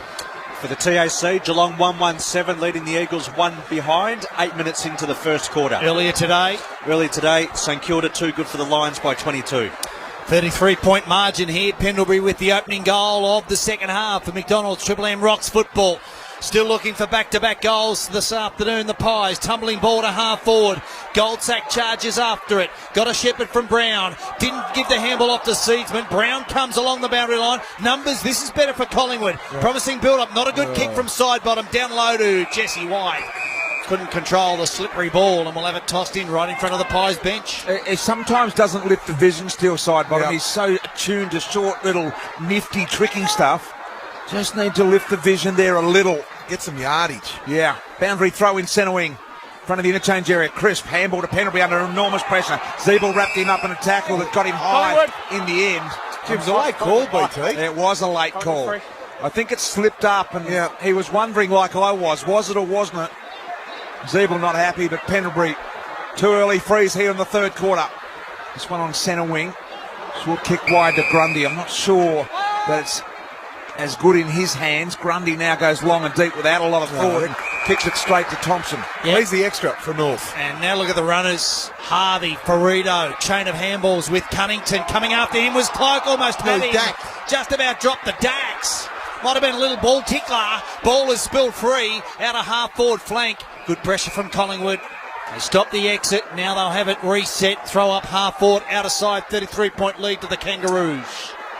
Ball up here. Witt's doing the ruck work. Beautiful little flip, but went straight to the Roos there. I think it might have been Cunnington that got it forward. Now North Melbourne and a chance through the middle of the ground. Picked up here by Gibson. He's unloaded in the tackle, so Collingwood applying the pressure in the way of tackles here early in the third quarter. Marley Williams got bowled over. It goes to Goldstein. Long searching handball looking for Waite, but Frost defends him.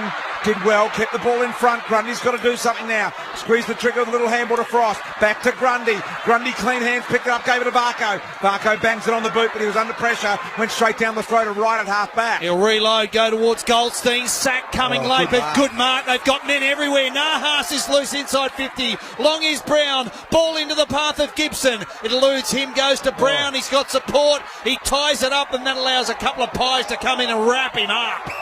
And we'll have it thrown up deep inside the Kangaroos forward 50. He was looking for a runner there, Big Goldie. He's not the best kick going forward. It was a terrific mark, but he could have done better with that delivery. Goldstein doing the ruck deep in the North Melbourne forward line attack. Snap at goal here. Opportunity for the Roos, just a minor score in the end.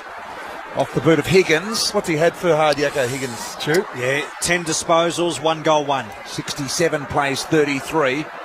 In favour of the Roos on the Kubota Excavator scoreboard. And don't forget your favourite barista-made McCafe coffee is now at McDonald's drive-through. Make your car your cafe today. Goldsack just pumps it inside the centre square. Cloak was nudged underneath the ball. Kangaroos have got numbers as outriders right. Handball to Tarrant. Did the same to Bastanak, and then loop one to Scotty Thompson, who's got room to run. Gets a shepherd from Cunnington. Brilliant. Delivers the ball nicely to Atlin. He looped one over the top to Ferrito. And Ferrito also a long one to Nahas. He's clear. 45 out near the boundary line. Beautiful kick to Waite on the lead. And he beats Barco. And Waite will line up only 20 metres out, but a really acute angle for Jared Waite. If you want to know what happens in this game most of the time, just get the last minute. Collingwood get the ball, kick it into their forward half to an outnumbered situation. North Melbourne run it out through hands and then hit a target inside their forward for how many marks for hard yakka in their forward 50? That's their 10th mark. Waite for his third goal. Kick of only 20 metres here. Forward pocket at the southern end, on the southern stand side. Kick on the way is across the face, so Collingwood with the let off, just to behind there. So it's 33 for the Pies, 68 for North Melbourne. Kubota Excavator scoreboard. Been pretty quiet, Wait, since quarter time. Only the 3 disposals, 2 marks, and that behind we just saw. It's all thanks to Hard Yakka as Goldsack reloads and drops it long inside the square. Cloak it here. Tarrant reached in over the top. No mark. Loose ball. Swan. No real clean possession there. Paddled it into the path by foot to Taylor Adams. Gifted it straight back to McMillan. That's dropping the ball. Here's a chance. Blair got it to Adams. Started it and bullets the ball. Intended for Wets, but it comes to Cloak. Has to kick it. And Trav does. Back-to-back goals to the Pies. First time this afternoon. Kangaroos player is hunched on the ground. It's McMillan. Well picked up, Spud. But the scoreboard for the Pies is starting to look a little bit better. Kubota Excavator scoreboard. Collingwood 6-3-39. Kangaroos 10-8-68. 7 played, third term. Yeah, we might go down to Howie thanks to Bob Jane to see how McMillan is, but I think he was in the hands of the trainers. Looks all right, Howie? Yeah, he's shaking the trainers off. He's going back to his position. Keep an eye on Seedsman, though. He's just come off the bench and gone down to the rooms with the doc who had his fingers up to say 2 minutes. I think that's what he was saying. The thing I like about that Collingwood goal, they took the game on. They got the barrel long down the forward half, through the middle of the ground, and took a risk, and it paid dividends. Back in the middle of the ground here, Collingwood 2 in a row, as Swatter alluded to. Good clearance out of the middle here, goes to Dumont. Juggling attempt to mark, there was Lindsay Thomas, couldn't get it in the end. Did well, Dumont followed up, kicked the ball inside 50, but the sack is alert and takes a mark. Last line of defence here for Collingwood. 68 North Melbourne, 39 the Pies. Oh, Brown's got 3, 4 Kangaroos to beat. Ball spills free. Bastanak step around Brown. This is better pressure. Collingwood sensing a moment right now. Ball into the arms of Atley. Hanson flicked a handle over the top to Tarrant. Cloak will come hard at him. Tarrant had the wheels and the composure. Driving ball. Bobby Brown with a big leap. Over the top, couldn't take the mark. Hits the ground. Brown, big pack comes in. Nice, tight, tough contest. And we'll have it thrown up. Another goal here. That'll make it 3 in a row for the Pies, and they just start to build some nice momentum. This game is on, make no mistake about it. Collingwood look like they're getting ready for the sub down there as well. We'll go to Howie in just a moment. His side bottom, head over the footy.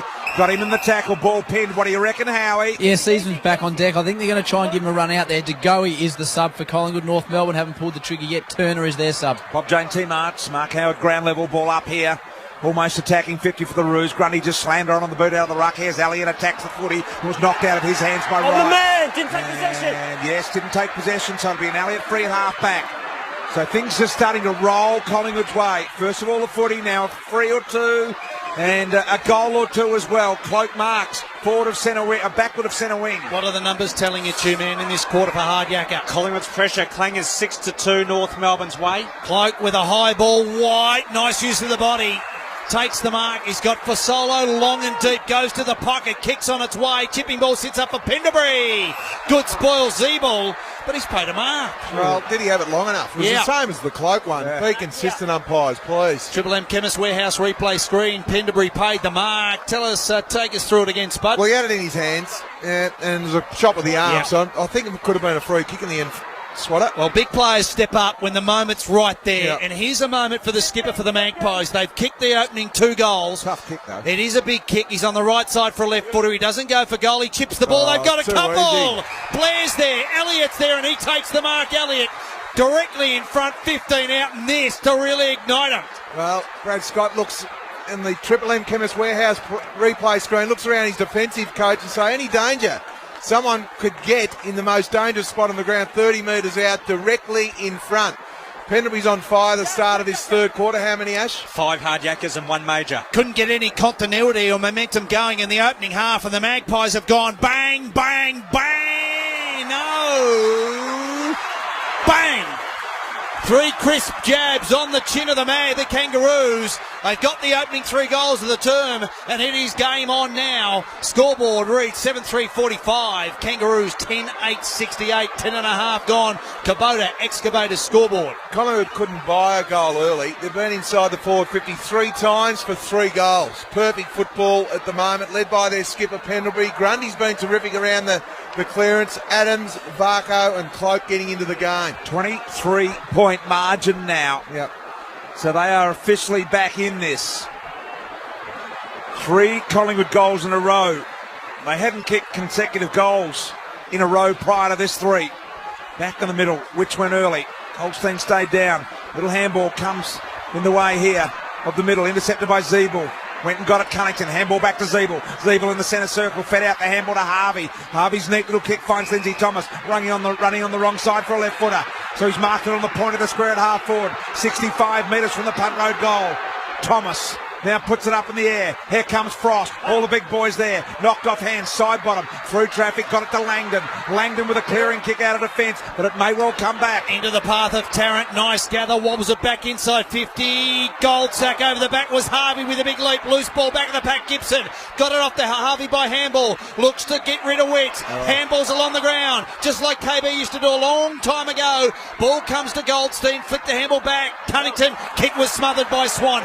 Desperate Magpies defence. They go to Atley, get it into the path of Thomas. He threw a bit at it and missed the lot. Yeah, it was lazy work by Lindsay Thomas. He could have committed the body over it and won the footy, and Collingwood stack in, ball up, attacking 50 the Roos. Lindsay Thomas just trying to soccer it out of nothing, and he only had Grundy to beat, and he would have got him at ground level. Holding the man. North Melbourne, Zeeble, holding the man. Okay, Zeeble free kick now. Zeeble is only 53 metres out here, Jack Zeeble. We know he's a good kick. Might be beyond him today, given the atmospheric conditions are very heavy, Spud. There's no doubt in that, BT. It looks like it's going to bucket down at any stage, you think. That or it's getting dark. Yeah, I think North would like the rain at the moment, the way Collingwood are going. There's Zeeble. Just goes low, top of the square, ordinary kick, and Elliott takes an uncontested mark in the back half here of North Melbourne. Goes short. He's got Oxley. Takes the mark. Still inside defensive 50. TOC around the grounds, Ash. Thanks, Swatto. Geelong leading the Eagles by 3 points deep into the first quarter. Earlier today, Saints got the win on the road against Brisbane. They trailed by 5 goals in the opening term. Side bottom numbers for Hard Yakka. 19 disposals. So the Pies have kicked the opening 3 goals of the second half, and a wide ball goes to Brown. Kangaroos have got all the outlets covered at the moment. So Brown is hemmed in. Back pocket, punt road end. And Nath will just hug the line. Elliott will have to wait. Zeeble over the top. It was a poor option from Brown. Zeeble was lurking for about a minute there to pick that kick off, and he's done it beautifully. 60 metres out from goal here, Jack Zeeble at 68 North Melbourne, 45 Collingwood. Zeeble just kicks sideways to Lindsay Thomas. Thomas 65 metres out. Pendlebury stands the mark. North Melbourne looking threatening here to the punt road end. Collingwood have owned the first 13 minutes of this quarter, kicking 3 goals. Thomas goes inside 50.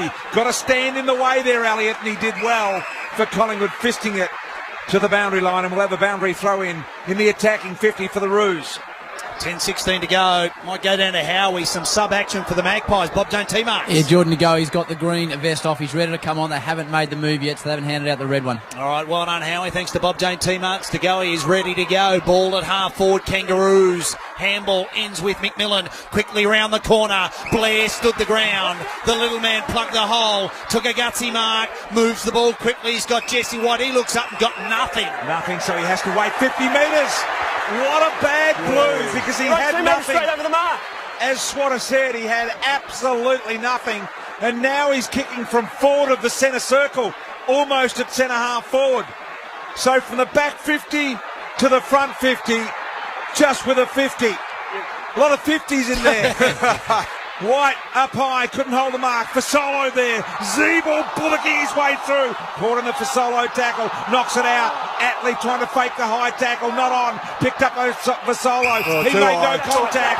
And Zeeble caught high by Witts. Yeah, and Jack Zeeble. Collingwood are definitely pressing there. Physical pressure on the ball carrier has been outstanding in this third quarter. Howie, Bob Jane T-Marks. Atmosphere down around the ground level really lifted now. Oxley has been subbed out to go. He's on the ground. Higgins delivered nicely to Wade. He only had the one option and he found him in Big Jared. He'll spear the ball inside the square. It's not a good one. Pressure starting to mount. Blair takes the mark. Witts has to take it. He does. Handball off. Charging through the middle. Chris from right on the paint. 4 in a row. Wow. Pies on the charge and coming at the Kangaroos quickly. Terrific play. Poor kick from White. Nice finish from Chris. And the Magpies have jagged 4 in a row. 8-3-51. Kangaroos 10-8-68. Margin back to 17. What it is pressure. That's what it is. It's the pressure on the ball carrier. They're winning the ball. They've only been inside 5 times, Collingwood, for 4 goals. So that's 80% goal scoring efficiency. North Melbourne have been in 9 times for 2 behind, so it's North Melbourne. The pressure Collingwood are putting on North at the moment is terrific. North are going 46% by foot, so great pressure from the Pies. What a turnaround here at the MCG. Collingwood back in at 17 down. The Roos with the clearance. Cunnington goes inside 50. Brown got one-handed, but look at the Collingwood numbers. Everywhere. 3-1 here. It's been big, this bloke, Goldsack. Goldsack picks up handball to Langdon. Langdon not a lot of time. Horrible kick. Thompson drops the chest mark. Picked up by White. White's able to advance the ball another 30 metres with a kick around the corner, but Joey Wright gets there and takes the mark at half-back for the Roos. They've kicked the opening 4 goals of the third term, the Kangaroos. They trail by 39 at half-time. They currently trail by 17. Roos have it towards the outer wing. Gibson, can he keep a bouncing ball in? No, that's a win for the Magpies. Throw in, southern side, 51-68. Kangaroos lead, Kubota Excavator scoreboard. Yeah, they were hitting those targets in the first half, North Melbourne. Perceived pressure there from Robbie Tarrant. Boundary thrown in the neutral part of the ground, the wing.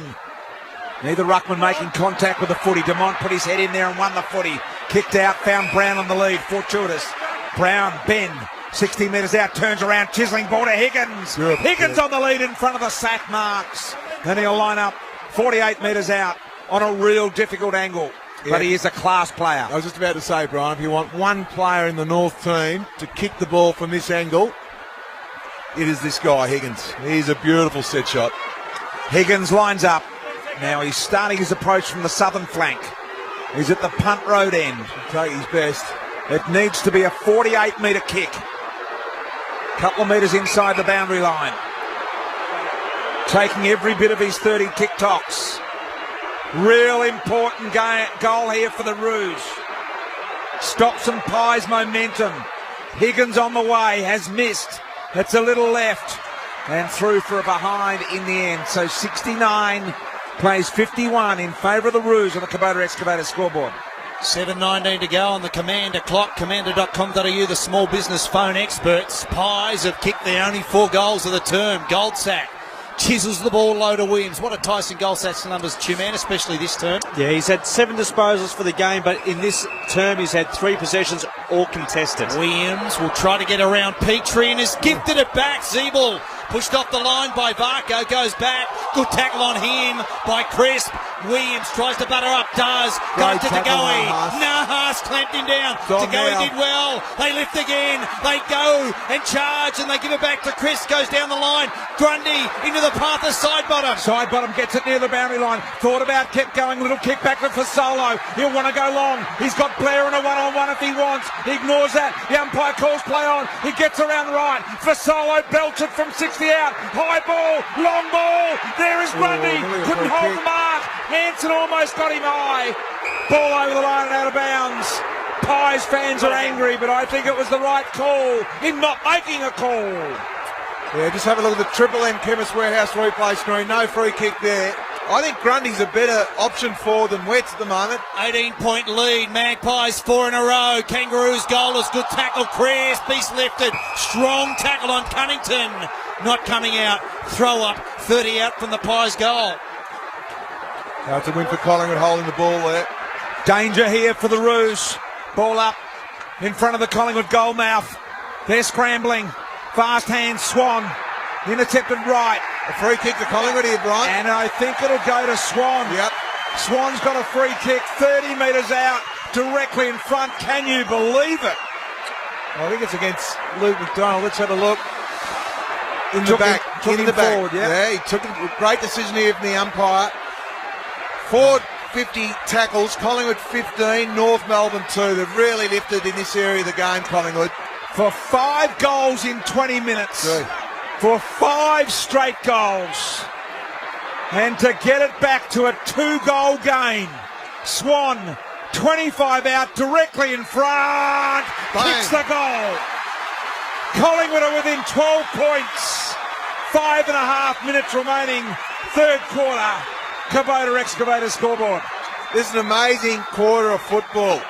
You have a look at it in the inside 50s. North Melbourne have had 11 inside 50s for 3 behinds. Collingwood have been in 6 times for 5 goals. That is just incredible football. And for the first time, the North Melbourne defence look really shaky. Their body language isn't great. They're looking around. They're saying, where's the extra? I think the forwards for Collingwood, they're making sure there's no extra for North now, even if it means they have 7 forwards. And Pendlebury, number 1 ranked player in this quarter, 6 disposals, 1 major. And quickly for the TAC, Cats by 1 point over the Eagles, nearing quarter time. They throw Cloak into the ruck. Zeeble from the throw up, just hacked it inside forward 50. Tooby threw an arm at it, couldn't get it. Brown gives a handball off to Waite. Fired a handball off to Gibson. High ball, hangs in the air. Waite will come late. Tooby over the top, spoiled it, gathered it, charged away. Real momentum swift here. Collingwood have kicked 5, trailing by 12, and Swan takes the mark. Gee, it was a risky one, though. I'm not sure that Cloak was supposed to be in the ruck. I reckon it was a late call into the square. Yeah, I think Big Wits was half asleep, BT, at full forward. Big Witter. And they lost the ruck clearance in the middle as a result, so they're very lucky now to have the ball in hand at half back. Kick is long and deep here from side bottom. Up towards the wing, in front, mark taken White. Geez, come to life, the big fella. Gave a little handball off to Adams. Adams goes into centre half forward, looking for Fasolo. Committed the body at the footy. Did well. Tarrant follow-up tackle was excellent. Blair sockets it off the ground. Got it inside 50. Gather here. Opportunity for Collingwood to goal. And they have got it. It's Elliott. Elliott kicks the goal. 6 in a row. He's got a couple. Collingwood are within a goal. They've gone berserk at the MCG. Collingwood are within 1 goal at the 22-minute mark of the third quarter. Every time, not every time, I lied. Nearly every time. 7 inside 50s for 6 goals for Collingwood. So you have a look at the defence of North Melbourne again. They've got to get their shoulders back, their head up. They're still 6 points in front, but it's just the charge of Collingwood through their midfield, their half-back line, just getting the ball in. And they are kicking a goal just about every time they get in there. Kangaroos are shell-shocked. They comfortably had the Magpies to the tune of 39 points in front at half-time. Now they lead by 6. 6 unanswered goals. Williams puts it inside 50. Not again. Elliott. Billy Elliott, Spud. He's got a couple. He'll line up for 7 unanswered Collingwood goals. And this, can you believe, will tie up the game. You look at Triple M Chemist Warehouse replay screen, Brad Scott can't believe it. Nathan Buckley would be absolutely ecstatic with this goal-scoring efficiency. This is incredible. Billy Elliott got 2. They've kicked 6 consecutive goals. They trailed by 39. The Ruse Spectre has tightened right up. Billy Elliott for 3. On his way. On his way. On his way. 3 to Elliott.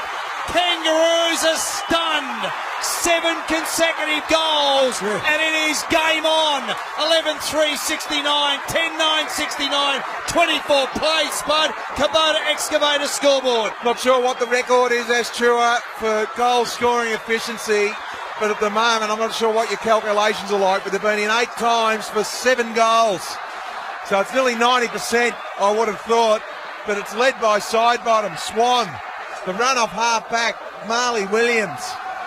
Again, the North Melbourne defence, they're made to look shaky because they've made to play one-on-one. Spud, that's 88% goal-scoring efficiency. What's the average? The average is only 24. By the way, this is Collingwood's best quarter for the year. Scores a level here, ball up in the middle of the ground. We've got a sub activating as well downstairs. Howie, quickly tell us about it for Bob Jane T. Marks. Luke McDonald off into the game, Kane Turner. There's a little Kangaroos man that's been sitting beside me all day, Brian. Yeah. He's about 6. Started crying. He's actually started crying. Tell him the scores are still level, Howie. Will Spud. Tell him to yell at his defenders to do something. Any danger, tell him. Handball. Oh no, I think he's going to cry again. Here's side bottom, goes in 50. Cloak, the good possession. Cloak almost the mark. Spills to ground. Sock off the ground. Elliott's going to get another. Didn't get through to it. Touched on the line. Touched on the line. Collingwood, incredibly, with 3 minutes in the third quarter left, lead by 1 point. This is like a tidal wave going Collingwood's way. They're swimming against the tide, North. An avalanche of Collingwood goals. They've kicked 7. They lead by a point. Goldsack over the top. Momentum well and truly into the hands of the Magpies. Higgins has got 3. Goldsack desperate. Higgins socketed off the ground. Waite one-on-one with Tooby. Nice gather from Waite. Feigned the handball. Then got it back to Higgins. Continues to run. Nita steadier. Pumping ball inside 50. Petrie Brown. Great contest. Desperate times. Nahas got in the way. way. Comes to Dumont. Look at the pressure now. Swarming Magpies. Wrap up Dumont and we'll have it thrown up 45 out from the Kangaroos' goal. Half a win for North Melbourne. Half a win to hold the ball inside their forward 50 this quarter. 2:41 remaining in the third quarter. Collingwood from half back. Langdon belts the ball in the cloak direction. Juggling attempt at mark, couldn't get it. Falling over here with the North Melbourne defenders. And Fasolo there stood tall. Caught in the tackle now. Zeeble wraps up the tackler. Ball up centre wing. Right in front of the Collingwood bench. Big time quarter here from the Pies. Have not kicked a goal, the Roos. 7 Collingwood goals. Amazing stuff. Knocked down here. Higgins, Langdon, almost a throw to Swan.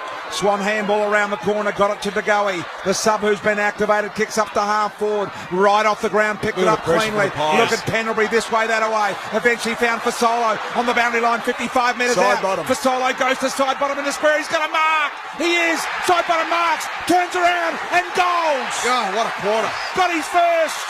8 Collingwood goals in a row. 8 Collingwood goals in a row. They lead it by 7 points. Brad Scott cannot believe it. North fans are stunned at the MCG. It's just the pressure around the ball. North are coughing it up now. They're going at 46% by foot. They're burning 10 times Pies for 8 goals won. North have still had the ball inside their forward 53 more times for 3 behinds. Sidebottom's been outstanding this quarter. Pendlebury, the skipper's led from the front. Elliott kicking 3, Swan and Adams. They've been outstanding. Just with the Magpies as well, Spud. They're going at 10 disposals per goal, highlighting their efficiency in this quarter. 8 in a row, lead by 7 for McDonald's. Triple M Rocks football. Kangaroos had this one. They put the win down. Now they've just got a wave of footy going the other way. Crisp has been big. Pumping ball inside 50. Witts brought it to ground. Loose ball. Pendlebury. What a game from the skipper. Stood up when they needed it. Tried to get a handball to Blair. He couldn't hit it before it went out of bounds. So we reset. 1:33 to go. They trailed by 39 at half-time, the Magpies. They banged on 8 and they lead by 7. Brad Scott looks bemused on the Triple M Chemist Warehouse replay screen. And Buckley's on the bench. Very excited. Normally you draw close and then it's hard to get by them, but Collingwood have stormed past the Roos with momentum and lead it by 7 as three-quarter time is fast approaching, and this is exactly what Brad Scott will want, a timeout. And look at the looming dark clouds from the south and the freshening southerly wind down there, Howie. You know all about winds. It's freshening. It has, Brian. It's got cold in the last 5 minutes. I think we might get wet in the last quarter just to add to the drama. Well, there's supposed to be snow on the nearby mountains here in Melbourne tonight. Look at the kick to the sack in the middle of the ground, right on the edge of the centre square. Here go Collingwood again. Options everywhere to the Pies. Exactly 1 minute remains in the quarter. Taking a mark side bottom. The leader for Solo marks on the boundary. And a kick of 30 metres for Solo here. Umpire brings him around on the mark. It's the most acute angle you can get in footy just about. He will run around on the right foot and snap. He does that now. Oh, no. He's caught it early. He's caught an unmanned goal square. Just got a hand there, big Drew Petrie. He had the pistols out, Spud, too. Yeah, he did. Haven't seen him for a while. 77-69, Collingwood's way on the Kubota Excavator scoreboard. Harvey to bring it back in tune. Hang on. What's that? They're doing a score review.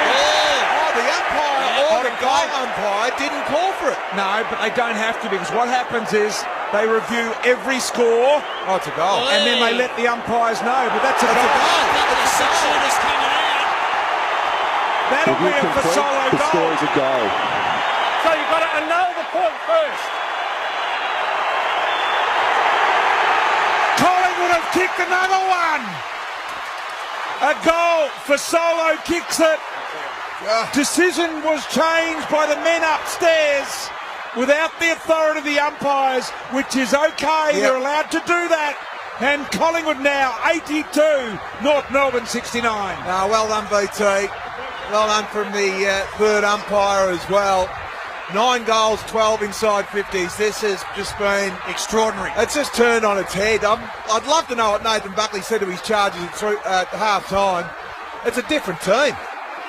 Just the last 10 minutes, 14 North Melbourne players have not touched the pill. Disposals 36-14 Collingwood's way. They have piled on 9 unanswered goals. A 39-point deficit has turned into a 13-point lead. 52-point swing. 35 seconds to go. They'll go forward again. Taylor Adams hooked it to half forward with their hands in the back of far solo. No. Wright takes the relieving mark. 26 seconds to go. They're just going the shells, North. Look at They this. have relieving kick. Side bottom got there with Bastanak. Loose ball picked up. Kangaroos. Men out. Turner waits on the outer wing. Ball goes out of bounds. They just need to hear the siren, hear the Kangaroos. They are stunned. Trailing by 13 points. Brad Scott on the bench. Nathan Buckley is happy. Oh, Brad's got to be seething. Absolutely seething, giving up a lead. Easy as this. 13-point margin here. Collingwood go inside 50. Just another stat, which was there. Offline and a minor score, so we're going to run out of time here. But Collingwood 13-5. 83 they are to North Melbourne 10-9, 69. What a quarter. How many goals kicked in the quarter, Ash? 9 majors, BT. Wow-wee. Petrie. Siren sounds. Collingwood fans salute. They stand as erect as they have stood all year. Side by side. Just a little jab here and a jab there. Boy, oh boy. What a powerful quarter of football. And Collingwood now lead at three-quarter time by 13 points. For McDonald's, Triple M ranks football. This quarter was brought to you by Kubota Excavators. The winners are the boys who scored 1.99% finance on selected Kubota excavators. Hurry to become a Master of Engineering. Finance offer ends June 30. The McDonald's McCafe. Triple M rocks football. Melbourne. We love Melbourne. There's only one game. One show. What a show. What can I say? Triple M's Hot Breakfast. Massive football stories around. Go Pies! Here come the Tigers. Das. Time to talk some footy. Melbourne. There's only one game. I like football. And only one show. I just want to play football. Triple M's Hot Breakfast. Melbourne's #1 FM breakfast show. Weekdays from 6. Woolworths. Wow, that's cheap. Prices are cheap, cheap and staying cheap right across the store. Where's the motorcyclist? Right here. Coming through. Look out! It's not always easy to see them coming when you're waiting to turn right. They can be closer than they look. Always watch out for motorcycles. Oh, yes. The best tried never has landed. With a 5-star ANCAP safety rating, up to 23% more torque on auto models, and a remarkable 11.8 metre turning circle. It's ideal for getting mates out of tight spots. Like Jezza here, who's been stuck at a shoe sale with his wife for 3 hours. You wouldn't want to be in his shoes. It's a Mitzi? Of course, mate. Jump in. Oh, thanks, mate. Drop into your Mitsubishi dealer and test drive the best Triton ever today. Footy season has started, and that means big demands on the washing machine. Dirt, mud, heavy, wet jerseys. It never ends. Get more done in less loads with big capacity machines at Harvey Norman. Select from Fisher & Paykel, LG, Samsung. 10 kilo plus capacity equals less loads, less water, and less of your time. Wash for the whole team in one load. We can even organise installation and removal of your old unit. Visit in-store or online. Harvey Norman. Big brands, bigger value. In 2015, the Triple M Bendix Breaks Call team rocks football. CrownBet, the game just changed. This footy season, if you're placing a bet, remember, always gamble responsibly. Vero Business Insurance. When the moment comes, choose Vero Business Insurance. Talk to your broker today. DeWalt, run time that cannot be beaten. DeWalt, guaranteed tough and available at Bunnings Warehouse. In 2015, Triple M rocks football. Installery, installery, installery. For the hottest of hot footy you've ever seen. Ream comes on steady, hot and strong. It just keeps on and on. Ask your plumber about the benefits of Ream's new stainless steel water heaters. Install a Ream. Install a Ream. Accept nothing less than Australia's best. Emma totally loves her car, Frankie. I love you, Frankie. She wouldn't swap her for the world, except when she had a crash and needed a replacement car. Emma's insurance company wouldn't come to the party, so she called Sheen Panel Service instead. I've had a crash. Sheen lent Emma a car for free while they made Frankie good as new again. And it didn't affect her insurance claim. Soon, Emma and Frankie were back together again. Frankie! If you can't bear to be separated from your Frankie or Lucy or Beast, call Sheen Panel Service on 1300 Repair or visit sheengroup.com.au. Australian mandarins are in season now, and these little beauties are bursting with sweet goodness. Australian grown sweet juicy Amore mandarins, just $2.90 a kilo. Just $2.90. If it's fresh and in season, it's in Coles. Shut up! The footy's on the radio! The McDonald's McCafe. Triple M rocks football. Turn the radio on! This quarter is brought to you by Harvey Norman Home Appliances. Big brands, bigger value. Three-quarter time, remarkable third quarter by the Pies. Coming back to lead by 13 points after trailing by 39 at half-time. 13-5-83, Collingwood to North Melbourne, 10-9-69. And it's fair to say that the North Melbourne family of Mr. and Mrs. Chu, that the spa... Yeah. It was bubbling, Brian. It was steam coming off it. 39, 40 degrees it was sitting around. It's now been pulled. Mrs. Chua has taken the bikinis off and Brian, she's put a triple tracksuit on. Right, just for the listeners at home, I'm sitting next to Ash Chua and there was a TP in his jeans. And now it's turned into an innie.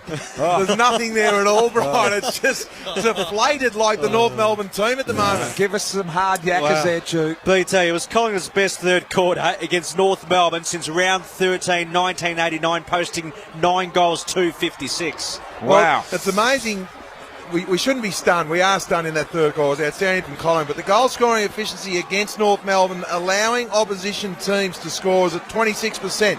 The fourth easiest. Collingwood scored 9 goals from 14 entries. Is that just about a record for champion data, please, Ash Stewart? Well, it's damn high, Spud. It's about 35% above the league average, but I'll come back to you. I want an answer. Dennis Pagan on the Triple M Chemist Warehouse screen as well, watching this, so... The former premiership coach would be wondering what the hell was going on. Quickly down to you, Howie, for Bob Jane Team Arts. Absolutely freezing at ground level. The wind's picked up, swirling. Away we go. All right, and away go the Pies again. They're full of run. Footer carry, and Williams tumbles it inside 50. Trav had a good piece of it. Couldn't take the mark. Tackle on Thompson was good. Bouncing ball. White comes at right. Right was clean, and he had to be. Higgins under a bit of heat. Good pressure, ball just, no, it's out of bounds on the ball. They'll bring it back in, half forward, punt road in, southern side. What's the forward line tackles for hard yakka at both ends, please, Ash Stewart? So Shalakin, Collingwood 16, North Melbourne only 3. Grundy kicks the ball backwards, conceding ground, and finds an opportunity with Seedsman. Seedsman marks. It's just, I think everyone, both sides are in shock. Yep. Coaches, spectators, commentators, officials, just stunned at the MCG. It's been a while since we've seen something like this. What was it? You wanted to say a 52-point turnaround? Yep. Staggering stuff here in the third quarter. Now they've got to go on with it, the Pies. Or can the Kangaroos rebound and regain their composure? Boundary throw in, punt road in. That's the end of which Collingwood are kicking. And the umpire says it's mine. We'll ball it up here. Commander phone systems clock here. Just 1 minute into this final quarter. Just the late omission of Andrew Swallow right now. Steadying influence, Spud, would be handy for the Kangaroos. Umpire throws it back up. Inside the Magpies forward 50 will have another throw up. Especially on the back of the last 9 clearances, Swatter. Yep. Collingwood have won 8 of those for hard yakka. I've never seen a darker, Big Bundy cloud coming our way like I'm looking at now to the south. Look at the colour of it. Burrito, Ponchos hands are going and knees. 40 out from the Pies goal. Another tackle. Another throw up. It is camped inside the Pies forward 50.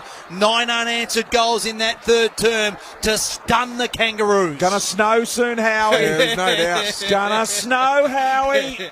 He's already got a little bit of a tickle in the throat, Howie. This could be the end of him. That's really funny. I really find that entertaining, that type of stuff from you clowns. Cold! North Melbourne in their back half here at the moment, trying to repel. Slipped over there at the last moment was Langdon. Now the ball ricochets and spills to the sack. Goldsack, handball back inside. Under pressure here, Seedsman. Zag around Thomas, pretty easy. Oh, he went the handball to himself along the ground. Gathered his own handball. Well done, Seedsman. Gained 25 metres, got up, banged it inside 50 with an awkward-looking kick. Cloak off the shins, couldn't get it done. Thompson went without it. White was there. They clash heads here. Opportunity for the big fella, Goldstein. Gave it to Hanson. Elliott! Elliott! Got 4, Elliott! Got 4 in about 25 minutes, Elliott. Collingwood kicked the first goal of the last quarter, and they lead it by 20 points on the Harvey Norman scoreboard. What about Seedsman? He fumbled the ball, he handballed the ball to himself. Not one North player got around Lindsay Thomas far too easily. But then it went into North Melbourne's defence. They looked shaky, absolutely shaky down there. There was fumbles from Ferrito and his direct opponent. He was the one, Elliott, that kicked the goal. So they cannot get a handle on the ball at the moment, North Melbourne. They cannot get a handle on it. Billy Elliott with 4. He's got the opening goal of the final term. It's a 59-point turnaround. The last 10 goals to Collingwood. Yep. Not a whimper right at the moment from the Kangaroos. A long way to go if they're good enough. They trail by 20. Dumont got a handball to White. Frost comes at him. He dropped the pill. Frost goes again. It's unravelling here for the Kangaroos. Piling in on top, Marley Williams. Well, throw up into the square. The umpires are stunned as well because incorrect disposal. White had prior. Frost tackled him and he dropped it. The players are...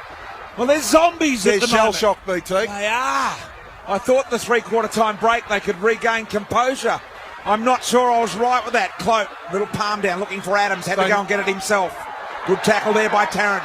Ball knocked loose in the tussle. Picked up here, an opportunity for Atley, but he was taken forward in the tackle. Right in front of the Collingwood bench. We'll have another ball up in centre wing.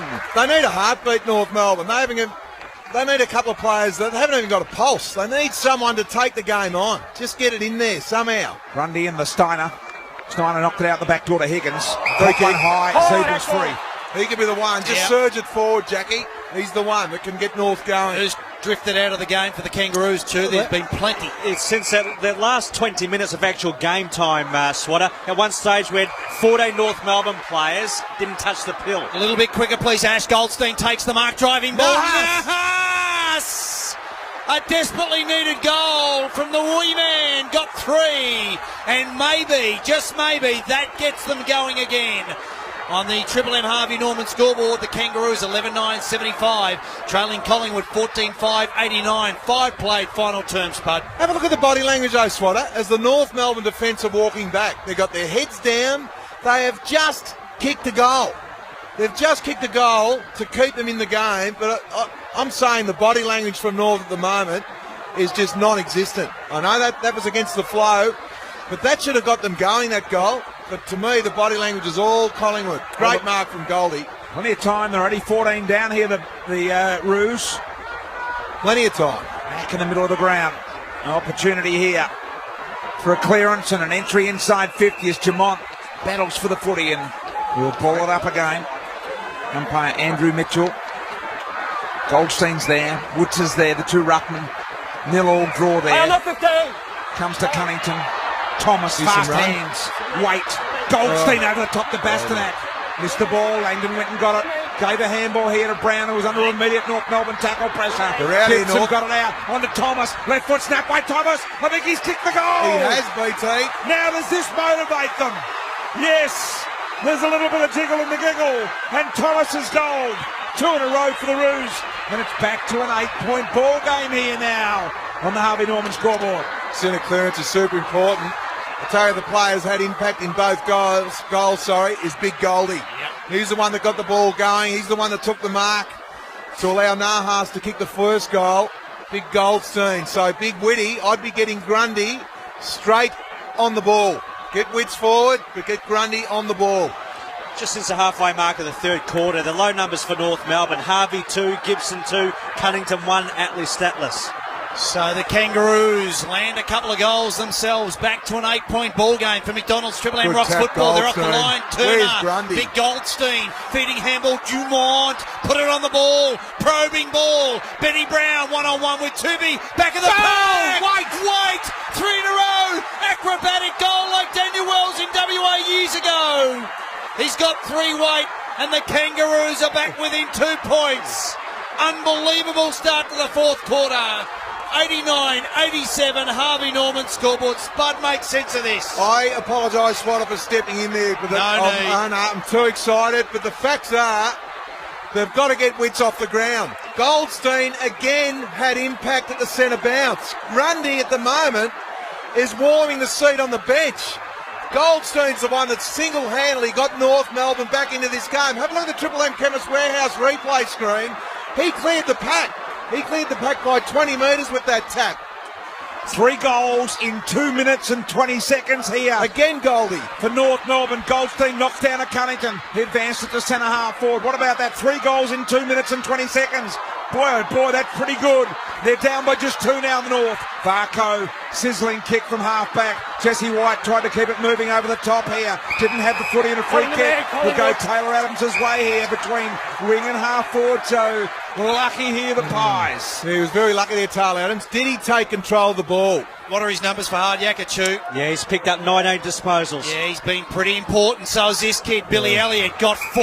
He's good for a nice and old he'll pass. wheel around and pump it long. Cloak, 1 out 1 with Tarrant. Loose ball. Crisp ridden into the back.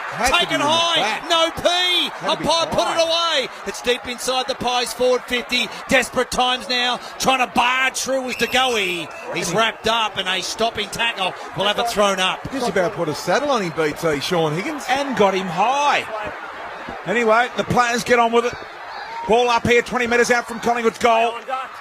In there was Chris, couldn't win it. You heard the umpire say the duck there, so no free kick paid to Taylor Adams. And a ball up, still 25 metres out from Collingwood's goal mouth. It's a 2-point lead in favour of Collingwood off hands. Swan with a handball out the back door, picked up by Turner of North. Gave it on to Higgins. No one there. He rolls along the ground. 2 Collingwood players close here, they can raffle it. It spills in the end to Langdon. Langdon around the corner. Gee, Jesse White ducked the head. What's he doing? Yeah, not good He's enough. arching the back, ducking the head. He should have gobbled it up. Come on, Jesse. Strong hands, Jess. They're out here, North BT. Harvey works it out for the Roos. And Wade has a bounce, loops a handle over the top to Benny Brown. It's a bouncing ball. Froster's got to be good. Couldn't get an influence on it. Oh, Williams! Absolutely driven into the ground by Marley Williams. It is on. It is tough, tight and strong footy. Williams kicked the penalty. Cunnington gets there and spoils it to the boundary line. And we can all just draw our breath for a moment. 10 minutes into the last quarter. Collingwood by 2 points. Harvey Norman scoreboard. Have a look at that on the Chemist Warehouse replay screen. Beautiful. That is a old mixer from way back. Hip and shoulder there.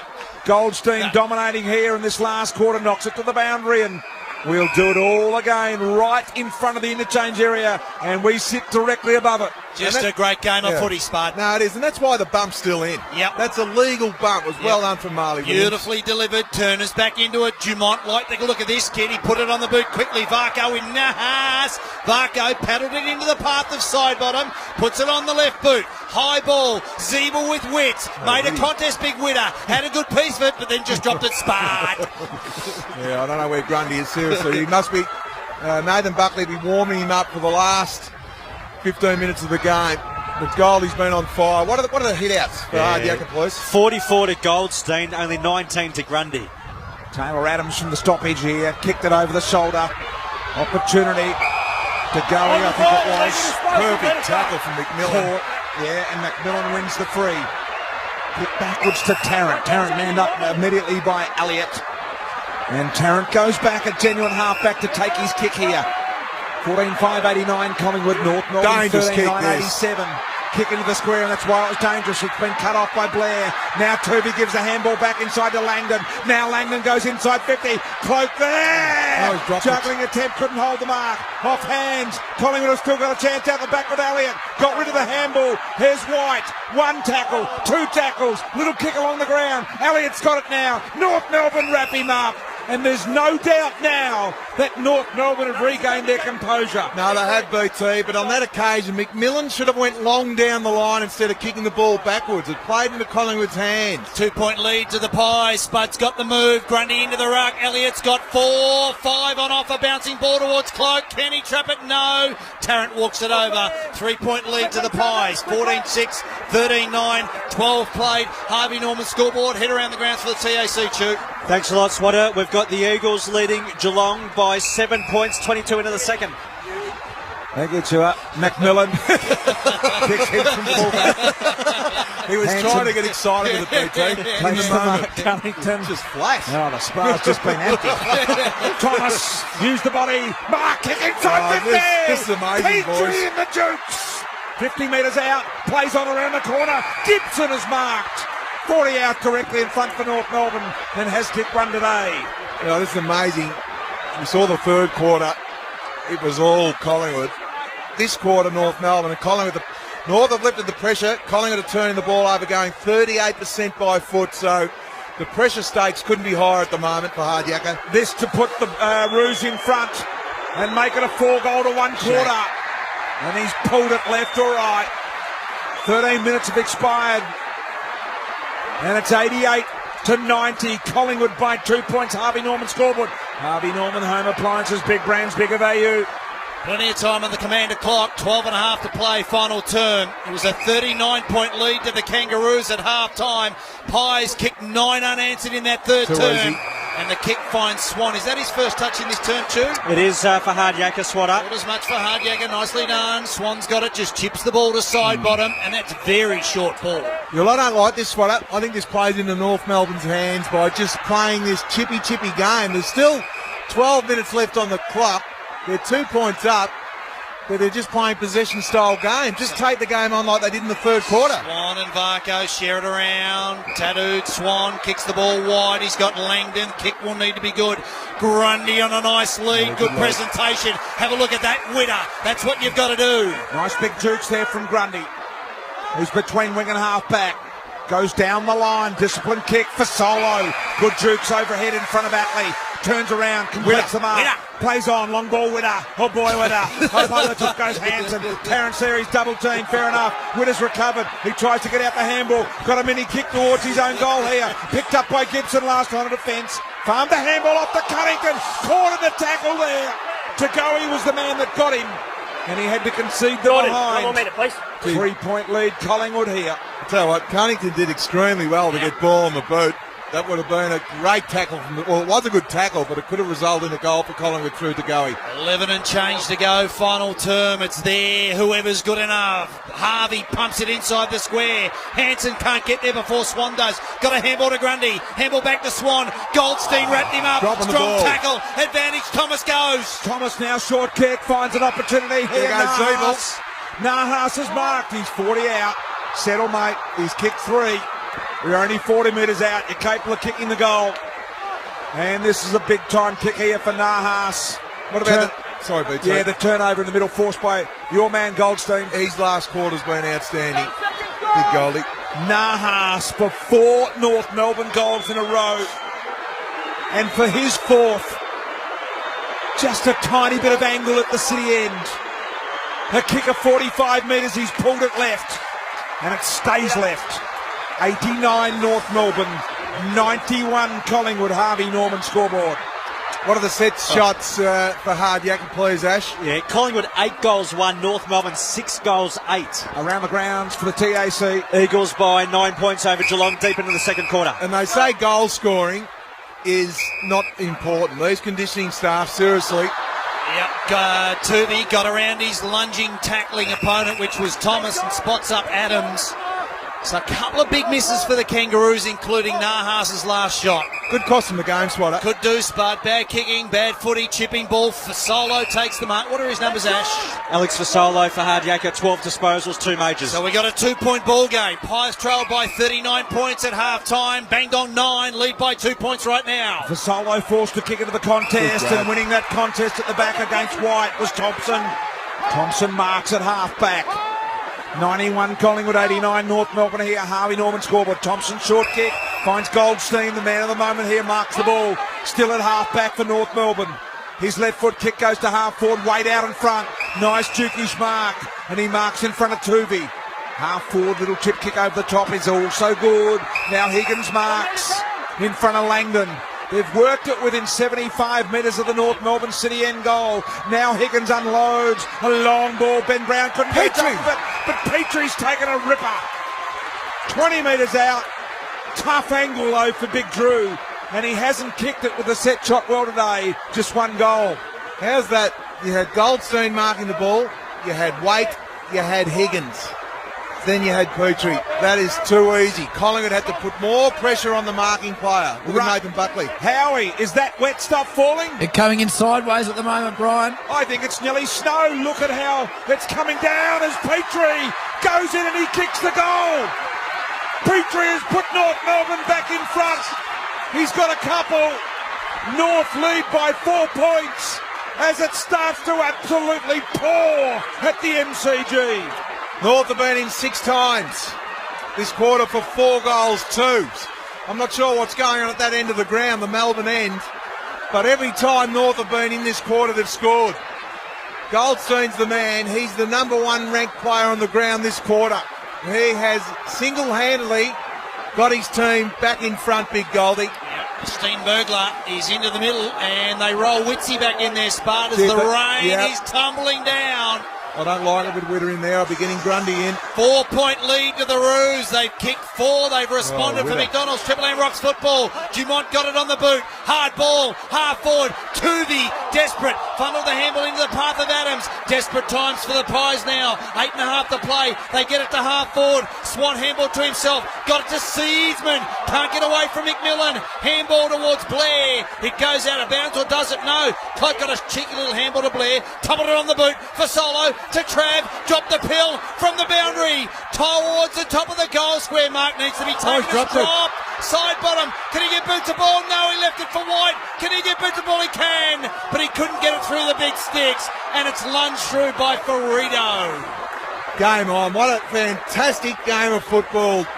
It's a privilege to sit here and call our commentator, boys, with you great callers. Seriously. It's a blanketing of rain here at the moment. North Melbourne by 3 points on the Harvey Norman scoreboard. Howie, it is really raining now. Thanks, Brian. Absolutely pouring down. 11 minutes to go. Can I go to the rooms yet or not? How's your little supporter going, mate? Home. Gone home. Kick inside 50 here. White couldn't hold the mark. Collingwood attack again. Looking for a deliberate out of bounds. Oh, you can't do it in these conditions, Brian. We knew what the intention was from Tarrant. Boundary throw in within 20 metres of punt road goal. Everyone has scurried for cover at the G, but no one has left the ground. They're spellbound by this enthralling contest here at the moment. North have kicked the last 4 goals, and they lead it by just 3 points. We have 7.5 minutes left on the Commander Phone Systems clock. So the ball is inside the Pies forward 50. Big Witter against Goldstein. Man of the moment, Big Toddy. Ball is wrapped up. It goes to ground. Another throw up. 25 out from the Pies goal. 7:23 to play. Kangaroos lead by 3. Have kicked the last 4. Chew the crowd. 43,452. Back of the pack is Gibson. Hurriedly on the boot. It's off the side. Does it go out of bounds on the full? It does. Side bottom's got it. It's a wet pill spud. Really wet. Heavy ball. Yeah, his intention was to screw it round, but unfortunately got on the left side of his boot. Well, probably the safest bet here in the kick, BT, is a Bunana. And he's very good at this sort of kick. Yep. He's one of those trick shots. He goes on the left. Yes. It's across. Hits the post. It was arcing back. It was working back, and it slams into the timber. 2-point ball game. 93-95. 7:10 to play. Final turn. It was a really, really good kick under the circumstances. North Melbourne's McMillan kicks it back into play. 2-on-2 out on the far side. Ball off hands, and it stays on the Collingwood forward end of the ground as it goes over the line out of bounds. We'll have the boundary throw in. 7 minutes remaining here. Dane Swan's been terrific this last quarter. He's had 6. They need Pendlebury. What's he had for hard jacket shoot? He's only had 2 touches. North have kicked the last 4 goals here of this game, and they currently lead it by just 2 points. Points are starting to add up here with the Rushies at the moment. Waite was caught with a foot. He got the handball out just in the nick of time. Harvey was the meat in the sandwich. And the ball goes over the line out of bounds. We'll throw it in. Centre wing. But you can't afford to concede too many more points in this game as it's under pressure at your end of the ground. 6:51 to go on the Commander clock. 2-point lead to the Kangaroos. Throw in, outer wing. Goldstein has really led the charge. Charging through was Chris. Threw a bird out on the outer logo. Completely missed it. And tough, strong tackle from Taylor Adams. on his Kangaroos opponent, which is Cunnington. And we'll have it thrown up on the outer logo. 93-95.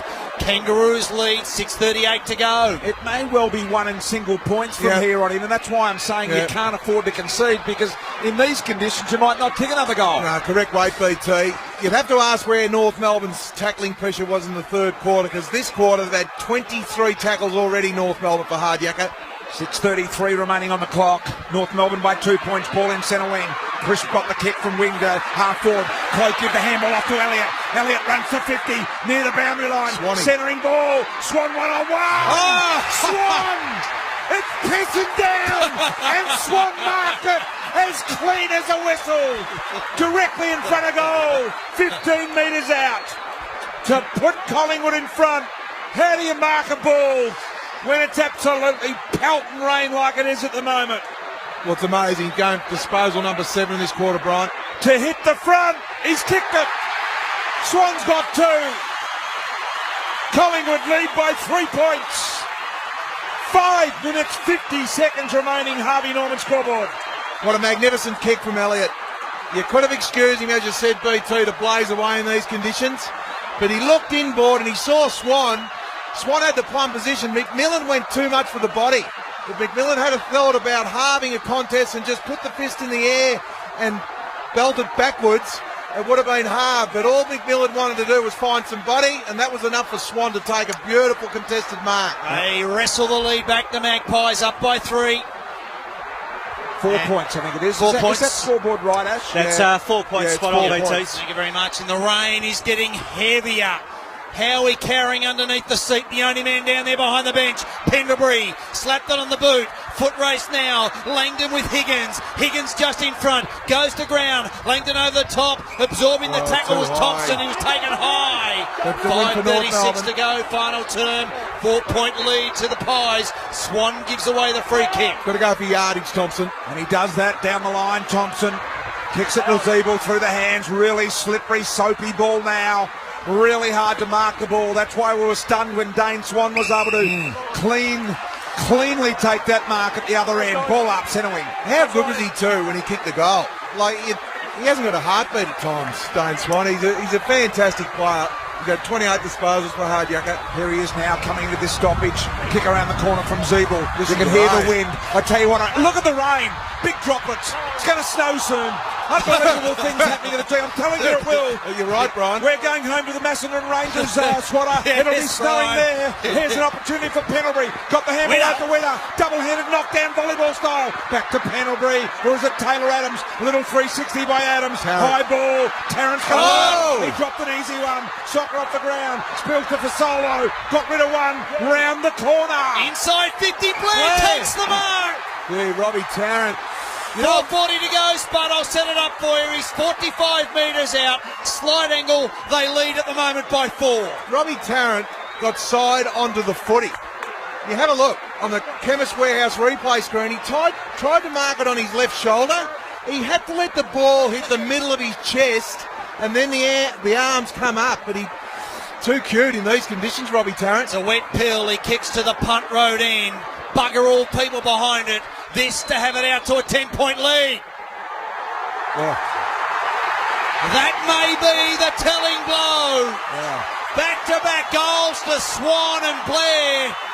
And given the conditions with 4:01 to play, they lead by 10 points, the Magpies. Triple M Harvey Norman scoreboard.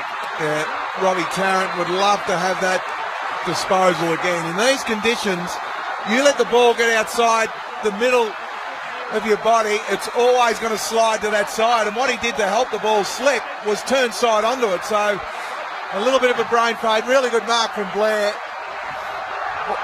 4 minutes left on the clock.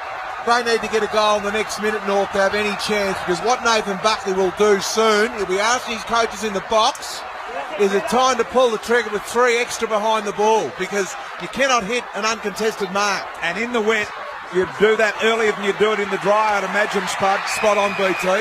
So here we are, under 4 minutes remaining here, and the mark's been taken by Collingwood at centre-half forward. Jesse White gives off the handball to Swan. Swan goes wide. Elliott's going to mark. Elliott has marked within 25 metres of goal on a 50-degree angle, and he has got 4 goals.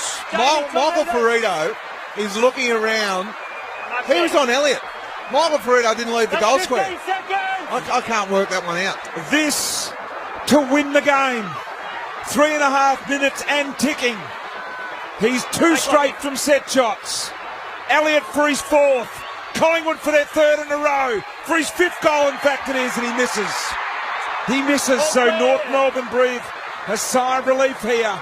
And they are down by 11 points, so they're going to have to kick 2 goals on the Harvey Norman scoreboard. Well, they're going to have to go long down the middle. It's as simple as that. 3:11 in the middle, 3:11 left on the clock. Harvey kicks into Marley Williams, loose ball, side bottom, comes at it. Jesse White throws a boot at it. 30 out from the Magpies' goal. Desperate times now for the Roos. Bouncing ball inside the square. They all come at it. Seatsman smashed by Zeeble, but the Pies have number and possession. And side bottom takes the bullet ball from goal. Well, watch those numbers get behind the footy now. Yeah. 2:50 left in the game, and they're 11 points up, Collingwood. They'll just chip it backwards now, Brian. And what North have to react to is go one-on-one and man up. They'll go back to goal sack. The runners are out there pointing, get back, get back, get back. It shouldn't have to be runner-driven, this one, Brian. It's pretty basic, really. Down the line, poor kick. Hansen takes the mark. He's got a wheel and go, Hansen. What's he waiting for? 2:25 remaining in the game. He has to go. Kicks in the direction of Waite. Real difficult ball to mark. Off-hand side bottom. Beautiful skills in the conditions. Gives it to the sack with a handball. He dishes it out to Adams. Adams not sure what to do. Kick was horrible off the instep. He's messed it up. Gibson able to towel it up here. An opportunity for North Melbourne to go forward again. Petrie, though, was going in the wrong direction, and the mark is taken by Nathan Brown in the last line of defence. Collingwood by 11 points. 1:56 to go. They dodged the bullet there, the Pies, Spud, on the outer wing. No, they certainly did, Swatter. Drew Petrie did well, and Brown actually thought, I'll roll the dice, and he was the one that was favoured with the kick. Grundy heads down the line. Jesse White worked his way in front of Thompson, dropped the ball. It's a slippery agate. And we'll have it thrown up on the broadcast wing. 1:36 to go on the commander clock. Look at this. Collingwood are too scared to make the interchanges here because they'll be a man down. They can't get Fasolo and Langdon back on. They lead by 11 points. The Pies, they trailed by 39 at half time. Have they got it in the bag? I think they may have.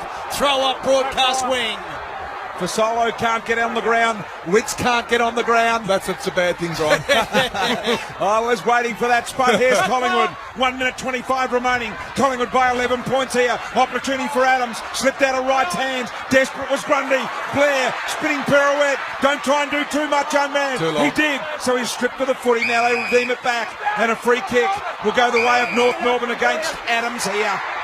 So this is it for North Melbourne as Wright comes off with a sore shoulder. And Turner's got the free at half back.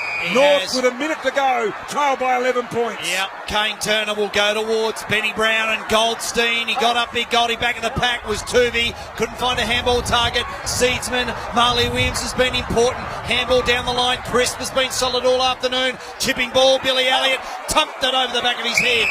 With a backhanded fist, it goes out of bounds. 106-95. Just repeating at halftime, the Pies were down by 39 points. And right now, after a 9-goal blistering third term, lead by 11 with 50 seconds to go. They do, so I think they're home here now, the Pies, as Cunnington bangs it on the boot, gets it up towards Brown. The chance goes up for the Pies here. It's their home ground today. They're fighting on. North Melbourne not giving it up just yet. Pendlebury rescues the ball, got it to Swan with a handball. Swan keeps it near the boundary line. DeGoey just sends it long, along the boundary line. Hansen dropped the chest mark in difficult conditions and out of bounds inside 50 for Collingwood. 25 seconds. Collingwood by 11 points. Harvey Norman scoreboard. He's stunned Brad Scott on the Triple M Chemist Warehouse replay screen. They had this comfortably in control. They were blown away by the Pies in the third term.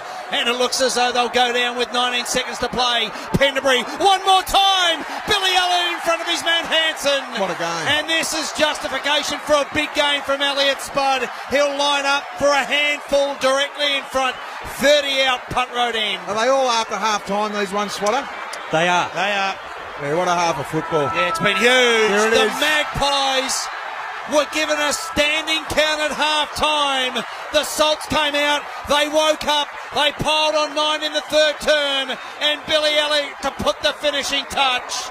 Bucks is happy. What a win. Scotty spewing, and the Magpies have won at the MCG, and Elliott's got 5. Unbelievable game of footy. 17-10, 112, defeating the Kangaroos 14-11, 95.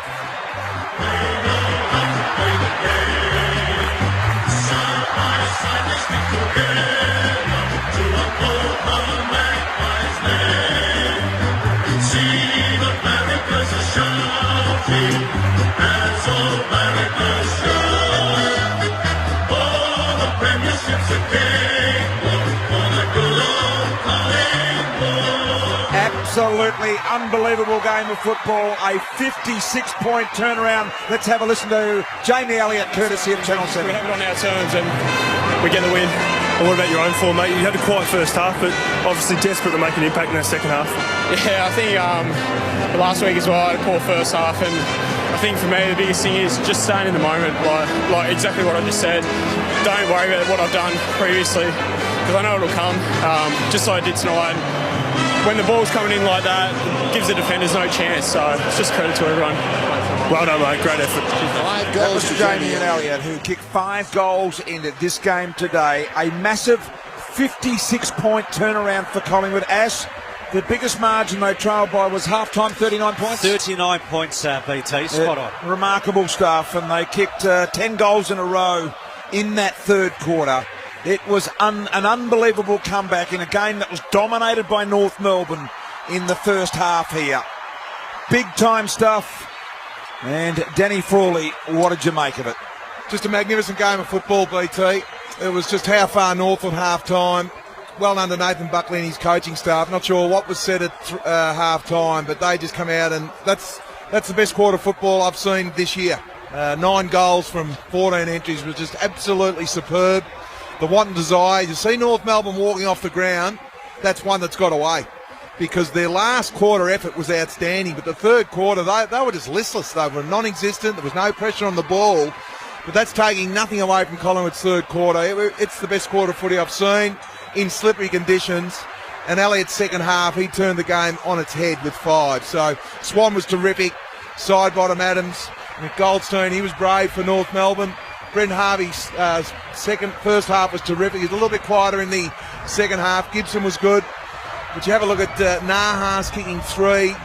And Ash, I want you to go through the set shots again for Hard Yakka, because this is where the game was won and lost. BT and Spud, the set shot component. No, but BT, this is a big topic of and yours. I'm with Brian on this. 7 goals, 8 for North Melbourne. Now coming into today's game, the past month, tracking at 50%. Collingwood nailed 11 goals, 3. 11-3 wow. to 7-8. So they had 14 shots to 15.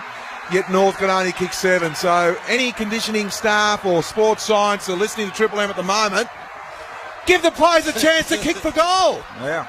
Now that's seriously, Brian, it's still the most important aspect of playing the game. And they get 10 or 15 kicks a week. And that has cost North Melbourne Football Club today a game of football. And that was in the dry before it really started to tumble. Amazing game of football here that we have witnessed today. Collingwood have won it by 17 points. Give us some Hard Yakka stats, Ash, please. Well, it was Collingwood's third greatest half-time comeback in the history of the club after trailing by 39 points at half-time for Hard Yakka. Just some leading ball winners. Dane Swan, 32 disposals, 2 majors. Sidebottom, 31. Jamie Elliott, his 5 majors in equal PB for him for North Melbourne, 27 to Harvey and 27 to Gibson. Super coach points, Harold Sunstyle. Yeah, number 1 ranked player Todd Goldstein, 134 for Solo, 131, Elliott, 125. This is the Triple M footy review for our great mates DeWalt. Guaranteed tough, available at Bunnings. You know where they are. They're the best tools in the world, the DeWalt brand. Power tools that get the job done very, very nicely. All the tradies use them as well. Collingwood going down into the rooms. Mark Howard is down there. He's going to bring us the song. And Spud, we're going to look at the best players on the ground, Pettis Star Performers, Best on Ground awards as well. And we might get those off you now. No, we won't. We'll wait for the Collingwood players. Let's go down to Mark Howard. What's the excitement like in the room as they come towards you, Howie? Well, the president has just walked in, high-fiving the coaches. He's come into the rooms. The support staff are here. Robert Harvey's just gone past me. You don't really see Nathan Buckley show much emotion, but a massive smile on his face. And Anthony Rocker is also walking in, a man that was punching the roof Alistair Clarkson style in excitement when they got the job done. Now the Collingwood boys have come in, led by their captain, who pulled them aside for a chat at three-quarter time, told them we can get the job done here, Dane Swan. And you can hear the excitement in the rooms here. This is a massive win, make no mistake, for this football club. 39 points down, then to come out in the third quarter and bang on 9 straight, then lose the lead and get it back with that amazing contested mark by Dane Swan. And then Elliott to finish off with 5.5. This is going to be a great rendition of one of the most famous songs in the AFL.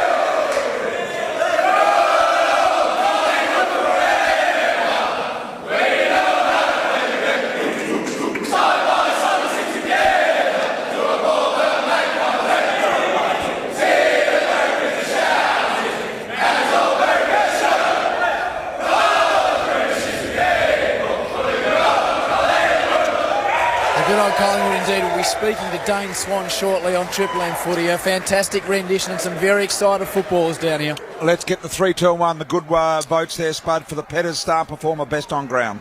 Very hard to have 4 consistent quarters, Brian. I'm giving it to Elliott. Either he took the game on its head, 5 second-half goals for 3 votes. Big Goldie, I thought, was the most consistent player on the ground. He nearly got his team over the line, so he gets 2. And Dane Swan, the leading possession getter on the ground, I think, for Hard Yakka, 32 disposals, 2 goals, and that mark he took in the last quarter was probably one of the most skillful marks you'll ever see. When the Petters Mad Banana, inspired by Mad Max Fury Road, in cinemas now. Enter now at petters.com.au. They are the Petters star performers best on ground. Let's get the not so good, Spud, the 3, 2 and 1 there. Yeah, well, Atley didn't have the best of games, and Ash Stewart actually helped me with these. Yeah, I thought he He did, right? So obviously the spa's just been emptied, and now it's got snow and frost all over it. As BT said, Mrs. Chu's got 5 layers of tracking tags on now. And you'd be doing well to peel those off, mate. You've gone from a bar soup man couldn't bend to Mr. Wobbly. Don't rub it in. I give 2 votes to Lindsay Thomas. I thought that his 7 turnovers wasn't one of his best game, and Ash tend to agree with me. But the guy that played on Elliott, unfortunately, was the worst player on the ground, Mick Ferrito, with 3. All right, that's it. There they go. As Spud saw them there, the not-so-star performers. Well, it was a good game, though, boys. So I enjoyed sitting up the back. I'm sorry for commentating a couple of times in that last quarter. I do apologise. It was exciting. It was exciting. Let's go around the grounds, TAC. Yeah, play about to get underway for the start of the third quarter. It's the Eagles 4 goals, 17-41, leading Geelong by 9 points, 5-2-32. And the other game, how did that finish there, Ashman? St Kilda too good for the Lions, winning by 22 points. Yes, so that game over there in Perth, getting an interesting game next Friday night. Fremantle playing Richmond. Richmond. Hey, what about a Bailey live update, please, Stu, man? Yeah, on top of the table, Dockers undefeated with the 9 wins. Then we have 2 teams on 7. That's assuming the Eagles defeat Geelong. They're in second spot, followed by Sydney. 2 teams on 6 wins. Collingwood 4th, followed by the Giants 5th. And then rounding out the 8 on 5 wins is Hawthorn, the Crows and Richmond. Outside of the 8 on percentage, the Western Bulldogs, and then we have Spud 4 teams with the 4 wins. Essendon. Well, it's interesting. Port, a lot of people said St Kilda weren't going to win a game this year, so that's a pretty good effort from them. But that, BT, your stat is an interesting one, isn't it? That the 8 never changes, or 1 spot after round 8. Yep. I think this could be the year where you might see a couple come in and out. I don't know, because you've got outside the 8 at the moment, the Bulldogs, the Bombers, Port Adelaide, Geelong, and now North Melbourne in 13th position. And they've got West Coast, Sydney, GWS in the next 3 games. Wow. And everyone, I think most pundits tip North to finish in the top 4. Yeah. So look, boys, and Collingwood have got Melbourne, GWS over the next couple of weeks. I've got to sign off now, boys. It's great to work for you. I've got to go to the bounce tonight with the Chief. Oh, yes, you do. The Chief. Well done, Spud. Well, late call up. Yeah, no, I've really enjoyed calling with you guys. Really good call, guys, and as I said, I better get there because 6:30 the meal's on. If Chief gets the feedback on, there'll be none left for me. So well done, guys. Nicely done to Spud as he departs.